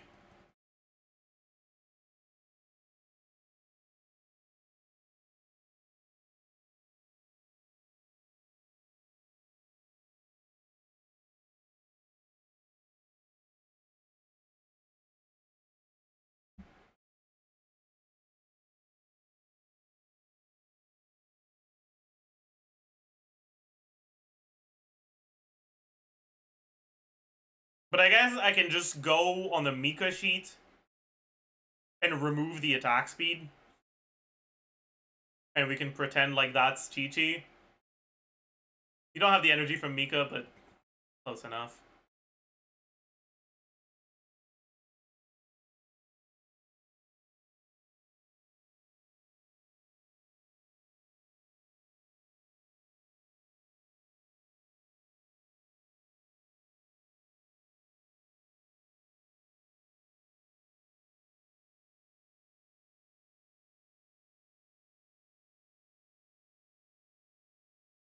$73K.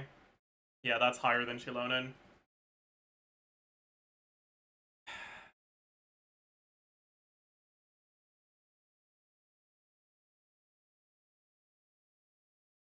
Anyways, we can wrap up the video here. That pretty much does it for the SKIRK stuff. As much as I kind of hate her design, I'm kind of looking forward to her release. I think she'll be pretty fun to play. Unfortunately, or fortunately, I guess, I don't know. As usual, hope you learned a thing or two. Hope you enjoyed. Do all the good old YouTube stuff, like, comment, subscribe. Keep in mind, this is all pre-release stuff. I haven't gotten around to testing her because she's not out yet. If you want opinions on SKIRK once I'm more confident in what I think about her, keep an eye out for the first impressions video that I'll be posting the day after the patch. And later on, the post-release, once I've gotten around to testing her a decent amount. Or I'll be talking about what I got right and wrong in this pre-release video. So, yeah, that does it. And, I'll see you guys in the next one. Bye, YouTube. Okay. Yeah, I'll tell the editors.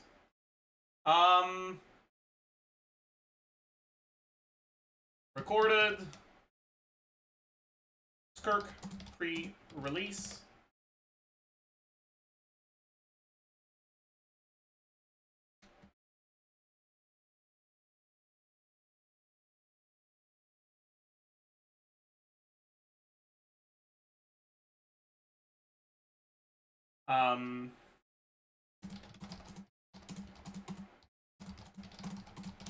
Okay.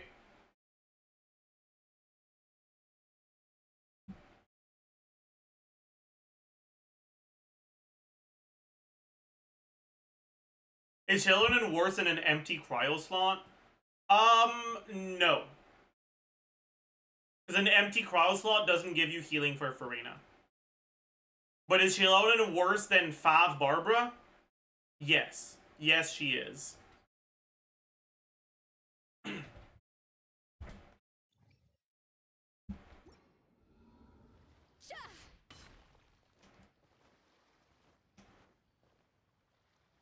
Look at this crazy Ayato bug.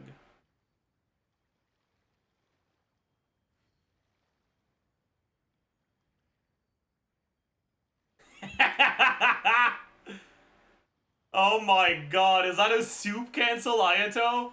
That's crazy. That is a soup cancel Ayato.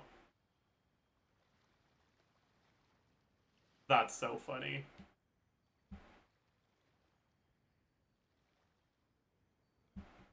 Wave dash. That's not wave dash. Wave dash is difficult to do. Soup cancel is not.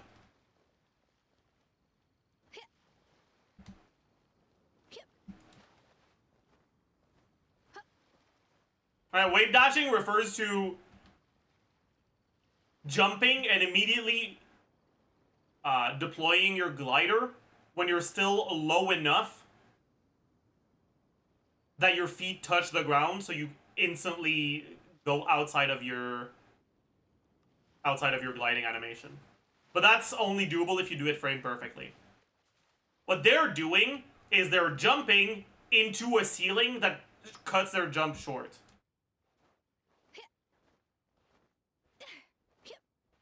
Which is just press the jump button and it happens.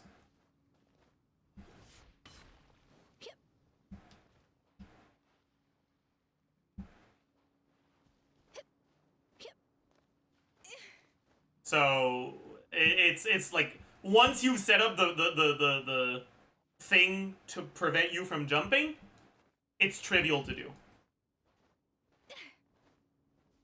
Wave dashing is fucking impossible to do. Why is that called a soup cancel? It's fucking. Is that in the iceberg video? I feel like it would be. It's old TC lore.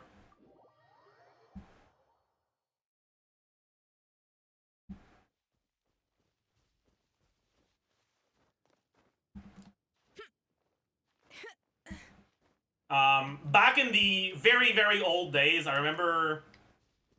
I think I found out about it on a Jinx tweet. Jinx tweeted about Hu Tao being able to cut short her jump cancels in the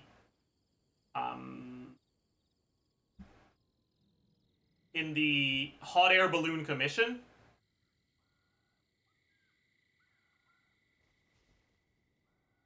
And I was like, huh, that's cool. I wonder if you can practice this anywhere.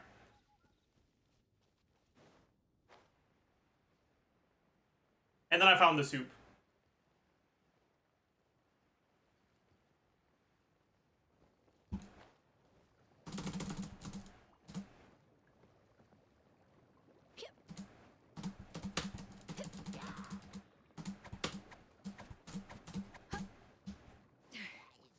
Let's just kill them real quick.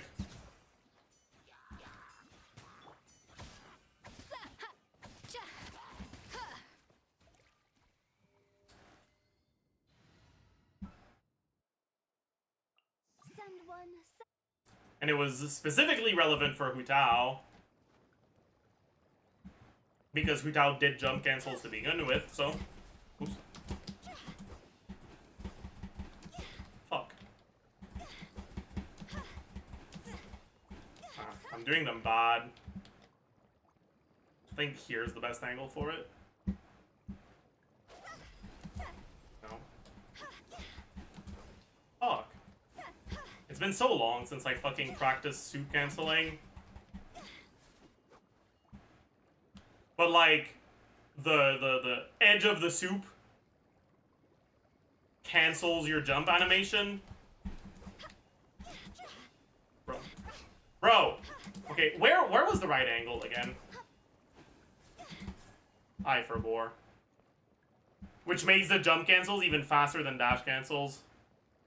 Was it ever used in any combat ever? There's a few enemies where their hitbox allows you to do soup cancels. The most noticeable ones are Golden Wolf Lord, Ruined Serpent, and Weenut.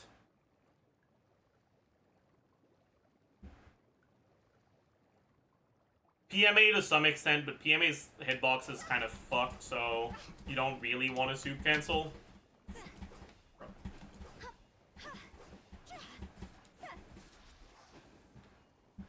Yeah, whatever.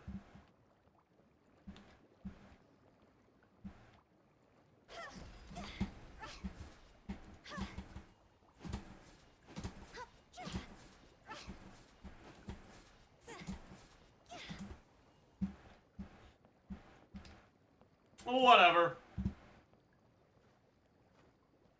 Is this the opposite of how you can kind of jump on enemies' hitboxes to gain extra height and plunge? Yeah, pretty much.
All right. What now, chat?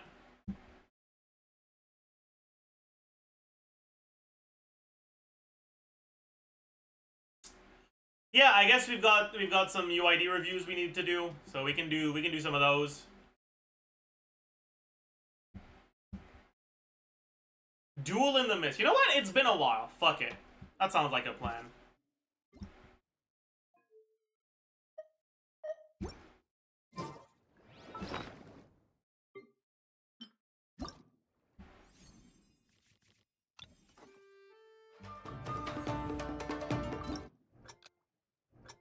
Alright. Boy, I'm gonna be rusty as hell.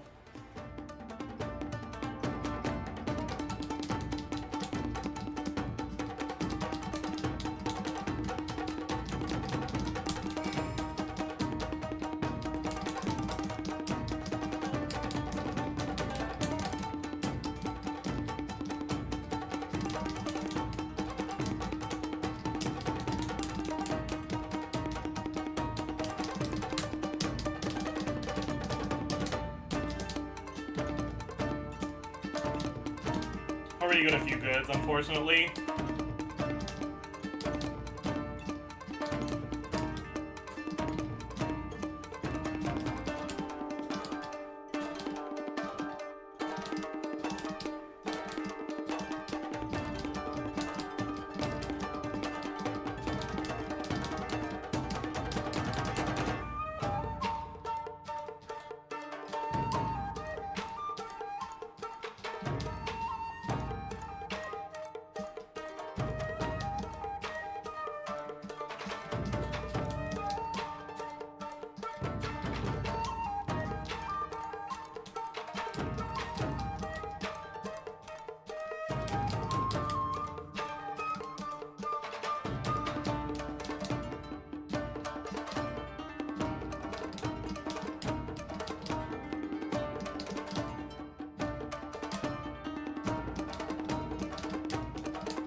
This is the first time I full comboed. My god, 9 goods! 9 goods! First full combo ever. Holy shit. We locked the fuck in, man. Jesus Christ, I'm shaking. I'm shaking, chat. I'm shaking. My god.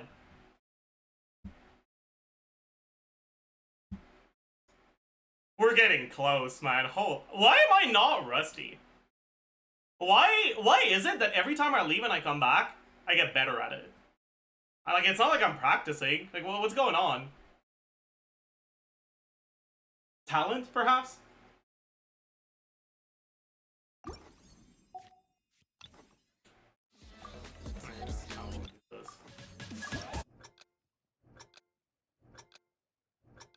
I'm gonna fuck this one up because I'm still shaking.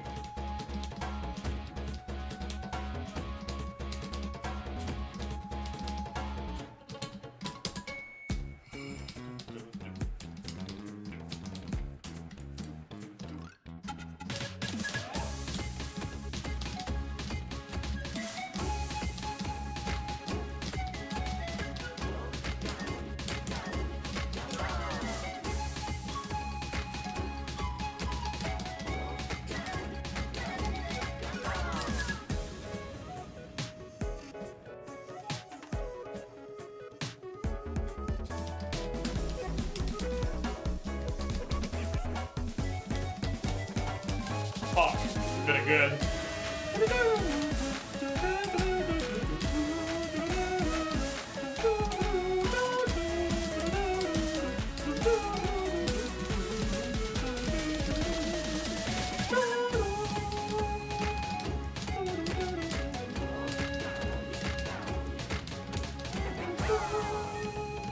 I logged out, man.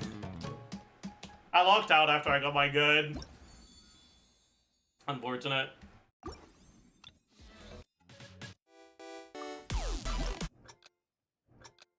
Alright, a little bit more, a little bit more, a little bit more.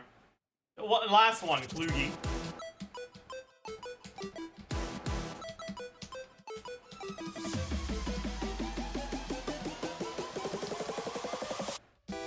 Did I get a good already?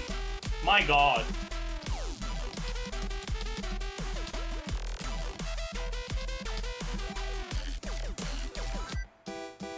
That was disappointing. Ah!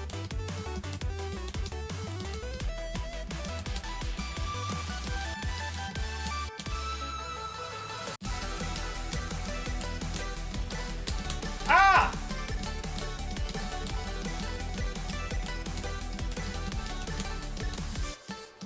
That was fucking dog shit, Jesus Christ. Disappointing.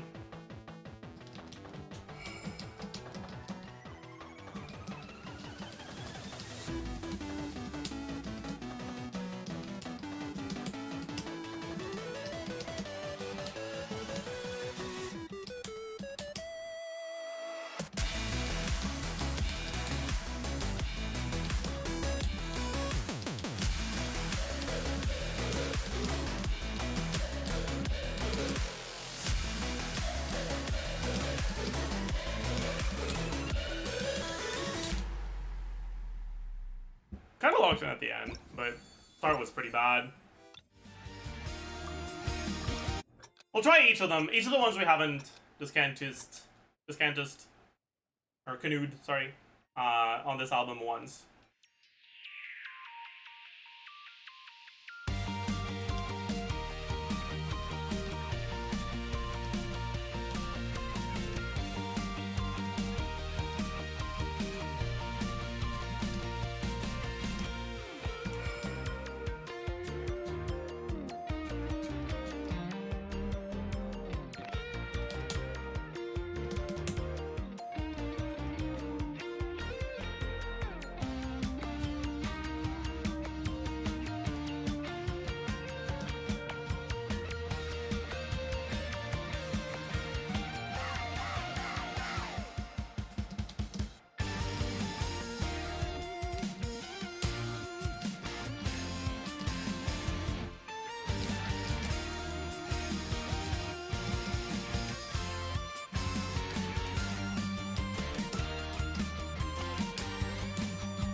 No! That was almost it. What was that? One miss, one good? Yeah. Fuck! So close. So close. Please do a good song next. Okay.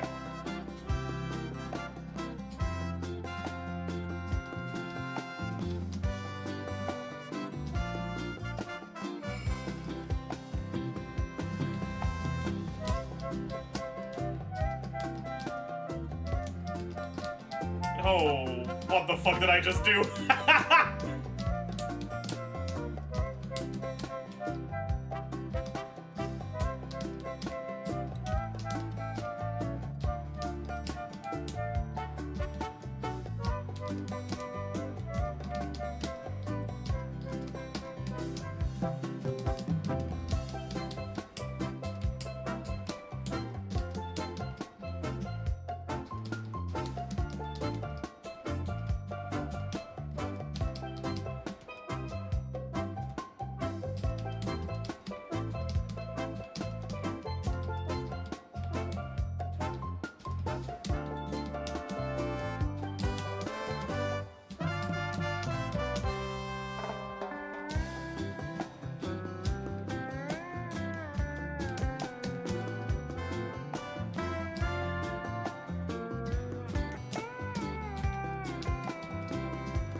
the fuck did I just do, man? Why am I so bad at this game, man?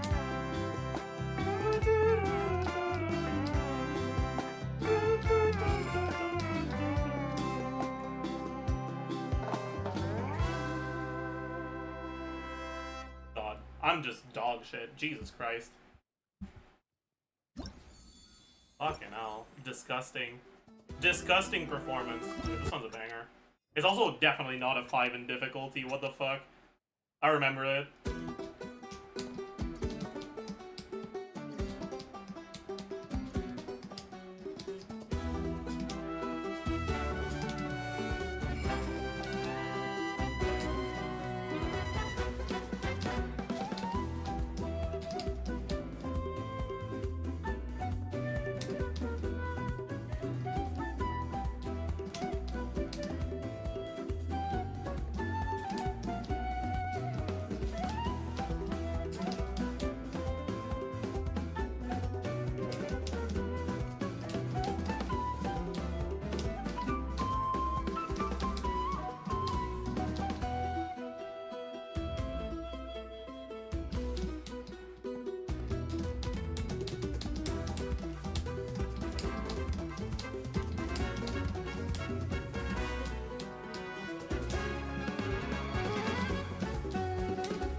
I'm gonna jinx it, but I feel like it's going well.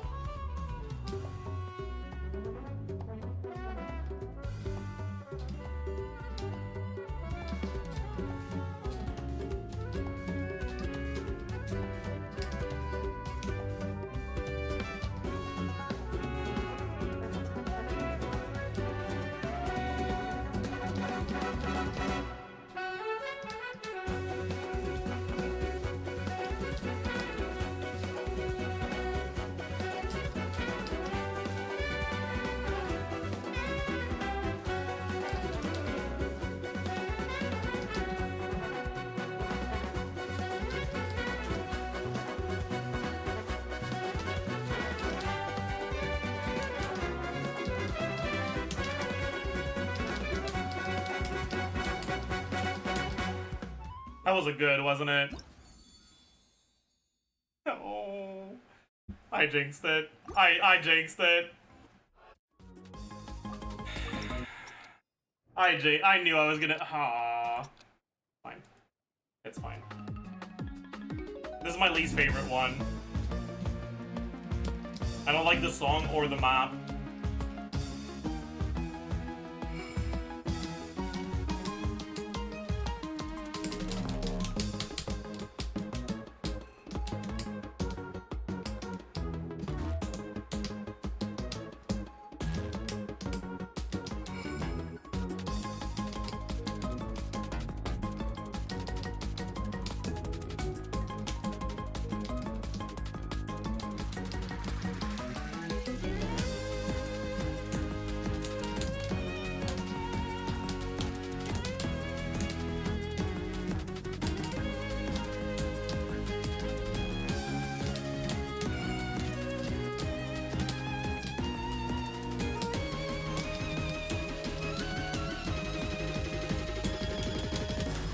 Fuck.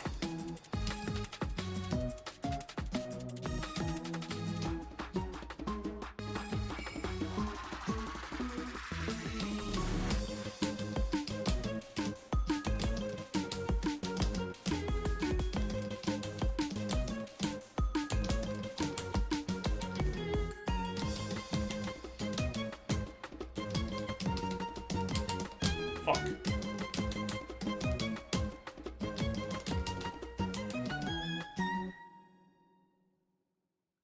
Cooked. That was pretty bad.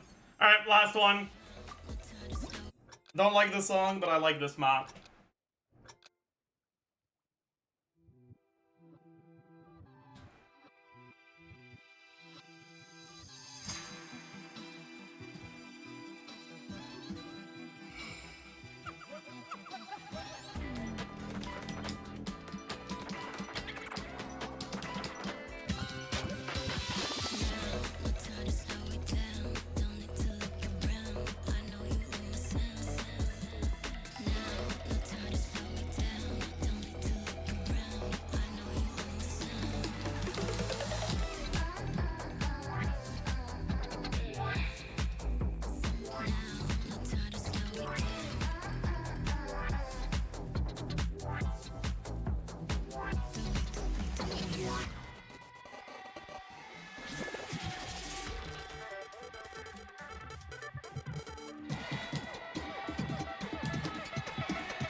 my sleeves, yeah. Others I'm squeezily freeze. Fuck! And I make sure don't not teaser. I like to be good too. When you got no idea what to do. Up to my mark, no time to cues. Shouldn't like for me, the stage is not for you. I hate this. With every step back, taking every move I This is my favorite part of the map. Fuck. Why did I yell?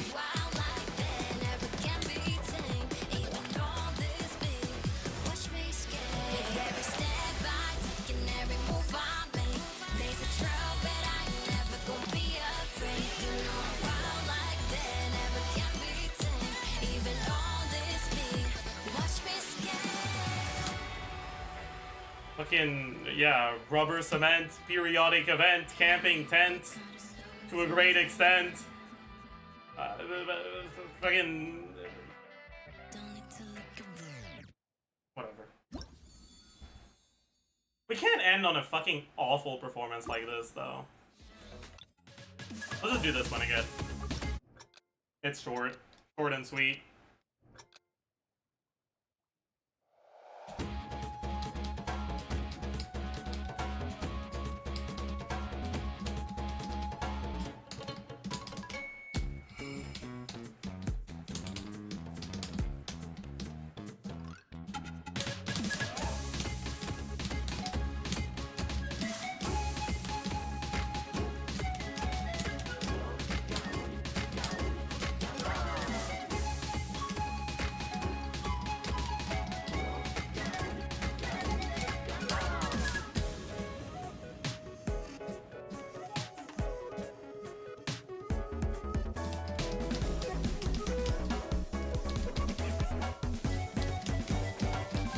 Fuck!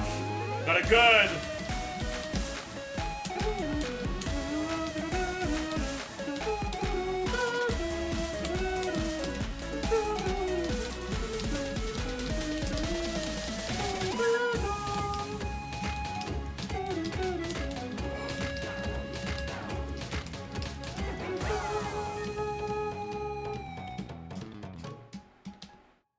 Okay, whatever. It is what it is.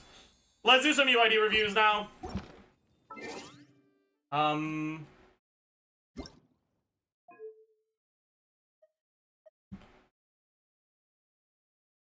All right.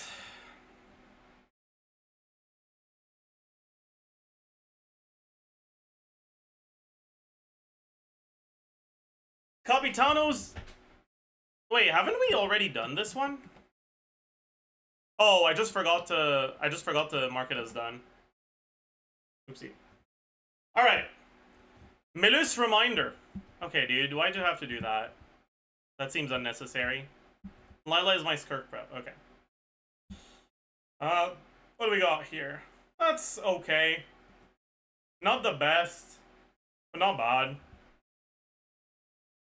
Your off-piece seems kind of weak. A lot of wasted rolls. Not awful though. Okay-ish. Take with a tier 1 Dr. Ratio's rubber duck. This is the SKIRK prep. Got 22 crit rolls. Crit rate is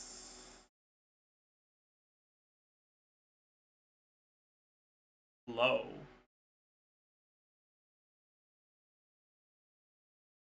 That's me. Oh, that's you. I see. Are you planning on getting her SIG? Or is your crit rate just low? Yes? Okay. That makes sense.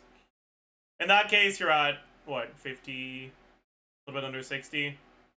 You're a bit overcapped with car resonance, but against enemies that are not freezable, it's fine. It's an okay build. I'm sure you already know your circlet is pretty dog shit, but your other pieces are pretty good. Good luck getting a decent circlet.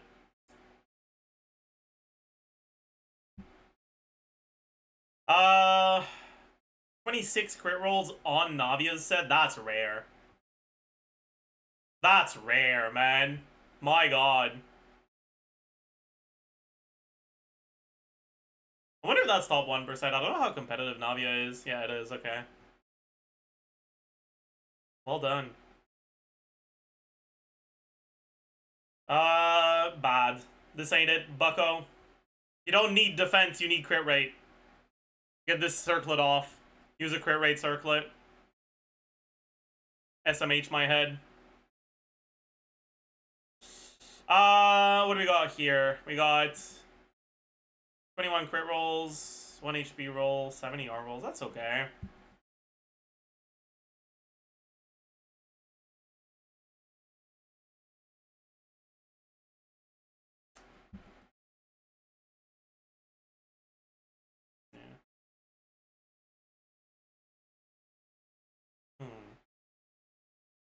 I mean, that seems alright.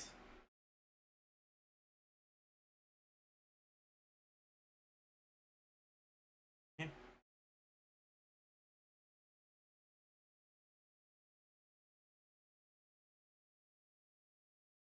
Spent too much time in the Navia domain? Yeah, I can tell. 18 crit rolls is kind of low, but 8 HP rolls is high. Okay. 8 roll flower, that's pretty good. 7 roll feather, that's alright. 5 roll sands is a bit on the weaker side, but it's not terrible. 8 roll goblet, amazing.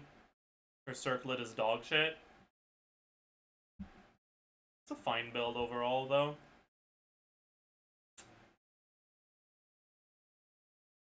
$19 crit rolls, 6 EM rolls, 4 attack rolls. It seems alright, but also kind of sus.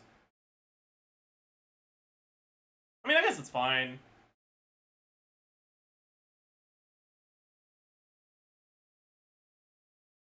A really funny circlet. I wonder how this ranks. It's probably top like 4. No, it's 13. My god. I always underestimate the Maoika leaderboards. The fuck is this 21 crit roll seat lolly? What the fuck? Where did that come from? I mean, that's good. Your ER might be low depending on your team. Like, if you're doing Arlecchino without Chilonen, it's probably a bit too low, but otherwise you're fine.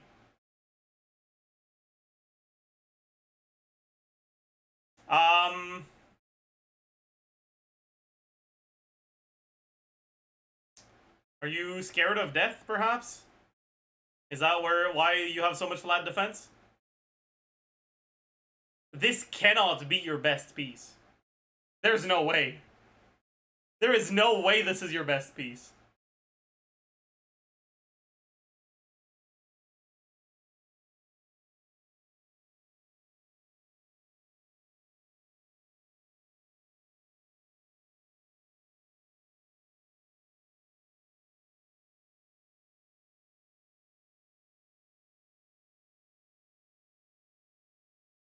That's like bad. Tank client, true. God, that's awful. Your other pieces are like fine, I guess. I mean, your feather's not great either, but like it's better than this shit. Jesus Christ. I feel so bad for you. This is actually a tragedy. My god. Like, you have Absolution, but my Klein probably... You have C1 or R2, but my Klein probably hits higher than yours because of how dog shit your build is. That's probably not true, actually, but still. The fuck am I looking at, man?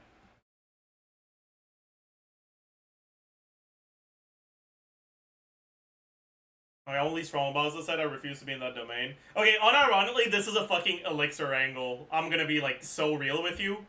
I would craft a feather or a flower, sorry.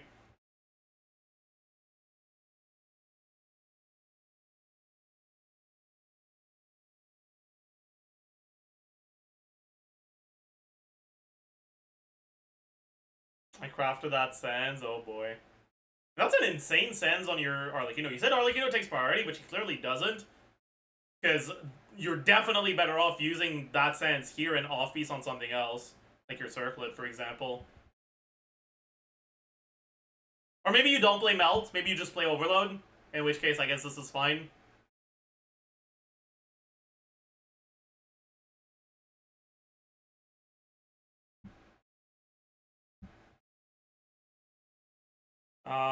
That is funny.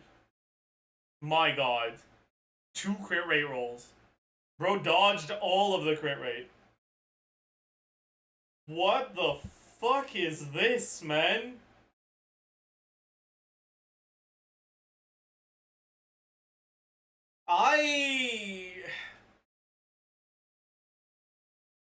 That's like embarrassing.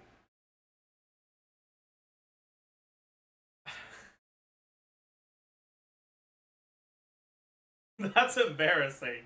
I don't have anything else I can say. That's just embarrassing. What do you mean attack circlet when you have such a fucking insane crit circlet for her? No shot. Get yourself a circlet for your Farina so you can use this on Iskafi. Begging.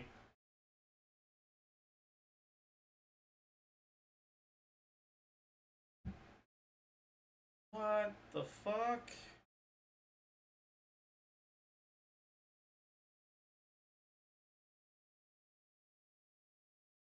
Well,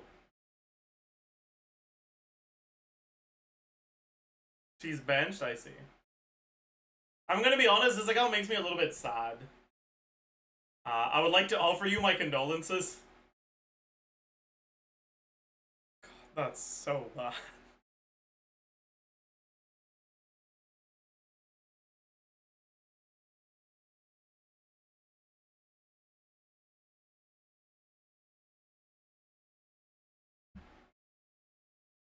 Oh boy.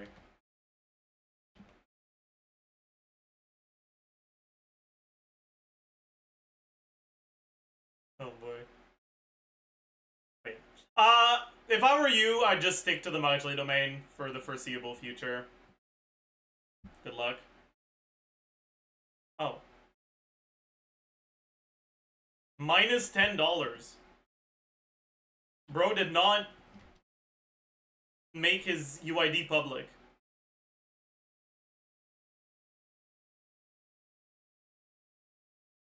I'll try it again tomorrow, I guess.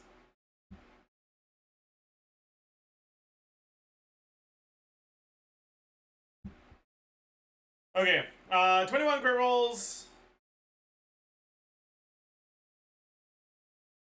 6 HP rolls.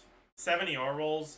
The problem is that ER rolls are not really that good with Tome. But if you were on, like, Sack Jade with a crit damage circlet, this would be an insane build. This is what, 6 rolls.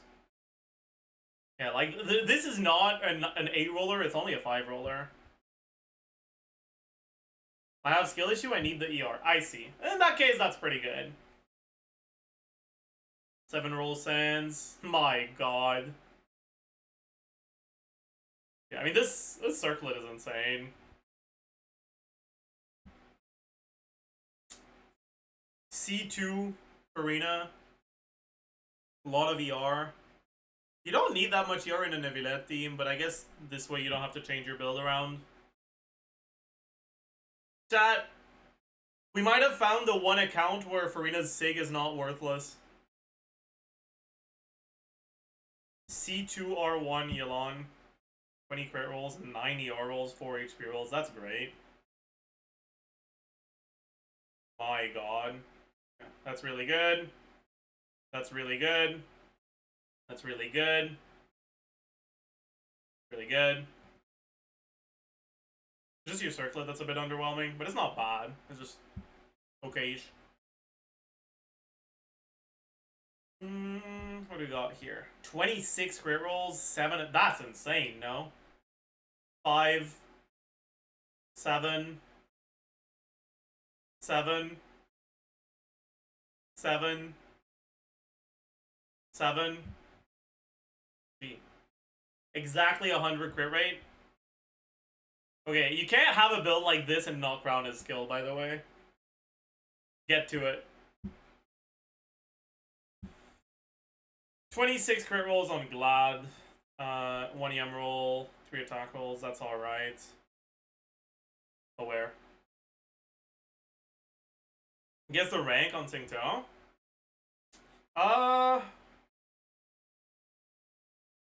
I don't know how competitive Singso leaderboards are. I don't think they are competitive. This might be 0.1. Yeah, 0.1.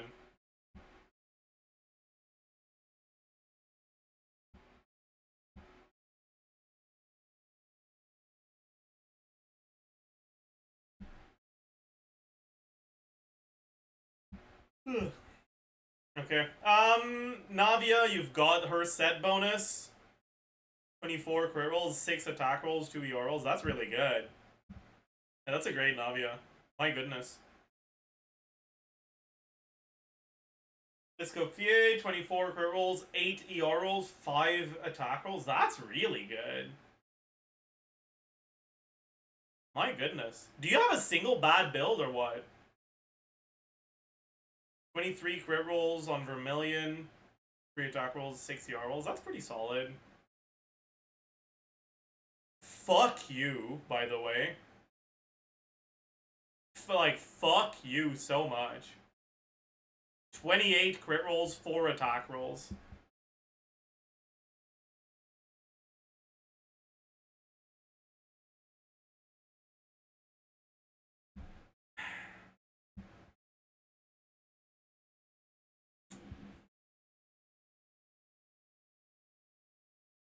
Wait, that's so based.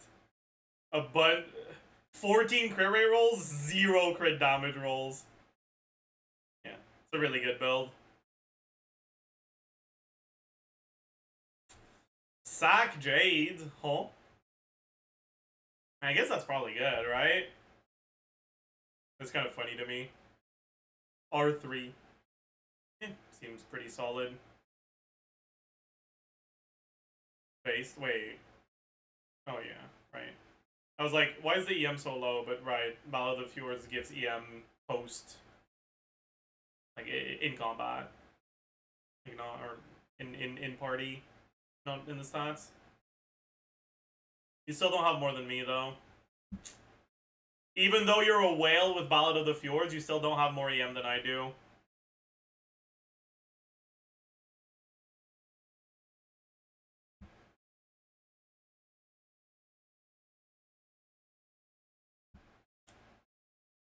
SMH my head.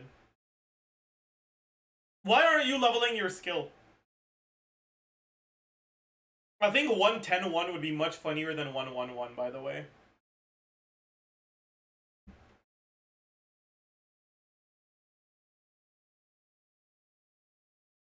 It would be so funny.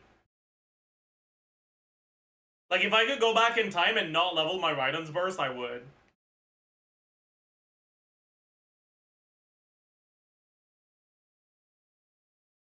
Anyways, this was an Omega flex, by the way. Frick you. I'll consider it based. Alright. Ayaya-fan. Kamisato Art Sometsu.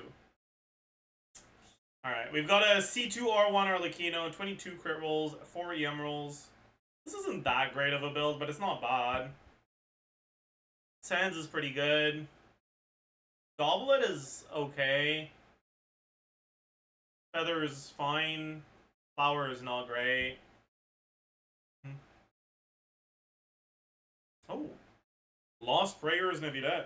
Kind of based. 21 crit rolls. Build isn't that good though. It's okay, but it's not that good. A lot of flat HP, huh? Okay, 24 crit rolls, 3 attack rolls, 2 ER rolls, solid. Level 70 weapon is probably not it, but I assume it's just because you swap it around. Serpent Spine, okay, Moika, 21 crit rolls, 5 EM rolls, that's good. This is an insane circlet, by the way, what the fuck? And then this is a dog shit goblet in comparison, my god. Sands is okay, but you'd rather have an off-piece EM if you could, but maybe you don't have anything great for Flower. You're hard carried by your goblet, by your circlet, my god. I'm realizing though that like, these are insane builds for AR-48. Jesus Christ. You got insanely lucky. 5 rolls circlet. Goblet's a little ass. Sands is okay. Feathers alright. Flowers pretty good. Yeah. Did I say 48? I meant 58. You know what I meant. Frick you, chat. 19 crit rolls, 10 ER rolls. That's good. You love to see it. Comfy amount of ER. Okay, build. Alright, you're an Igo first. Let's take a look at this. That Sands does not bode well. Oh, God.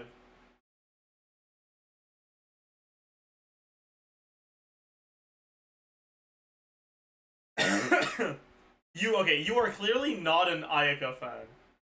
My God. Level 80 weapon, talent 758.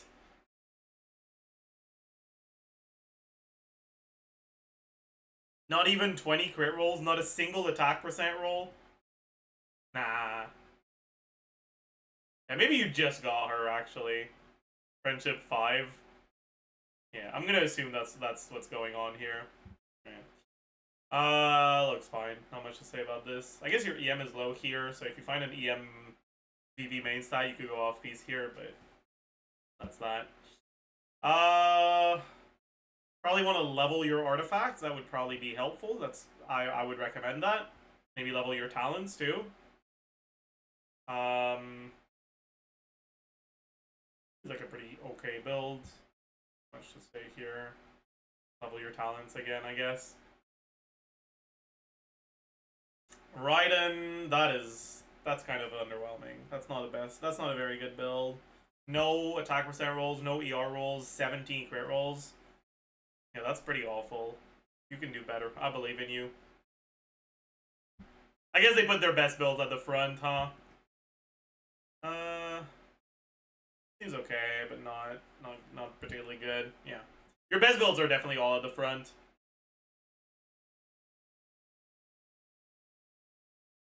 Alright. Good luck with your farming. Yo. Why did he skip someone? They don't have their UID public. Not much I can do about that. Okay, what the fuck am I looking at? That's pretty bad, isn't it? I don't know what team you're using her in, but you definitely want more ER than this.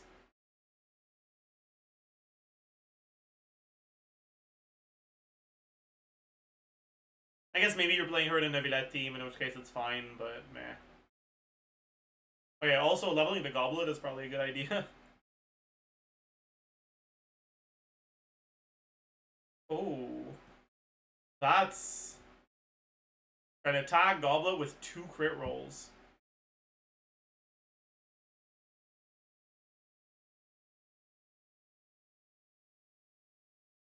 That's C6 Grizzly.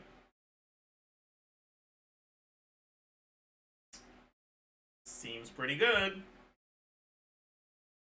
I'm not doing reviews right now. I'm sorry. Like we're going through the review. You can't buy a UID review like that. I'm sorry. -10.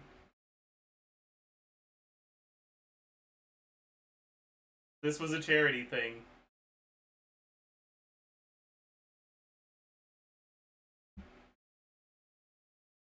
Scammed? It's not a scam. You can't just walk up to someone, give them money, and then ask them to do something after you gave them the money. Like, maybe ask, can I buy a review for $10? It's fine, keep it. Yeah, I'm not saying I didn't realize. No worries, no worries. I'm not trying to shit on you. I'm shitting on the chatter that said you scammed. But you know what? Since you were nice about it, send your UID in chat. I'll check one of your characters.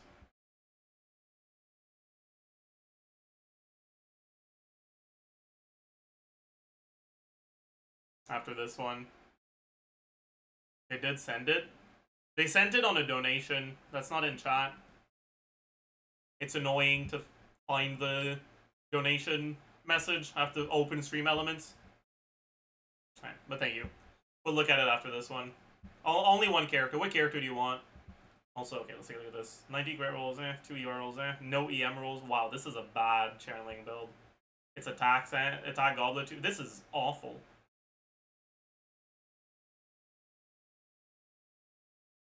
Level 7. Okay, dude. Something. This is a bait. This has to be a bait. This has to be a bait. Like you're 100% baiting right now.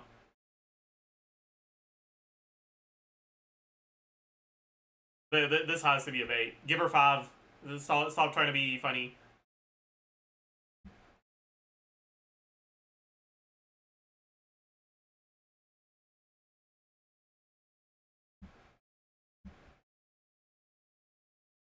What the fuck is this? Using this as an off-piece on Farina is actually, like, offensive. Like, this hurts my soul.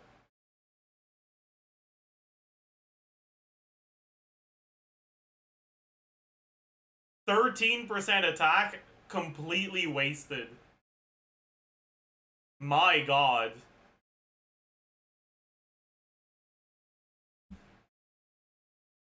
This makes me sad. I'm assuming you play her with Nebulette. This amount of ER is fine for that. 24 crit rolls is pretty good. This makes me... Like, it might... It's a good piece even on Farina, but it's such an insanely fucking broken piece if you had Navia that I feel bad. Like, any Navia player looks at this and they're like, I really hope you fucking now yourself, like, right now.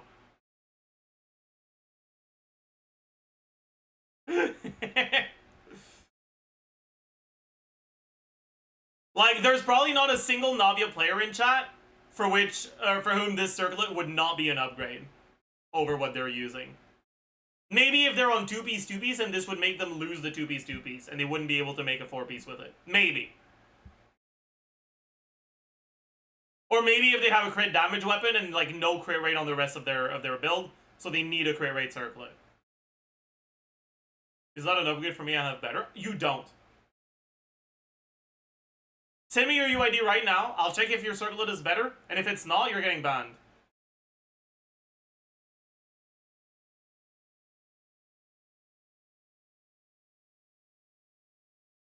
I know it's not. You're lying.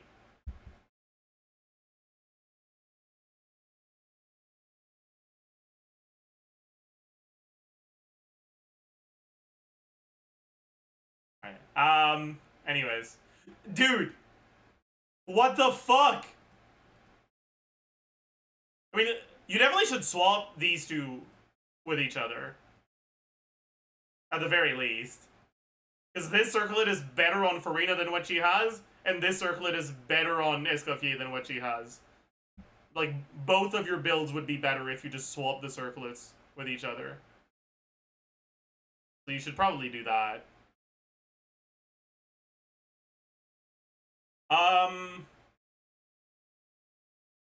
C4 Giori. Huh. That's certainly a choice. Yeah, this build is kind of underwhelming, huh? Unlucky.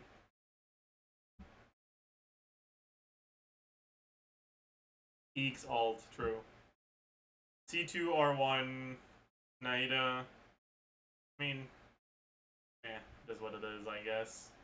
Definitely could get some improvements, level up weapon, level up talents, but it's okay. C2, R1, Verissa with talent level 8 normal attack, that's wild. That's crazy. 21 crit rolls, 6 ER rolls. ER rolls are pretty worthless on C2, unfortunately. So this is not a great build.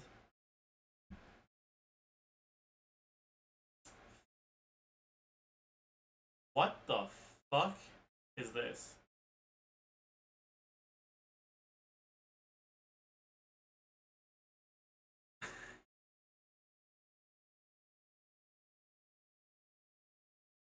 This is a Saluna alt account. What the fuck, man?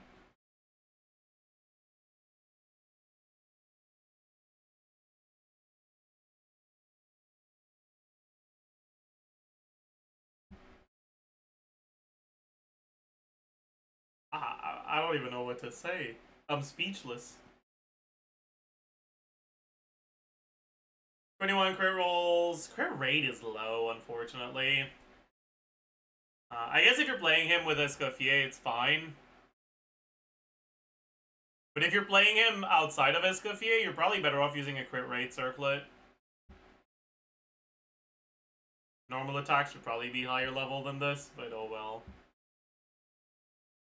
I'm assuming this is placeholder for SKIRK. 22 or 20 crit rolls, 2 attack rolls. That's not great. Your feather's pretty bad, your flower's pretty bad. The rest is okay.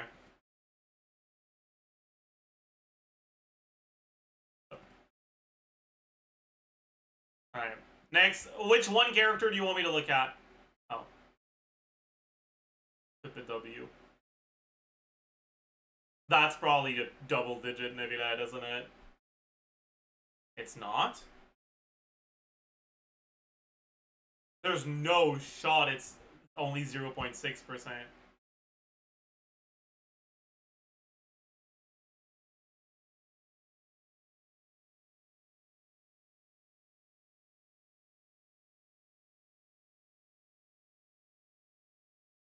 I guess.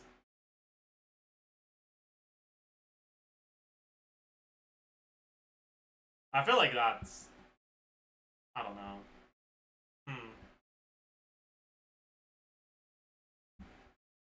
29 crit rolls, 8 ER rolls, 1 HP roll. And the rest of the bad rolls are flat HP with 1 defense roll.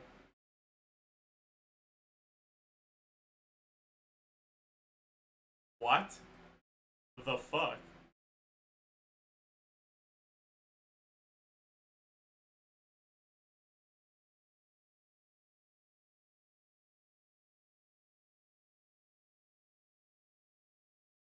How? My god. 102 crit rate based.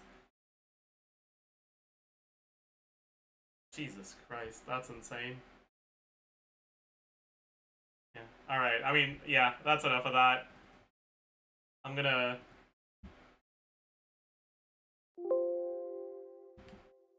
say mean things if I keep going.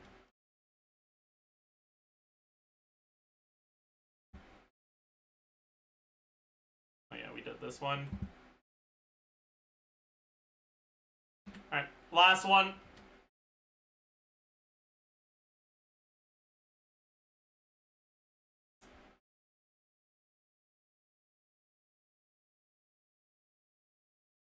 More than 5? This is the 5th one. That chatter that donated the flex. It wasn't a full review, it was just one character. Okay. So 23 gray rolls. I mean, that's pretty solid.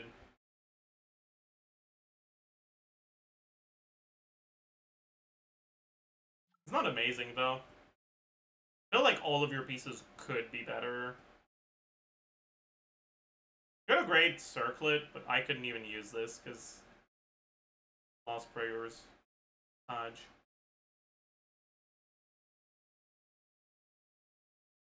See, that's good for AR-57 though, that's true.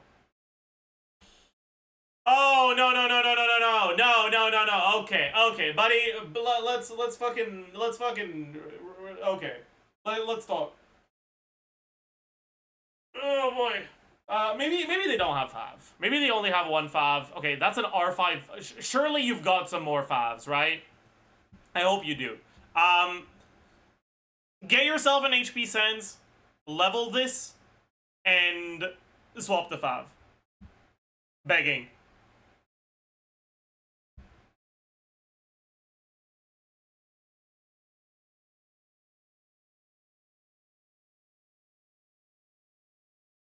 C6 Yansan.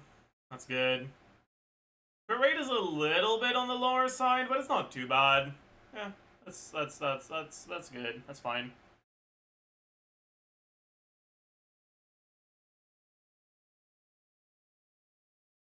Mawika. Yeah, it's pretty high for attack stance, so I guess the attack stance is fine. Oh, that goblet is sad. This is a craft a goblet angle. Yeah, definitely a craft a goblet angle. 16 crit rolls, bit underwhelming. Yeah, if you play Mawika as a carry, I'd recommend getting a few levels on their skill. It is worth it. If you actually do play your Navia, getting more levels on all of your talents is nice. 999 is a good idea. If you want to crown something, crown skill first, and then maybe the rest. Arena, ooh, that's 13 crit rolls. That's not a very good build, huh? Off piece is fine. Doublet is okay. Sands is meh. Feather is dog shit. Flower's alright.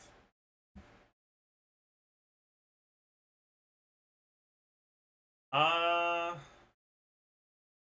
that much crit rate, but it's not awful, I guess. It'll do.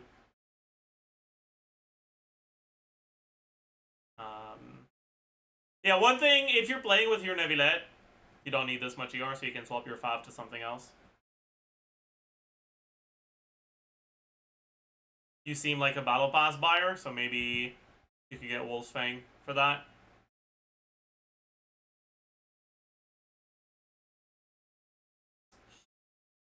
Alright, what do we got on Bennett? This is good. This means you sorted by ER. The fact that it's attack, because you never really want attack main stat, means you sorted by ER and you just gave the highest ER everywhere. That's good. You love to see it. You can always consider crowning him, but it's not all that important. Just something you can do. 300 ER. Gonna be comfy. You love to see it. 21 crit rolls. Okay. Bit of attack percent, some ER. Okay, build. Oh, we got a Sack Jade Neuvillette. We're not that overcapped. What the fuck is this?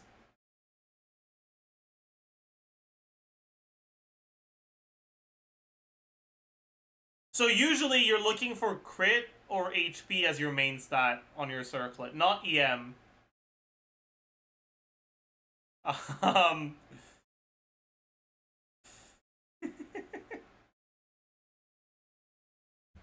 I mean, yeah. I don't know what to say. Oh boy. That's one hell of a Hudao piece, I guess. Yeah.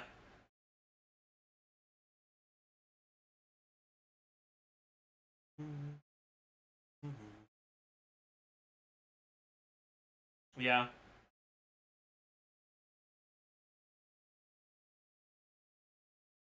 Okay, whatever. This ER is nice. You love to see it. Always love to see actual good amount of ER on Seat Lolly builds. Yeah, seems solid. Build quality seems kind of dog shit here. There's no shot this is your best EM stands. This looks fine though. Yeah, is what it is. I guess you don't really need to farm for a great build for Nahida, but well, cool stuff. Triple EM Nahida sucks kinda. It's not like she does damage anyways, and triple EM means you get the full buff no matter what team you use her in.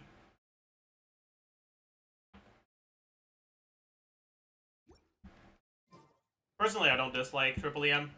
Anyways, we're pogging.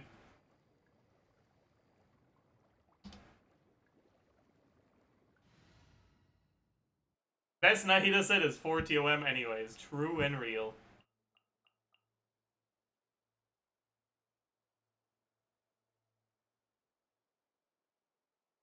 What about no skill instructor Nahida? Thoughts? So you can use her as a support for pyro carries and vape teams. Plus.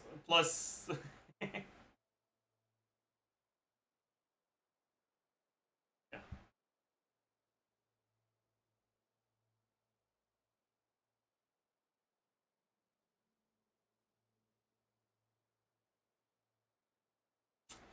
Alright, chat. I think that's gonna be it for today. Hope you had a good time. Hope you enjoyed. Tomorrow. Not sure. Not sure what we'll do tomorrow.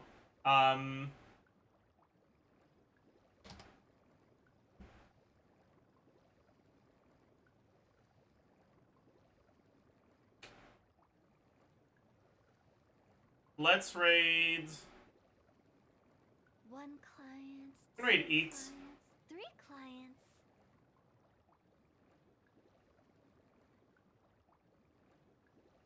Yo, let's raid Eeks.